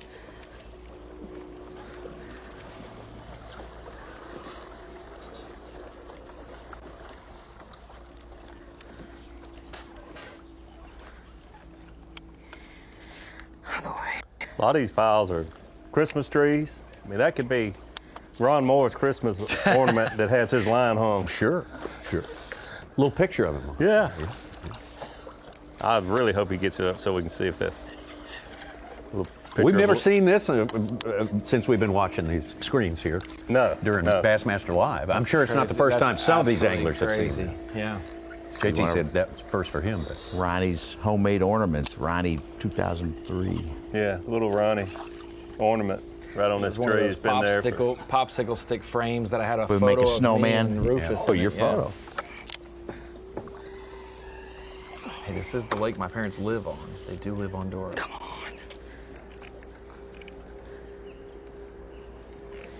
Dang. This is so frustrating as an There's no angler. way I've this been there, happens. done that. You and keep, you know, before forward facing, you'd feel the fish every now and then, just knowing that it's there and it's a big one. And if you just one little wrap of the line. I'll call Lisa just to make sure. Make sure you can't. Hey, Make Siri, sure you call can't go Lisa swimming. Salmon. I mean, this is awesome here.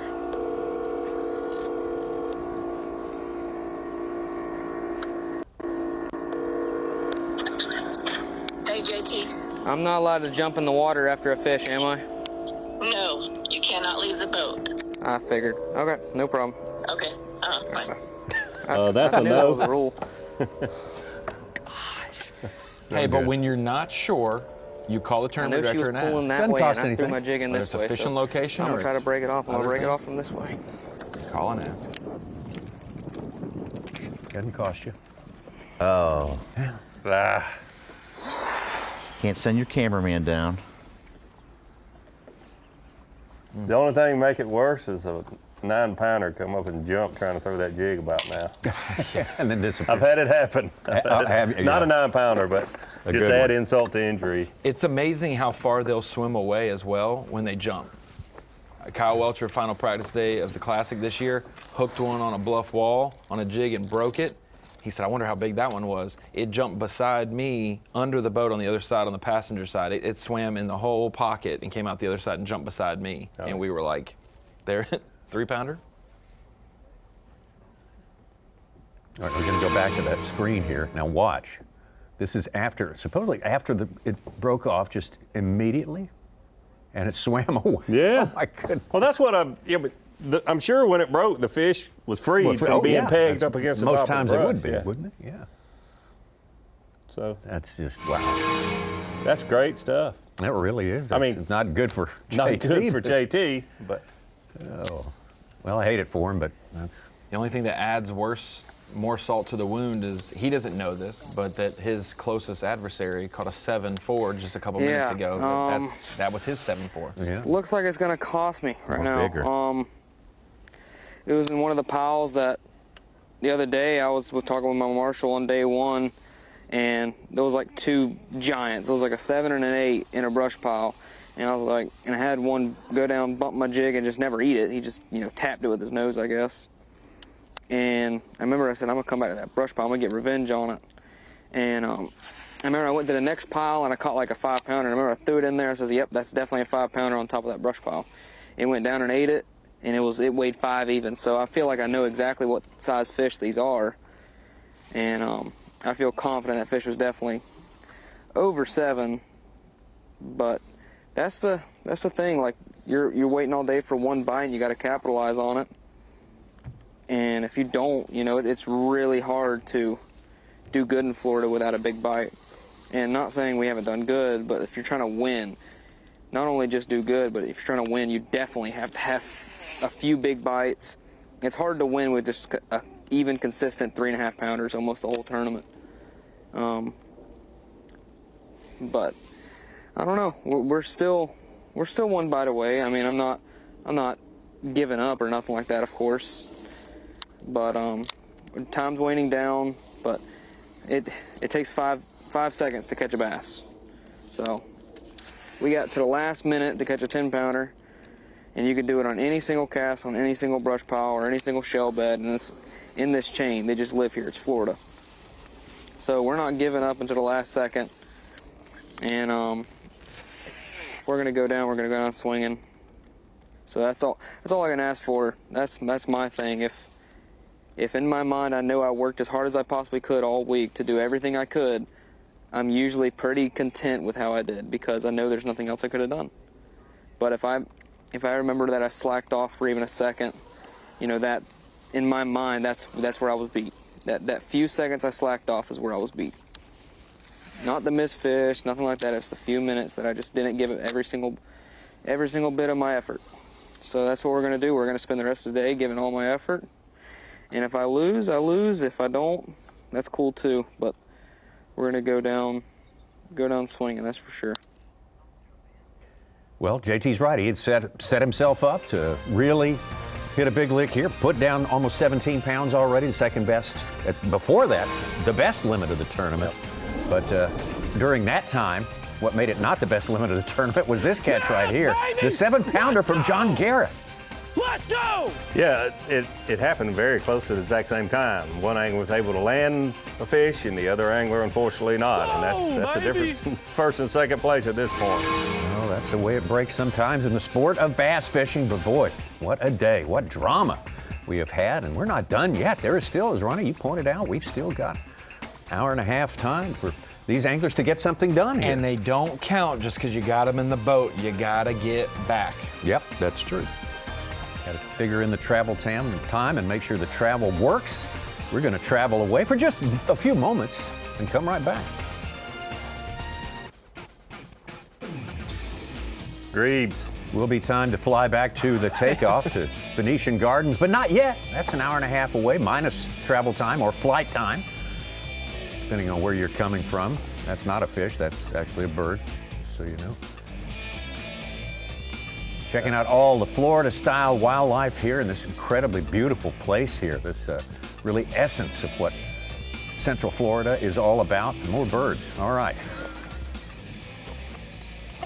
Speaking of birds, one more KJ bird. Queen. Just kidding. KJ Queen back there. He's been holding steady, man. Oh gosh. Day oh two. no! Look at this. Oh, look at God. this. My goodness. Dope. Dope. Is that one of those cross-country trips? Are they raising money? Can't you get from the Mississippi down to the Ocklawaha?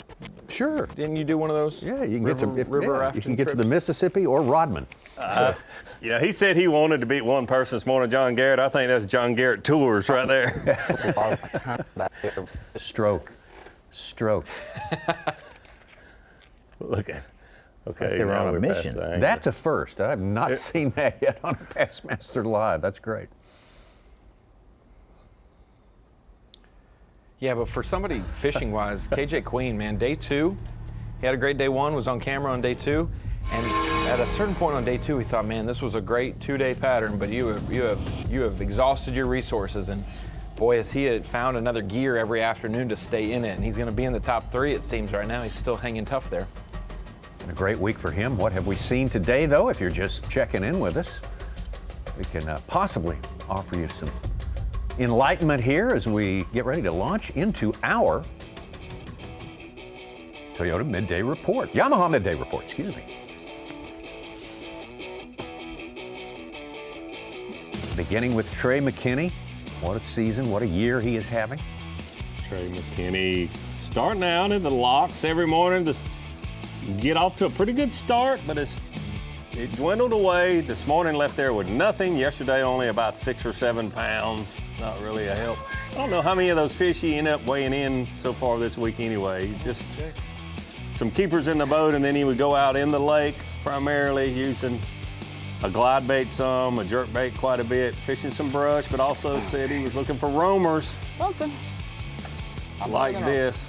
But then we get most of his weight. 63 pounds, 8 ounces unofficially. 5th place, Trey McKinney. Okay.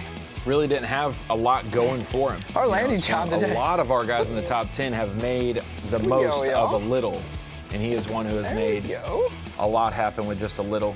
A couple losses would have really put him closer to that 70-pound mark. Yep. Tyler Williams and his great season continues on here. Actually, a holdover from last year when he won a Bassmaster event. Yeah, Tyler Williams has had nothing but success in about the last 10 months or so. It's really incredible. And one thing we talked about a little earlier, he just does his own deal. You don't see him fishing around many people. Typically, though, he's looking for some specific isolated targets. He said, where I'm from in Maine, we look for boulders. We look for key little small patches of vegetation, a lot of little rock piles and individual boulders. And graphed his whole practice here. Spent 3 days graphing, not fishing at all to find a lot of spots to rotate on. Typically seen with a brown or a white rubber jig. This week, though, the jerkbait has certainly been his bait of choice. Caught almost all of his fish on the jerkbait since we've had him on camera on day 2, 3, and 4. Tyler Williams with another good tournament. Currently unofficially in 4th place. talk about KJ Queen. We had just started talking about him. Really solid week for him and the right trajectory, going up, up, up every day. Yeah, he really has, and all the way up to third place now, KJ Queen. And he's really kind of been in his own world, like you mentioned, Ronnie. He's been doing, starting out with a shad spawn a little bit. Everybody else with a white vibrating jig or swim jig. He's been using a pumpkin or a green pumpkin vibrating jig, capitalizing on that early in the morning. Then later in the day, he's been catching some fish on a wacky worm. He's also been sight fishing for some on the bed. We've seen him lose a couple good fish that probably would have him sitting in second place right now instead of third, but great tournament for KJ Queen, just fishing in his own little world, kind of just reading each day, taking advantage of the moment. The calm waters, the sunlight has really helped him sight fish the last 2 days. JT Tompkins, Angler of the Year. Back at Warehouse EQ Series last year and having a good year this year as well. It's not up to his standards because he's had so much success. And all we've heard from him all week, even before the tournament started, I'm around him, folks. I'm around him. You have to believe him because what we've seen.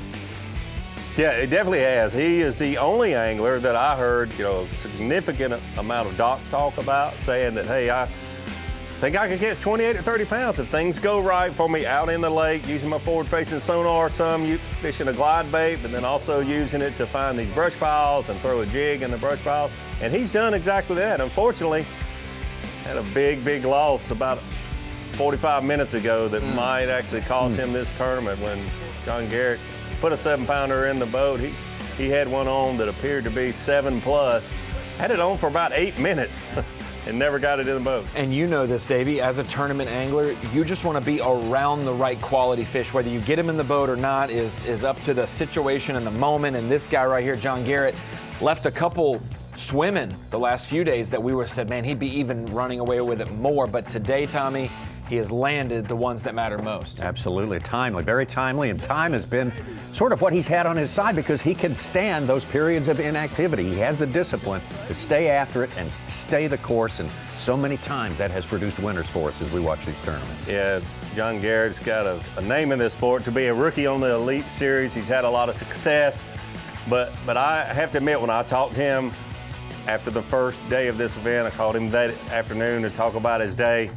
Said he put his first fish in the live well at 10 o'clock and caught his fifth fish at 1 o'clock. Stayed in one area, only had 6 or 7 bites all day long, but they were obviously the right ones with 24 pounds. I think 24.2 the first day. Yes.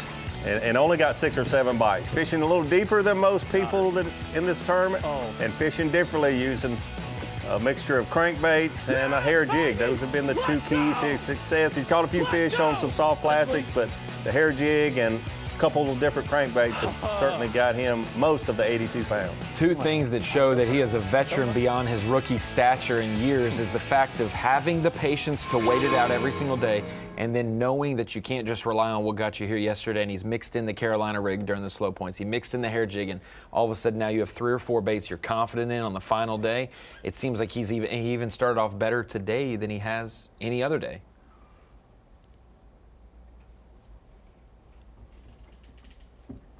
Joseph Webster, bottom right, was the fastest start of the morning for us today. He's had fast starts a couple of days during the course of this tournament. Had a great day 1. Hasn't been able to fill in with the big ones. Jason Christie was waiting for a 2-hour window that I guess probably did not materialize for him today. Didn't open up. Yeah. At 82 pounds, Garrett's the best elite weight. And he's rivaling Larry Nixon's 2 megabucks wins down here, which was 88 pounds, 5 ounces in 1988 and 84 in 1990. Wow. Of course, those were fished over 6 days. I forget how the format exactly ran. I think that would be, it was probably not including the whole course. Those 80s were the 4 days of competition until before they went to the course. Just like here? Yes. Yeah, okay. So they are comparable.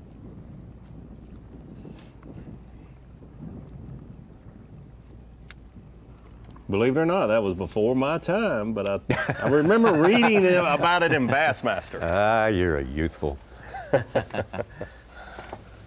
angler. That was just a few years before even I started fishing. The first B.A.S.S. mega bucks was in April here, Roger Farmer.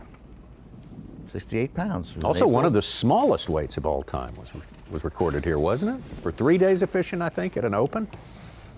Many, many years ago. It was Folkstad. Yeah, Mike Folkstad. That's right. January. Like 14 until 1410 until Pittsburgh Classic. It was the lowest. It was the ultimate in futility.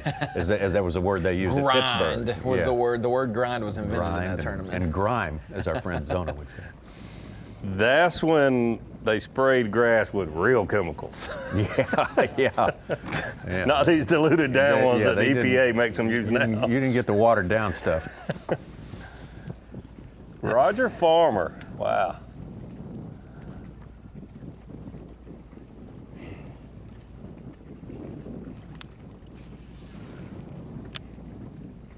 I drew Roger Farmer my first day, my first full year being a Bassmaster touring pro on the St. Lawrence River. You're lying. No, I'm Stop serious. lying. I'm serious. Roger Farmer. He had the blue vest and everything with all the patches on it. So intimidated. Yeah. Oh, yeah. Speaking of that, we've given some love to the kayak series. That wrapped up yesterday. You can find information on the kayak tab of Bassmaster.com. But after the Classic, we haven't really had any events. Until last week, we fired up the Bass Nation series, which is revamped for 2024 in terms of instead of just having state and local clubs that funnel to the national or the regional and national level, Bassmaster has multiple bigger tournaments that kind of resemble the best of the best in each state. Like Chris Johnson just won the Muskogee one, and he had one of those old patch jackets. I saw that. I love Chris. He's from Northwest Arkansas. His wife Lucy and his son, I think, I want to say Reese, major players in the high school series all those years. And so I had to call Chris, and I said, man, we've known each other for a long time. I hadn't had to call you for a win. Congrats. This is a big time win. So he'll be at the Nationals at Grand later this year, trying to make the Classic. I think that Johnson fished out of a real old Ranger. Yes, he did. He had a legit tackle box with the tray and the stand-up box. Still getting it done, old school. If you've ever fished the Arkansas River in Muskogee, that does feel like a time warp as well. You can fish. It's a different world. Ed Loughran had a go at Lake Apopka today. I don't think he ever got there, just fished the canal and kept catching them. I think the size he needed. In the lake just a little bit, but he's not there now. He didn't stay long. That's right. You're right. He did get in. Just a little. TH Weather Watch right now gives us our current conditions, 81. It's supposed to get a little warmer today. May yet get warmer today, but not much. No grand closing arguments. Aha! For Mr. Loughran. The barrister. G-Man and I was having some fun with all the lawyer terms yesterday. Bass. Might not be big enough. We're gonna move.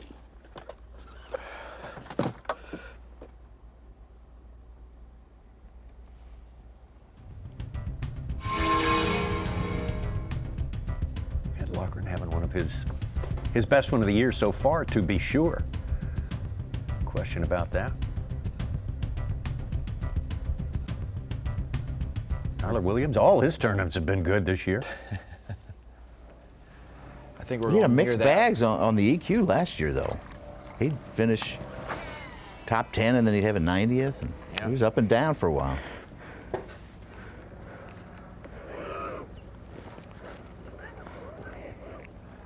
Mentioned his hobbies, snowmobiling and building diesel trucks.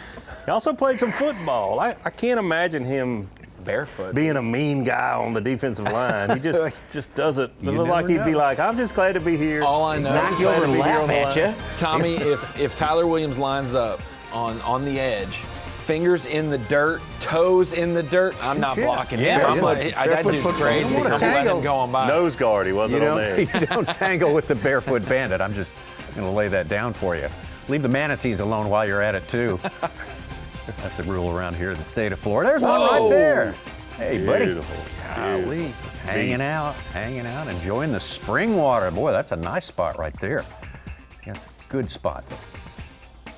Be a sea cow if you like it.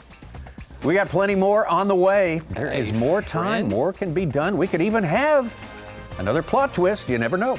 Coming back. Well, if you row your boat at Apopka, you're fixing to head to the Venetian Gardens that way. You're not going to be there in time for the weigh-in. I could just say that right now. Luckily, our guys have a different sort of mode of transportation. What's that? One thing for sure, KJ Queen is not up a creek without a paddle. That is right. There's plenty available. John Garrett in a great position with, given 15 minutes travel time, 1 hour left to fish for our 10 anglers here on Championship Monday. Caught a 7-pounder crucial fish right there within the last hour that has made a huge difference. Just about an hour ago did that happen. KJ Queen, JT Tompkins, Tyler Williams, all got to do something pretty monumental, pretty big on the seismic scale in order to get back into the conversation for the Blue Trophy, the third one of the year for the Bassmaster Elite Series. Let's get out to JT right now. Just had a disappointing episode with a big one hung up in a bass darn jig in a bush in some underwater I'll straighten it back out. Situation there and couldn't get it off. Well, he's 8-12 back. He needs 2 of those right now. He needs to get over 25 pounds.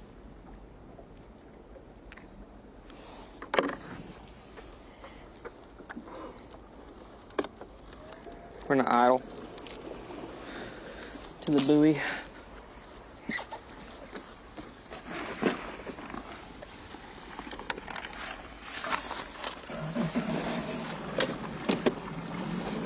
We tried for about 8 minutes to get that fish out of the brush pile. And he knew, just like we did, that was his opportunity to stay in this thing. That was very strange, being able to see the fish. Yeah. That was wrapped around maybe just one little twig, but just enough that JT could not retrieve it. Could be a twig smaller than your pinky, really and truly.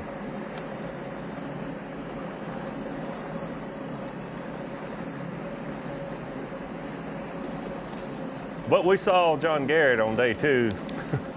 No twigs involved, but he lost several fish. Oh, he did. He could have weighed in 6, hard to get him in on that crankbait. Yeah. Very hard for him. Yeah.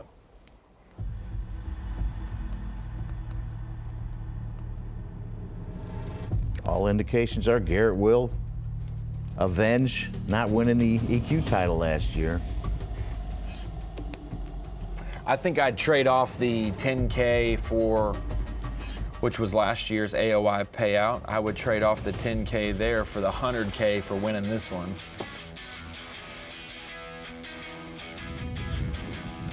Well, we've been celebrating his performance throughout the week because he has been on top throughout the week. John Garrett.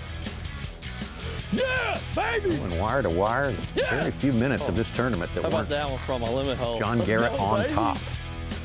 We've talked about it a little bit each day, being with John Garrett on day 2, 3, and 4. How patient he has been from day 1 all the way through this event. Day 4 right here got off to a much better start than he had the previous days, and it looked like, wow, he is going to wrap this thing up in a hurry. But then things, after this fish, you can tell he's kind of feeling it there because he knows he's way ahead of the game at this point. But after that fish, things got slow for him, so it tried his patience again for about 2 or 3 hours. And during that time, JT Tompkins caught a couple of good ones. Sure did. Really got the gap much smaller. Went from about 12 pounds down to 2 pounds. It did. Let's go! It did, and then this fish on a hair jig. Hair jig seemed to save his day yesterday and today. This 7-pounder sure made a difference. Made that lead go from, like you mentioned, Tommy, not quite 2 pounds to back up to about 8 pounds in one cast. 8 pounds, 12 ounces, and that's going to be your marathon peak performance, wire to wire for 4 days. I guess that's how wire to wire works. 4 days for John Garrett. 82 pounds, 2 ounces unofficially. Higher weight, higher winning weight than I would say 95% of the anglers predicted for this week. Yeah, they were on the 60s, low 70s. Yep. Yeah, Garrett took the lead at 109 on day 1 with 21 pounds when he called up. There were 9 lead changes on day 2, and yesterday Joseph Webster had 14-8 real quick and took the lead for about 15, 20 minutes, and then he's been the front runner ever since. There have only been 13 Elite Series events won by 10 pounds or more. If John increased it a little bit or there was variance and he broke the 10, he would be the 14th Elite Series double-digit victory. All right. Jordan Lee. Audio. Yeah, man, we made a move. Beauclair, it was dead. You know, y'all saw me catch those ones this morning, and that's it. I mean, could not generate any more bites. So we decided to come right here near takeoff.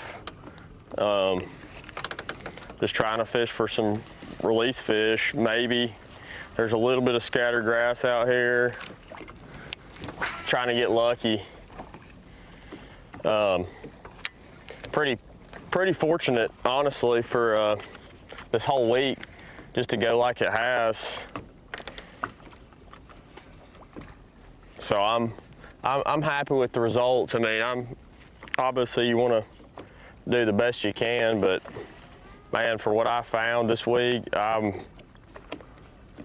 over the moon with excitement how it turned out. So it's been a great start to the year.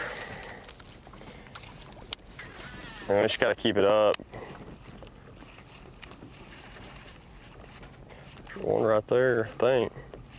There's so many fish over there in Beauclair, it was just hard to tell what's bass and what's not. I mean, that was the main problem for me in there, but you know, I feel like I got a couple fortunate bites in there this morning. Not to be on anything.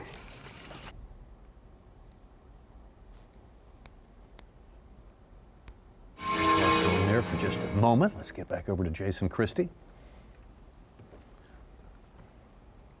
Jason Christie said he had one bullet in his gun, and he was certainly telling the truth. Yeah, he was stuck with the outside edge of the Kissimmee grass all day long, looking for that 2-hour window.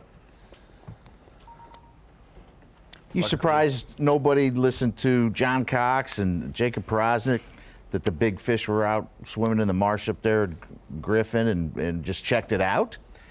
That's a big, you know this, Dave, it's a big troll zone. I mean, it's just checking it out. You pretty much got to know where Well, it's a commitment. It's not something you can go check out in an hour. It's a at least half-day commitment, I would say. Yeah, and to have to put all your eggs in that basket with blind is harder. And it doesn't matter. I mean, we all love John Cox and Jacob Porosnik. I mean, we do. They're fun guys and fun to be in the boat with and cameras with. But, you know, when you make the top 10, listening to somebody that didn't make the top 10 tell you to go on basically a commitment for your entire final day, most of these guys aren't going to do that. Yeah, if it's say, hey, fished a point with the blue heron standing out on the end of it, that's one thing. But to go into the marsh and commit your whole day, that's a reach. That's a pretty big leap of faith right there.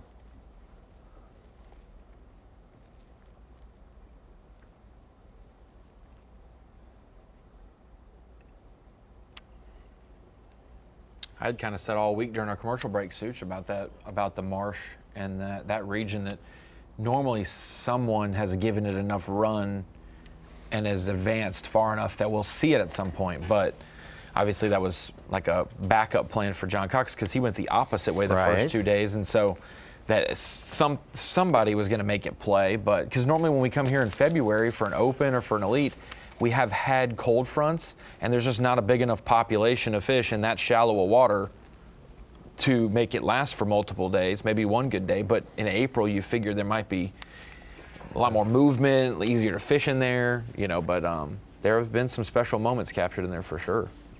Yeah. The main deal is that what a commitment it would be to go on, a venture like that on the final day. It's not something you could check out in 30 minutes. It'd be total You'd commitment. be committed the whole day then, Yeah. pretty much, to get back and idle back. Well, you got to go pretty far back to. Trolling motor only. Right. Yeah, I think if you have a 40-horse motor, you can use the outboard, but for anything over that, it's trolling motor only, yeah.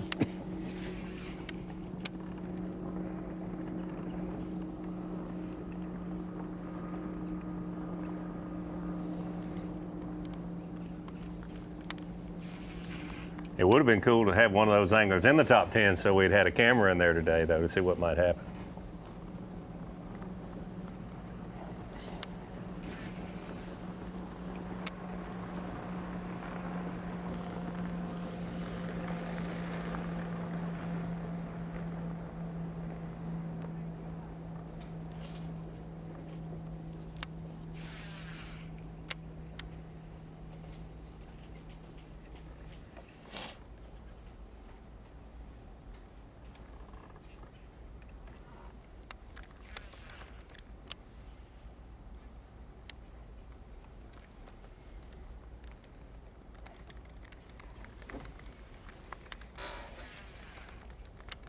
Had a trivia question we didn't run on who was the last elite champion who won on the Golf Masters Sunday. And of course, since we had a wind delayed day and we're going to Monday, wouldn't have happened, but you guys know it was Jason Christie in 2022 when he won at Chickamauga. Cool thing is he did it the year before too, in 2021 on Masters Sunday at the Sabine. Yep. Wow. And that's why I picked him on my fantasy team. And then the day got postponed. So what is it? It's like I wasn't listening when you were saying that because we already talked about that during commercial, but it's the same kind of thing for him on Masters Sunday as it was for Aaron Martens on Mother's Day. Yeah. Every time we had a tournament on Mother's Day, Aaron Martens was winning, which he would win most times anyways. Yeah. But always came through on. Yeah, the guys that win a lot of tournaments, they help that helps their odds on winning on particular days and anything else is going on. Yeah. What was cool is I didn't know this, and Tommy, maybe I was the last person in the world to learn this, but watching the cast episodes and hearing the sound bites and the stories, that B.A.S.S. was formed, Bass Anglers Sportsman Society was formed, tournaments were hosted, Ray Scott was putting them on early in the time, and that he's watching and frustrated that he couldn't get a lot of media promotion or support. People weren't showing up to like promote the tournaments and get the word out. But he turned it on the TV one day and sees the Masters golf tournament on and how many people showed up and how many people were there. And he's like, we need to have one big event that's classified the biggest. And what are we going to name it? And so he named it the Bassmaster Classic. And that it was derived from the Masters. That is so cool to me. I didn't realize that until earlier this year when those all aired on FS1. And then in later years, people get more attuned to what goes on in the world of legal action and stuff like that. And of course, you don't want to run afoul of the Masters. They can afford some pretty heavy-duty lawyers. And so take the S off and combine it. Since then, it's the Bassmaster Classic. Yes. Right. Yeah, you can tell which generation anglers fished because Davey Heidt will say Bassmasters Classic, and some of these anglers will. Yeah, definitely. And I grew up with Bassmaster Classic. I've never put an S on the back of it, and so that's. I'll say it both ways because I know that it did change, but the old Davey will say Masters every now and then, sure. Old school guys say Bassmasters Classic, yes. 100%. Because that was correct. Right, that's what it was called. Back in the day, it sure was. Back in the day.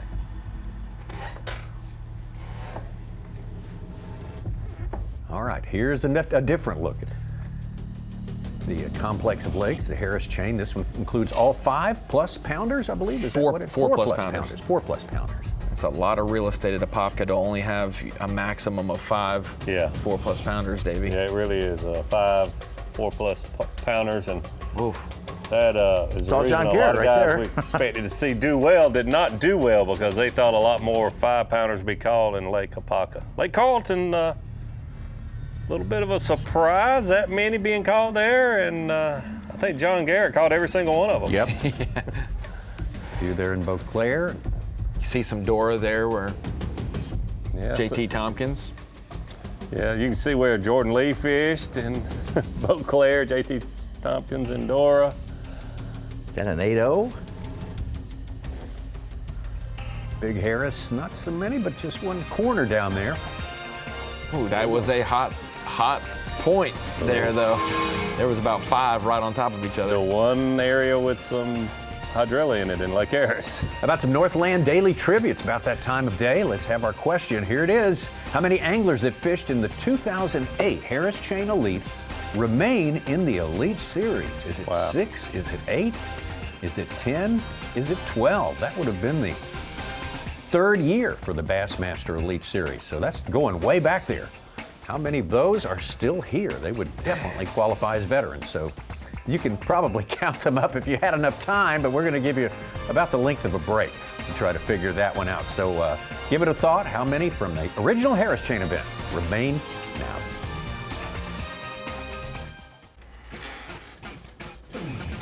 All right, we're back. We're going to answer that trivia question for you at the Lowrance Bassmaster Elite at the Harris Chain. The question was, how many anglers that fished the 2008 Harris Chain Elite, the first time the Elite Series was here, remain in the Elite Series? How many of those anglers are still in the Elite Series? This was a good long time ago. Was it 6? Was it 8?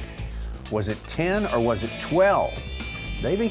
I'll go B8. I think I'm going to agree with that. Ronnie, what do you think? I got it correct on Tuesday when Such broached it, but I can't remember what I said. I think it's 12. I think it's D. I hope for your sake you got that right. He did not. Oh, it's C. Kennedy, Menendez, Lowe, Cruz, Swindle, Clun, Schultz, Ike, Jason Williamson, and Hackney. Hackney was 109th that week. Wow, how about that? It was over a week ago, Tommy. This tournament's been 19 days long, you know. Well, I mean, when you can't even cheat properly, that's a double. Just hit 30. Just heard the trivia question a few days ago. I tried throwing him off the set. I thought it would be a day 1 question as a day 4 question. Right now, the man of the hour, and it has man of the last 4 days, has been this fellow right here, John Garrett. Before day 1 started, I was debating on whether to go to Griffin and try to catch 10 or 12 ones a day and survive this tournament, or go to area I have very little time on, barely seen, and try to risk it for the win. And the night before, I guess this would be Wednesday night or Tuesday night, Wednesday night, I had no idea what I was going to do. Thursday got canceled, and something just weighed on me on that off day to say, dude, don't try to, play it safe, because I tried to play it safe in a tournament last year. It didn't work out, and I was like, I'm just going to go try to catch big ones. If it works out, great, and if it don't, on to the next tournament. And man, I can't believe that I made that decision and that it turned out the way it did. But I mean, I'm not certain that I've won, but there's a dang good chance of it. That's why we're heading back in now. And so many emotions running through my head right now. Just thankful, and for sure thankful. What would your 10-year-old self tell you now? Well, my 10-year-old self tell me. You knew that you were going to win. Man, my 10-year-old self would be like, I just look back on it on the weekends with my granddad, watching the Bassmaster Elite Series. It's a dream to be here. If you told me I was going to be on this platform, I'd have called you crazy. And if you had told me I would have a chance to hold a trophy, I'd have thought you were insane. I thought there was no chance of it. But if, one of them deals where like, hey, it's going to happen, I'd be like, I want to experience that. So, yeah, I would have called you crazy, no doubt about it, because I was a big fan back then, still am, and pretty surreal moment right now. Looking ahead, what's the plan for the next St. John? I'm probably going to sleep in tomorrow. And I don't know, I'll check the tide chart. If the we're gonna have low tide early. I'll have to be out there early. But I'm gonna do the same thing that I always do. I'm gonna put my boat in gear and scan around and see if we can find a few shell bars that have some on it. And never seen St. Johns River before. Would love to survive that one, but man, I'm just happy to be where I am right now. Yeah, next 2 days on St. Johns, I'm gonna scan as much as that river as I can and try to learn as much of it. So looking forward to this afternoon, not really St. Johns River right now. John Garrett on his way back in, probably a prudent move. I mean, that's a big part of the success. It's all for naught if you don't get back in time. Don't take any chances.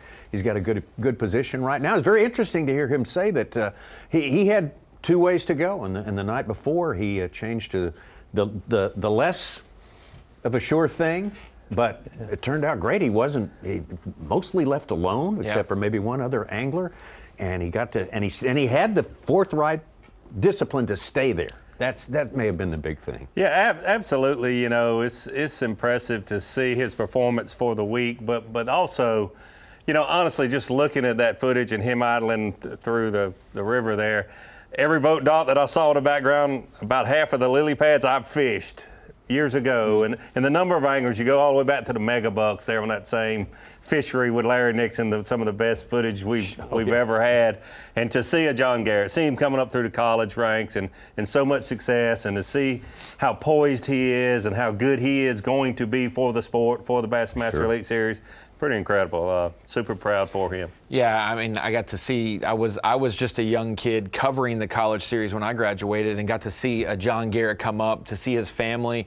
Johnny Garrett, granddad as he calls him, that man has done so much for so many people around. He's gone and traveled and been a co-angler with John, but he's there just like Patrick Walter's dad, just like, you know, Drew Cook's dad at times, just like my dad was. There's just guys that show up and want to be around tournaments, want to help anyone they possibly can.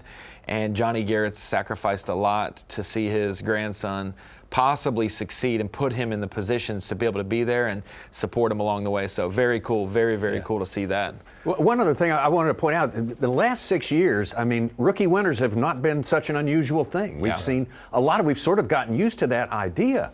But he's been talking about how long he's wanted to win one of these trophies, and he knows it's not a guarantee. Even though it may seem that way through the years, it's really not a reality. There's so many good anglers who have never won an Elite Series trophy. Yeah, I mean, you look back, and just that trivia was so fitting there. How many anglers are still on the Elite Series that were here just in 2008? And yeah, that's been a long time ago, but really it hasn't. Yeah. And you only got 10 anglers that are even still on the Elite Series that were there in 2008. So there's no guarantee to win a trophy. There's no guarantee to be on the Elite Series in 3 years for any angler that's out there right now. Yeah, no doubt about it. It is a dream come true. And when we go over to the Dakota Lithium Screen of Knowledge, I wanted to talk about one of the top teams that really encompasses a lot of those young anglers that are making it on the Bassmaster Elite Series. And so the top team this week, Ty Swaney's team for Drain the Lake, Falcon Rods, Drain the Lake. You've got 8 anglers to choose from. When you use them once this season, you lose them for the rest of the year. So you want to make sure you get the anglers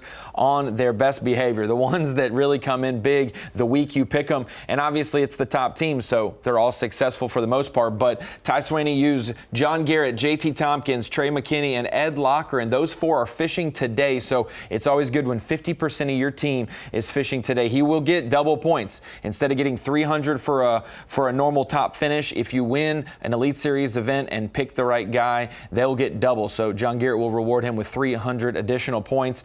His other 4 anglers that did not make the top 10 today, Brandon Lester, 12th place, Jacob Porosnik, 13th place, Hank Cherry 30th, and Bill Lowen just outside the top 50 cut. So one of the best teams you could possibly have. He's going to get all of those additional 5 points per day that you get for leading tournament competition. So John Garrett, I think, is going to reward him with about 620 points. And you used them at the perfect time, and that is key. And we're going to go through in just a few minutes the best fantasy fishing team overall, because some would surprise you. The way Harris Chain fished this week, it resembled a couple parts of our country and not necessarily the traditional Florida fishing that we expect. So congrats, Ty Swaney. I'm not going to guarantee you and hand you the purse right now, but based on the rest of the teams around you, doubling up on John Garrett's points, I'm pretty assured that you're going to be our champ. Yeah, it's looking good for him, I would say. I think Mark Zona's not with us this week because he's taken out last year's Drain the Lake champion on Lake St. Clair. Is that right? Wow. Over the last day or two, so. I don't remember getting any days off when I took the champion a couple weeks ago.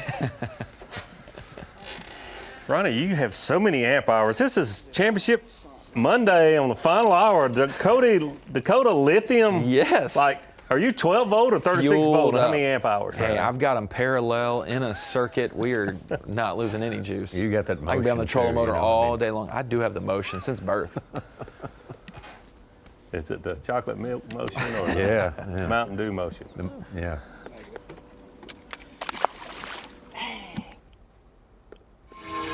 No help for Trey on that one right there. It's been a while since we checked in on Joseph Webster. Joseph's still hanging in there at 7th place.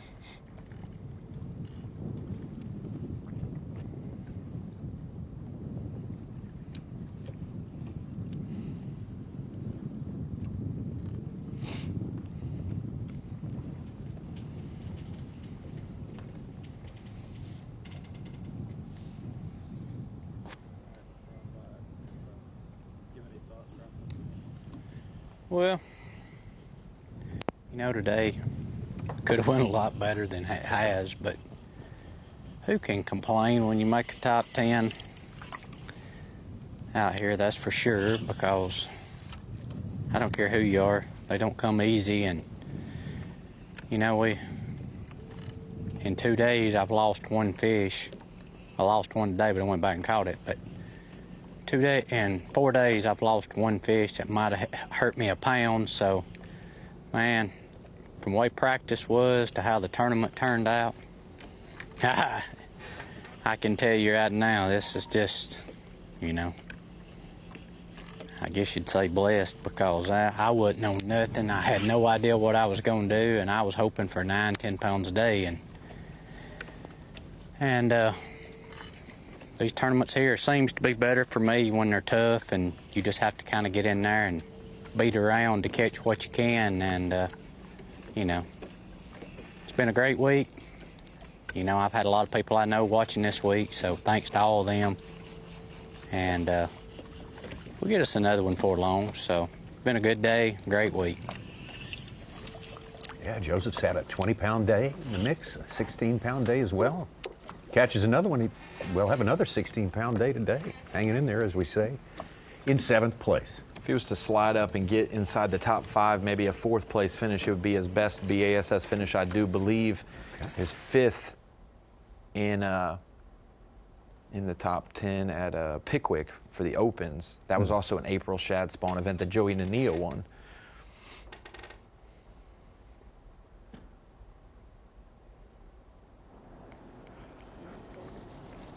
He had a good lead tournament on Pickwick a few years ago, did he? I had to look back and see. Top 26. He was 26th at Pickwick. Yeah, we started out good and then ended up 26, but I think he was still. All right, I've had a pretty good day. It's been a little slow, but I've also gotten 4 days out of fish that I thought would get me 2. So, I don't know, I'm having fun. It's calm out here. It's a little hot now.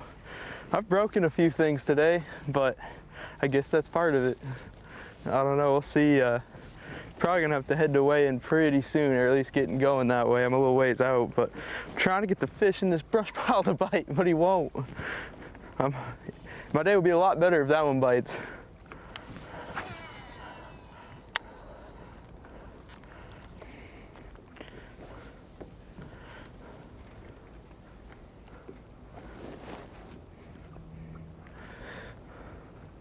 Should be getting another hot foot out there. Let's see, put his sandals on. Yeah, it's up mid-80s now. It's looks like he's got his swim trunks on today in case he does sit in a puddle of water. That's like yesterday. Hey, it's a gauntlet. It's a gauntlet for fans to watch 4 straight days of 8-hour coverage of bass fishing, but it's a gauntlet for the guys in the truck. Kudos to them. We're We're gonna have a short turnaround with the St. John's starting on Thursday. We're gonna have 2 days of practice for these anglers. It's a tough 2 weeks, but it's a good 2 weeks when you're gonna advance from a quarter of the season done to basically half. But like we mentioned earlier, if you're just joining us, we had a couple camera guys have to go home that will come back to the St. John's. We have 3 new ones who came and joined us just for today, and we appreciate that. But Carl, John, Brian, Brandon, Hunter, Dan, Tristan, Trey, John McCoy, Wes, Ashley, Zach, everybody on the whole crew there, bringing us not only shots from the boat, but shots from the graphs, drone above them, everything, trying to cover it the best way possible. So they're the best. They're Yes. the all-pro team. There's no doubt about that. Make it easy on us.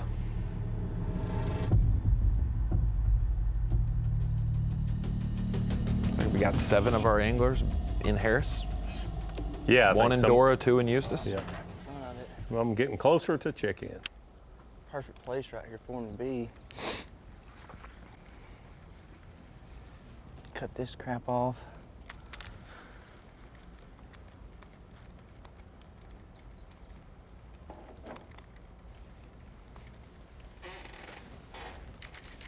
Please be a big one and stay on, babe. Stay on, baby. Stay on. Stay on. Stay on. Stay on. Stay on. And stop. Ah, got your butt. Heck yeah. Old queen tackle switchblade today, son. That's what I'm talking about, getting some meat.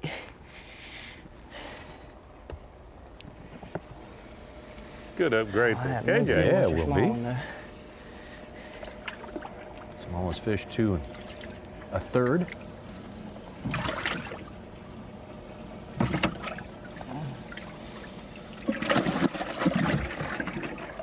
Yeah, he's bigger than that.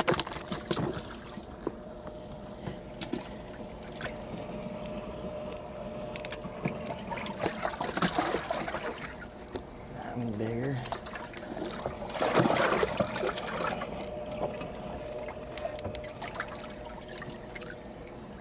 I think that's what I just caught.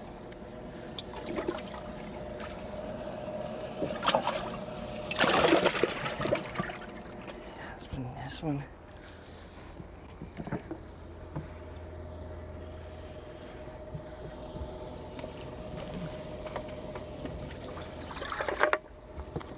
Oh yeah. You have to get over 20 pounds to get to second place, but Queen with the right now the third best bag of the day. Yeah. Gonna have his best bass check ever, 30 grand if he stays in third. I felt one knocked the snot out of it right before that too.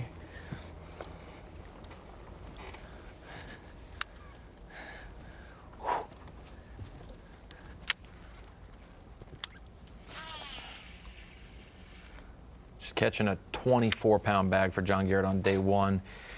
We had 7 20-pound bags, but 24 is just another gear.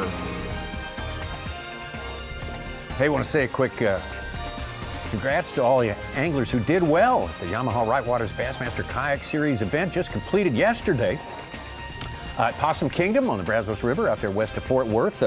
Jason Isaacs winning with 101 plus inches in the Attorney X format. Had a 5-inch victory, which is actually like a pretty considerable margin. Normally it comes down to 1.5 inches or so.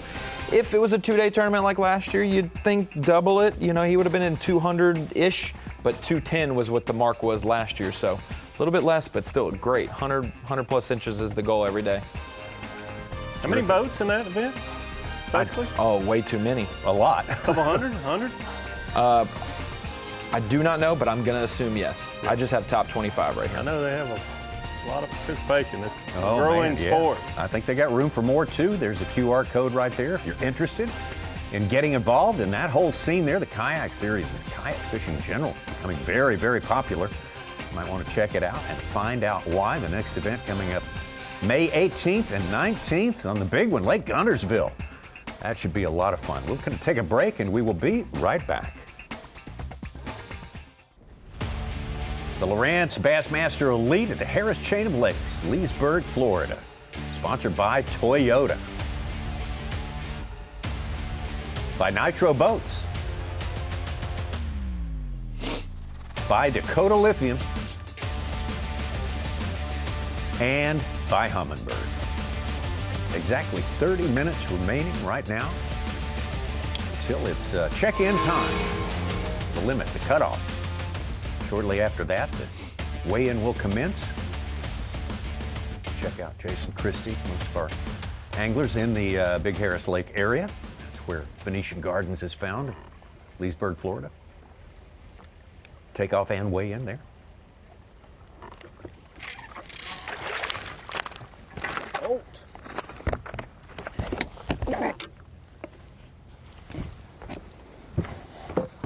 Oh, sorry. You're good.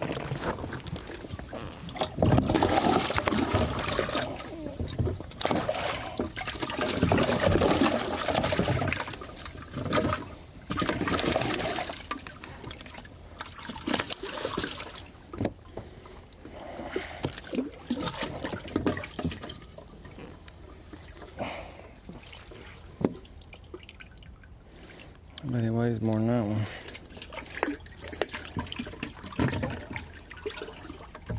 Cookie cutters there. No kidding.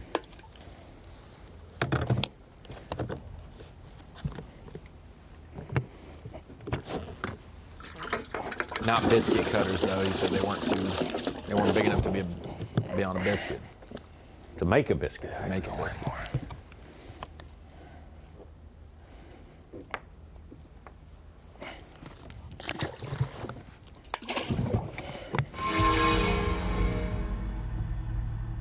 Quiet yesterday, snuck into our top 10. Didn't see it. Yes, he did. Yeah. There's all kinds of quiet. Christie was quiet. Porosnik's 10-8 wasn't on. He was off wasn't fast on track there. altogether. Cox's 9-pounder was 7.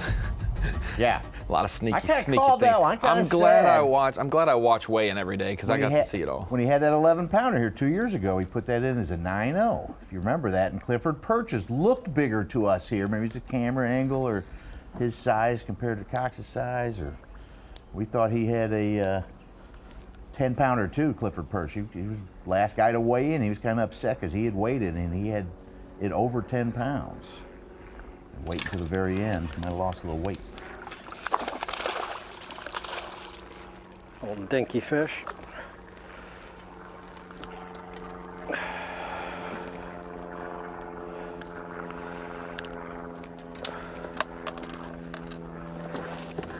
That one's my smallest one. Here we go. The abacus out. Getting after it. How old is that thing, Davey? AccuCall? He isn't gonna make Why it. you ask me? It's not old. Come on, It's not old. It's just not like it's the best, one of the best culling systems. I think also the inventor. I read something that it was like, from a while ago, older than many of our anglers now. Oh yeah, I mean, that when he started. particular one. But Brent Shores, I believe, from the Pacific Northwest, who created the AccuCoal, is also the one who helps make the bags that we have, the mesh bags that weigh. The mesh inside. Yeah. He helps us get those. So, Such, you're gonna have to say sorry later. Good job. Joseph Webster. Davey, who made the best buggy whip back in the day?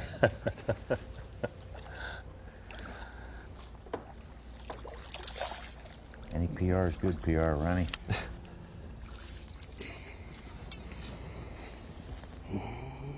Pretty good. No, ain't gonna help. I don't think that's gonna help him. Well, I'd like to have him the last few days.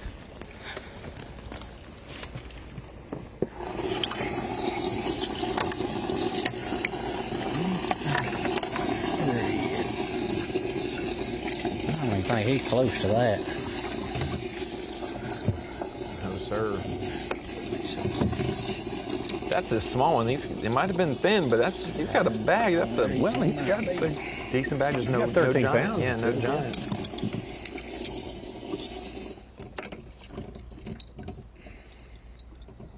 Five-pounder could move him Say way red up. is much bigger.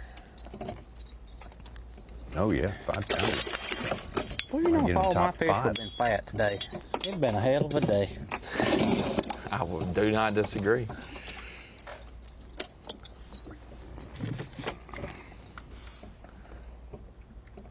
looking at that honey bun in that box. Yeah, there, that TH Marine G juice and that honey bun there right together. I don't know which one I'd like to have the most.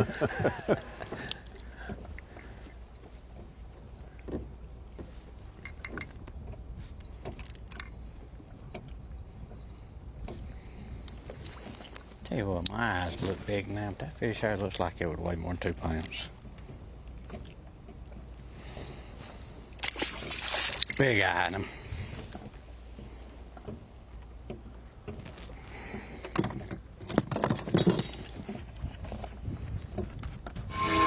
You don't want to mistake that for a quart of chocolate milk in the morning when it's fuzzy-eyed and you can get you a honey bun and a little swig. Might pep you right up. Get a little swig. I heard Gerald had to taste test it before he was able to get any royalties from it. I don't know if that's true or not.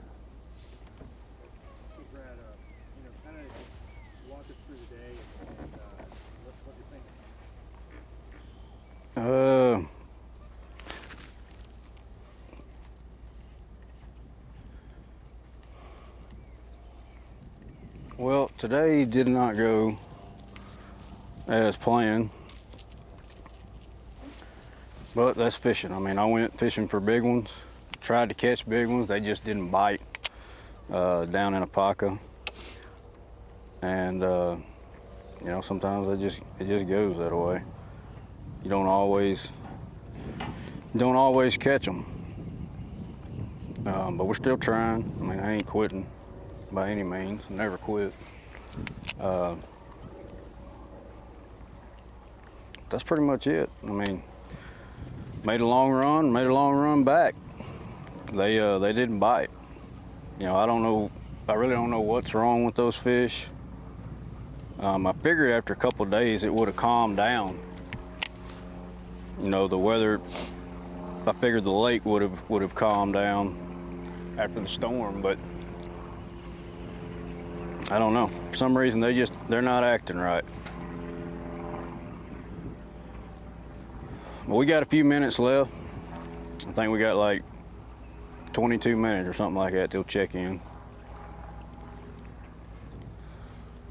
Just keep our head down, keep fishing. That's about it. Great week for Brad Wally. He's had some really good practices this year. It just hasn't translated into the tournament. I think he caught like an 11-pounder at Toledo or something like that, Yeah, I believe, in practice. Yeah, close to that. It's good to see him back in the top 10.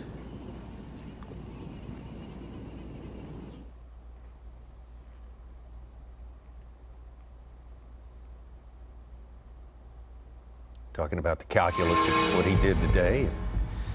You know, and the losses maximum that you could lose is 3 points, 3 positions. So, Oh, yeah. Yeah, it was But worth the try. the It was worth gain, the yes. gamble for sure. You go do that and be a hero and win 100,000 in your Yeah. first elite event, and no points will be the last thing you're thinking about at that point. Trey McKinney. Had ups and downs today for sure. Biggin. Oh yeah. Oh yeah, baby. Oh yeah. Oh yeah, baby.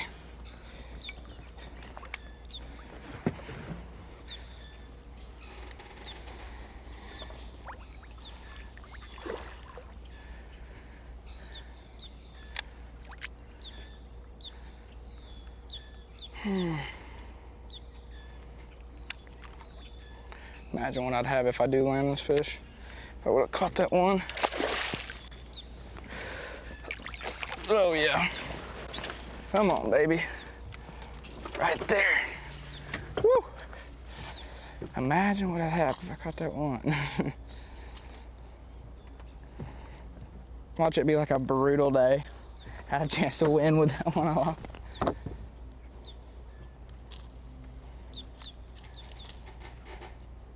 That's what I love, Davey. I love them not knowing, Nobody judge how I'm holding this instinctually fish in just my doing eye. their game plan and to its fullest, and seeing if it was enough, and they'll come back, and that mystery of not knowing is vital. Oh, There absolutely. we go, guys. Dang biggin.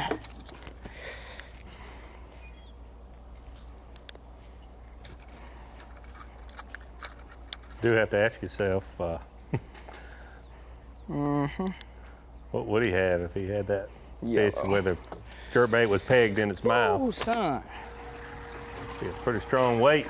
Oh, man. Yeah, that was a good one. If you missed that earlier, he had one, a good one. Right to the side of the boat. Went to lift him out of the water. The lure came out because he wasn't even hooked. It was just propped open by the length of the bait there. His mouth wide open. Bit it so good that it wasn't even hooked, Tommy. As we're bringing in the Dakota Lithium Screen Knowledge for the last time at the Harris Chain of Lakes. I've gave out some kudos for the Falcon Rods Drain the Lake assumed winner based on John Garrett if he does close it out. And this is the assumed winning team if everything stayed as is. And bucket by bucket, we talk about Drain the Lake. You use one angler. You can't use them the rest of the year, so you really got to be on point when you use them. But in this one, it can be just as hard because you have 5 buckets, 20 anglers. You don't get to choose your 2 favorites in bucket A. You got to pick one. And so Jordan Lee, 19%. He was heavily favored in bucket A compared to other anglers. He was a great pick as he is in our top 10 today. John Garrett obviously going to be our champion, and he's obviously going to get top points for leading each day of competition. He's going to get 40 bonus points for the biggest bag of the tournament, 24 pounds. He will not get the 40 big bass bonus points. That goes to Jacob Porosnik for his 10-8 yesterday. Then the rest of the team goes 11th place, Brandon Lester. Great points. If you didn't make the top 10, that is the best points you can get. 13th place, Greg Hackney. I told you guys on day one, discount double check for Greg Hackney. You're never going to get him in bucket D ever again, it seems. He always, if he does have a bad start to a season, which is very rare, he's going to be up in bucket B or A by the end of the year. So you're going to have him with all of the top heavy hitters. So bucket D, Greg Hackney, 13th place, great one for them. And then Logan Latuso, bucket E. Brad Watley was in bucket E. Ed Lochran was in bucket E. But amongst the best team, Logan Latuso occupied that spot, 25th place for the Louisiana angler. He's done great in Florida. He did great at Okeechobee last year to kick off his rookie season, and a great finish here this week. So that's your top team: Jordan Lee, John Garrett, Brandon Lester, Greg Hackney, and Logan Latuso. That is 3 Tennessee River Rats with Lee, Garrett, and Lester, and 2 Swamp Rats from Louisiana. And I say that with endearing tones. We are getting closer and closer to the final reckoning, as we say. John Garrett looks to be the man on top, the man in charge as it stands right now. Might be a little time for a little more fishing action. Might be a catch or 2 left on the table. I'm going to take a quick break and come right back. Near the end of the day at the Lowrance Bassmaster Elite on the Harris Chain of Lakes here, Championship Monday.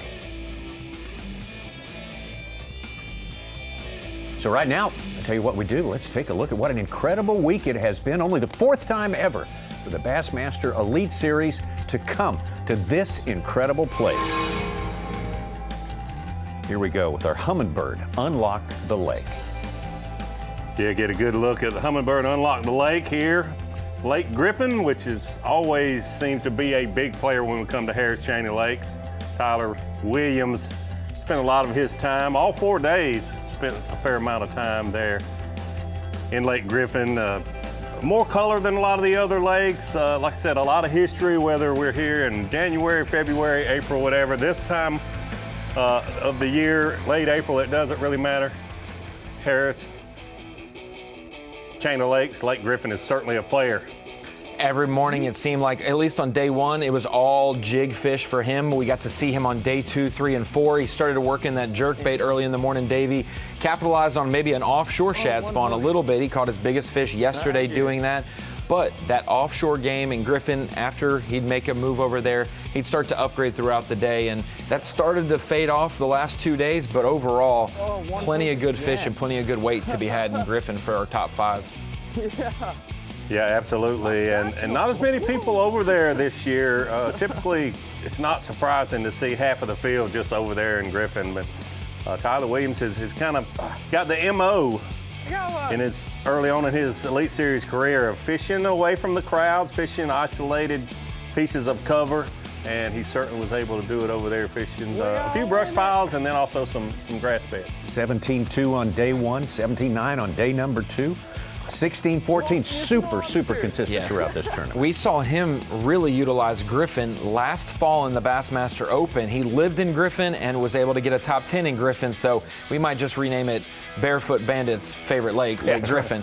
We go to another rookie who also occupied Griffin. It might not get the win this week, but Davey, it's going to have 40% of our top 5 most likely, with Trey McKinney and Tyler Williams utilizing this lake a whole bunch. Yeah, Trey McKinney starting out, getting him a limit, fishing around the locks, sometimes in the locks, but all good. But just kind of getting those confidence fish. But then he'd come out in Lake Griffin, fish some brush piles a little bit, fish a lot of open water for the roamers. I think he helped Tyler out just a little bit, saying, hey, just look around for some of those roamers. They're the bigger ones, just like this one here. Good solid tournament for him from start to finish. Today, he's got to think about the one that got away, that one fish later on in the day that it really seemed to cost him. Yeah, and he utilized a lot of different spots, not only in Griffin, but around the lock. There's no fishing sign. He's made the most of it, had some current flow, was able to catch him on a jig, able to catch him on top water and a glide bait before he started switching to a jerk bait. Just a great tournament for KJ Queen of North Carolina. KJ started out with a good day number 1, 19 pounds, and he kept it going. Had a little drop off on day number 2, 15 pounds, and then 19 pounds again on day number 3. Really interesting to watch KJ take advantage of the shad spawn earlier, although he was using a green pumpkin vibrating jig. Most of the other anglers are using white swim jigs and also some white vibrating jigs. And then once the sun got up, he really caught a lot of what he actually took to the scales, culled some of those early morning fish out. A lot of these fish, clear water, canal, sight fishing, some of them on the bed, some of them just cruisers. Had a couple missed opportunities. He could have had a little more than he did, but all in all, a very good tournament for KJ Queen. Absolutely incredible. When you'd have those afternoon lulls, Tommy, we were worried about KJ Queen, but in those lulls, he would be the one who would rise up and make those key afternoon calls to stay in the top 5. The former college team of the year angler at Bethel University having his best elite finish. How about this, man? JT Tompkins, of course, the points winner last year on the Tackle Warehouse EQ circuit, and showed what kind of skills he has, especially skills at locating big fish. And we're all curious to talk to the anglers how their practice went, and honestly, just about everyone I talked to before this event started was like, man, there's something wrong. It's not going to take very much weight. The fish don't weigh a whole lot. JT said, I had a good practice. I caught 28, 30 pounds. I really think I could do that in the tournament. I'm fishing offshore, fishing brush piles, fishing for some roaming fish with a glide bait. A lot of his fish came on this brown jig right here, a brown half-ounce jig with a flapping hog trailer, he said. Just a good tournament. We just saw today was a big moment there when we saw the leader, John Garrett, land a 7-pounder.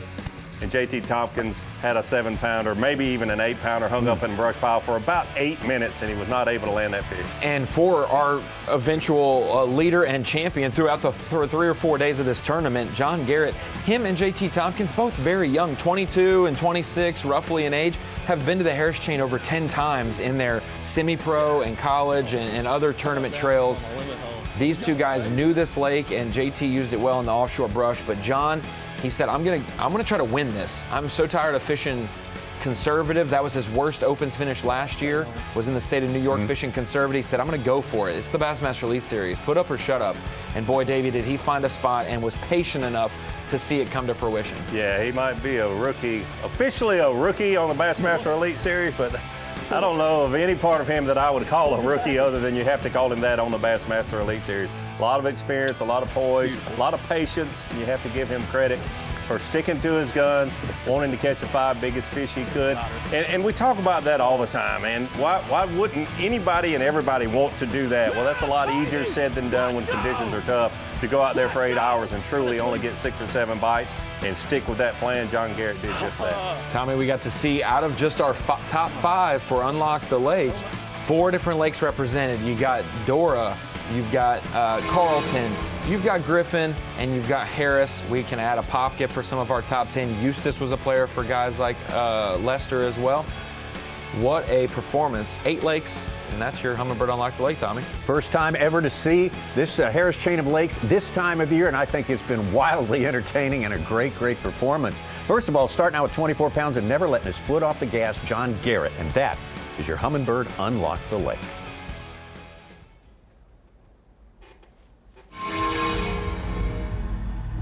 clock is ticking down right now. We've just got 5 minutes until the check-in cutoff time of 3 p.m. Shortly after that, we're going to crank up the weigh-in there at Venetian Gardens. Should be a lot of fun. Won't take long. It wasn't bad, I guess. I don't feel great.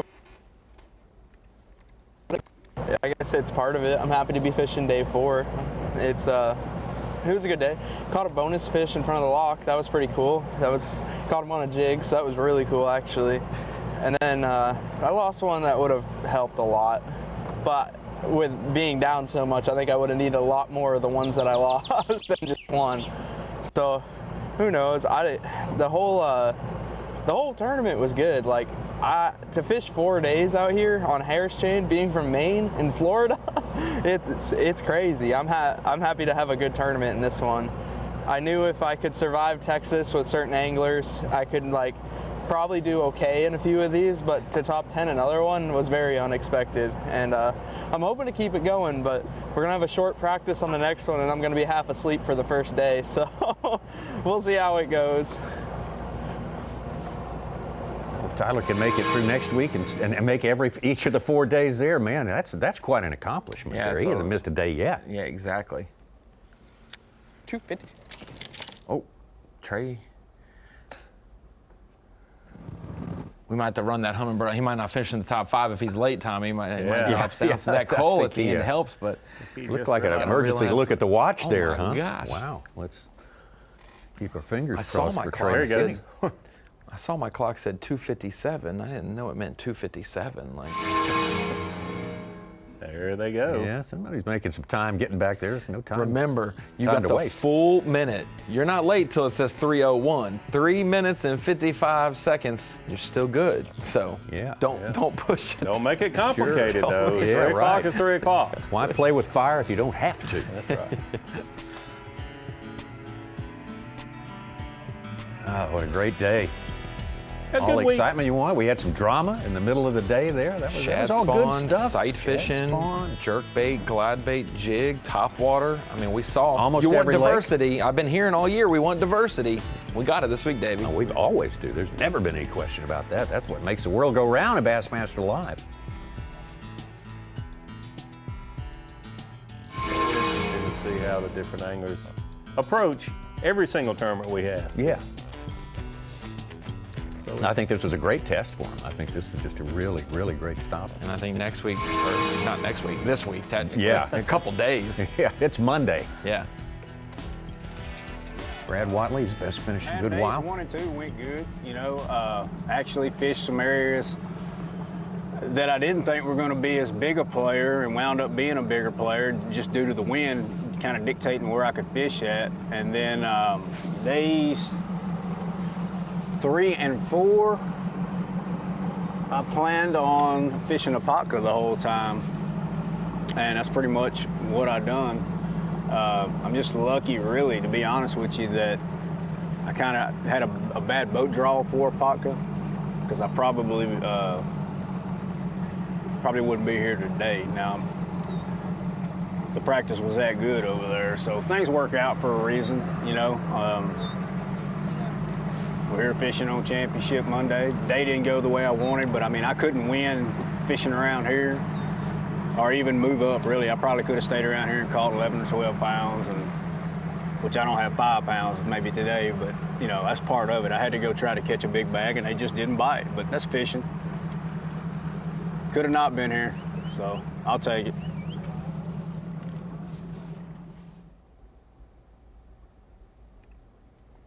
He made a good point there with the boat draw, that he got what he thought was a bad draw, so didn't go to Apopka, and it turned out to be a blessing. All of these 10 anglers have made it. Hit a good lick, as they say, towards their success in 2024, being in that top 10. So very important. It means you've earned top points.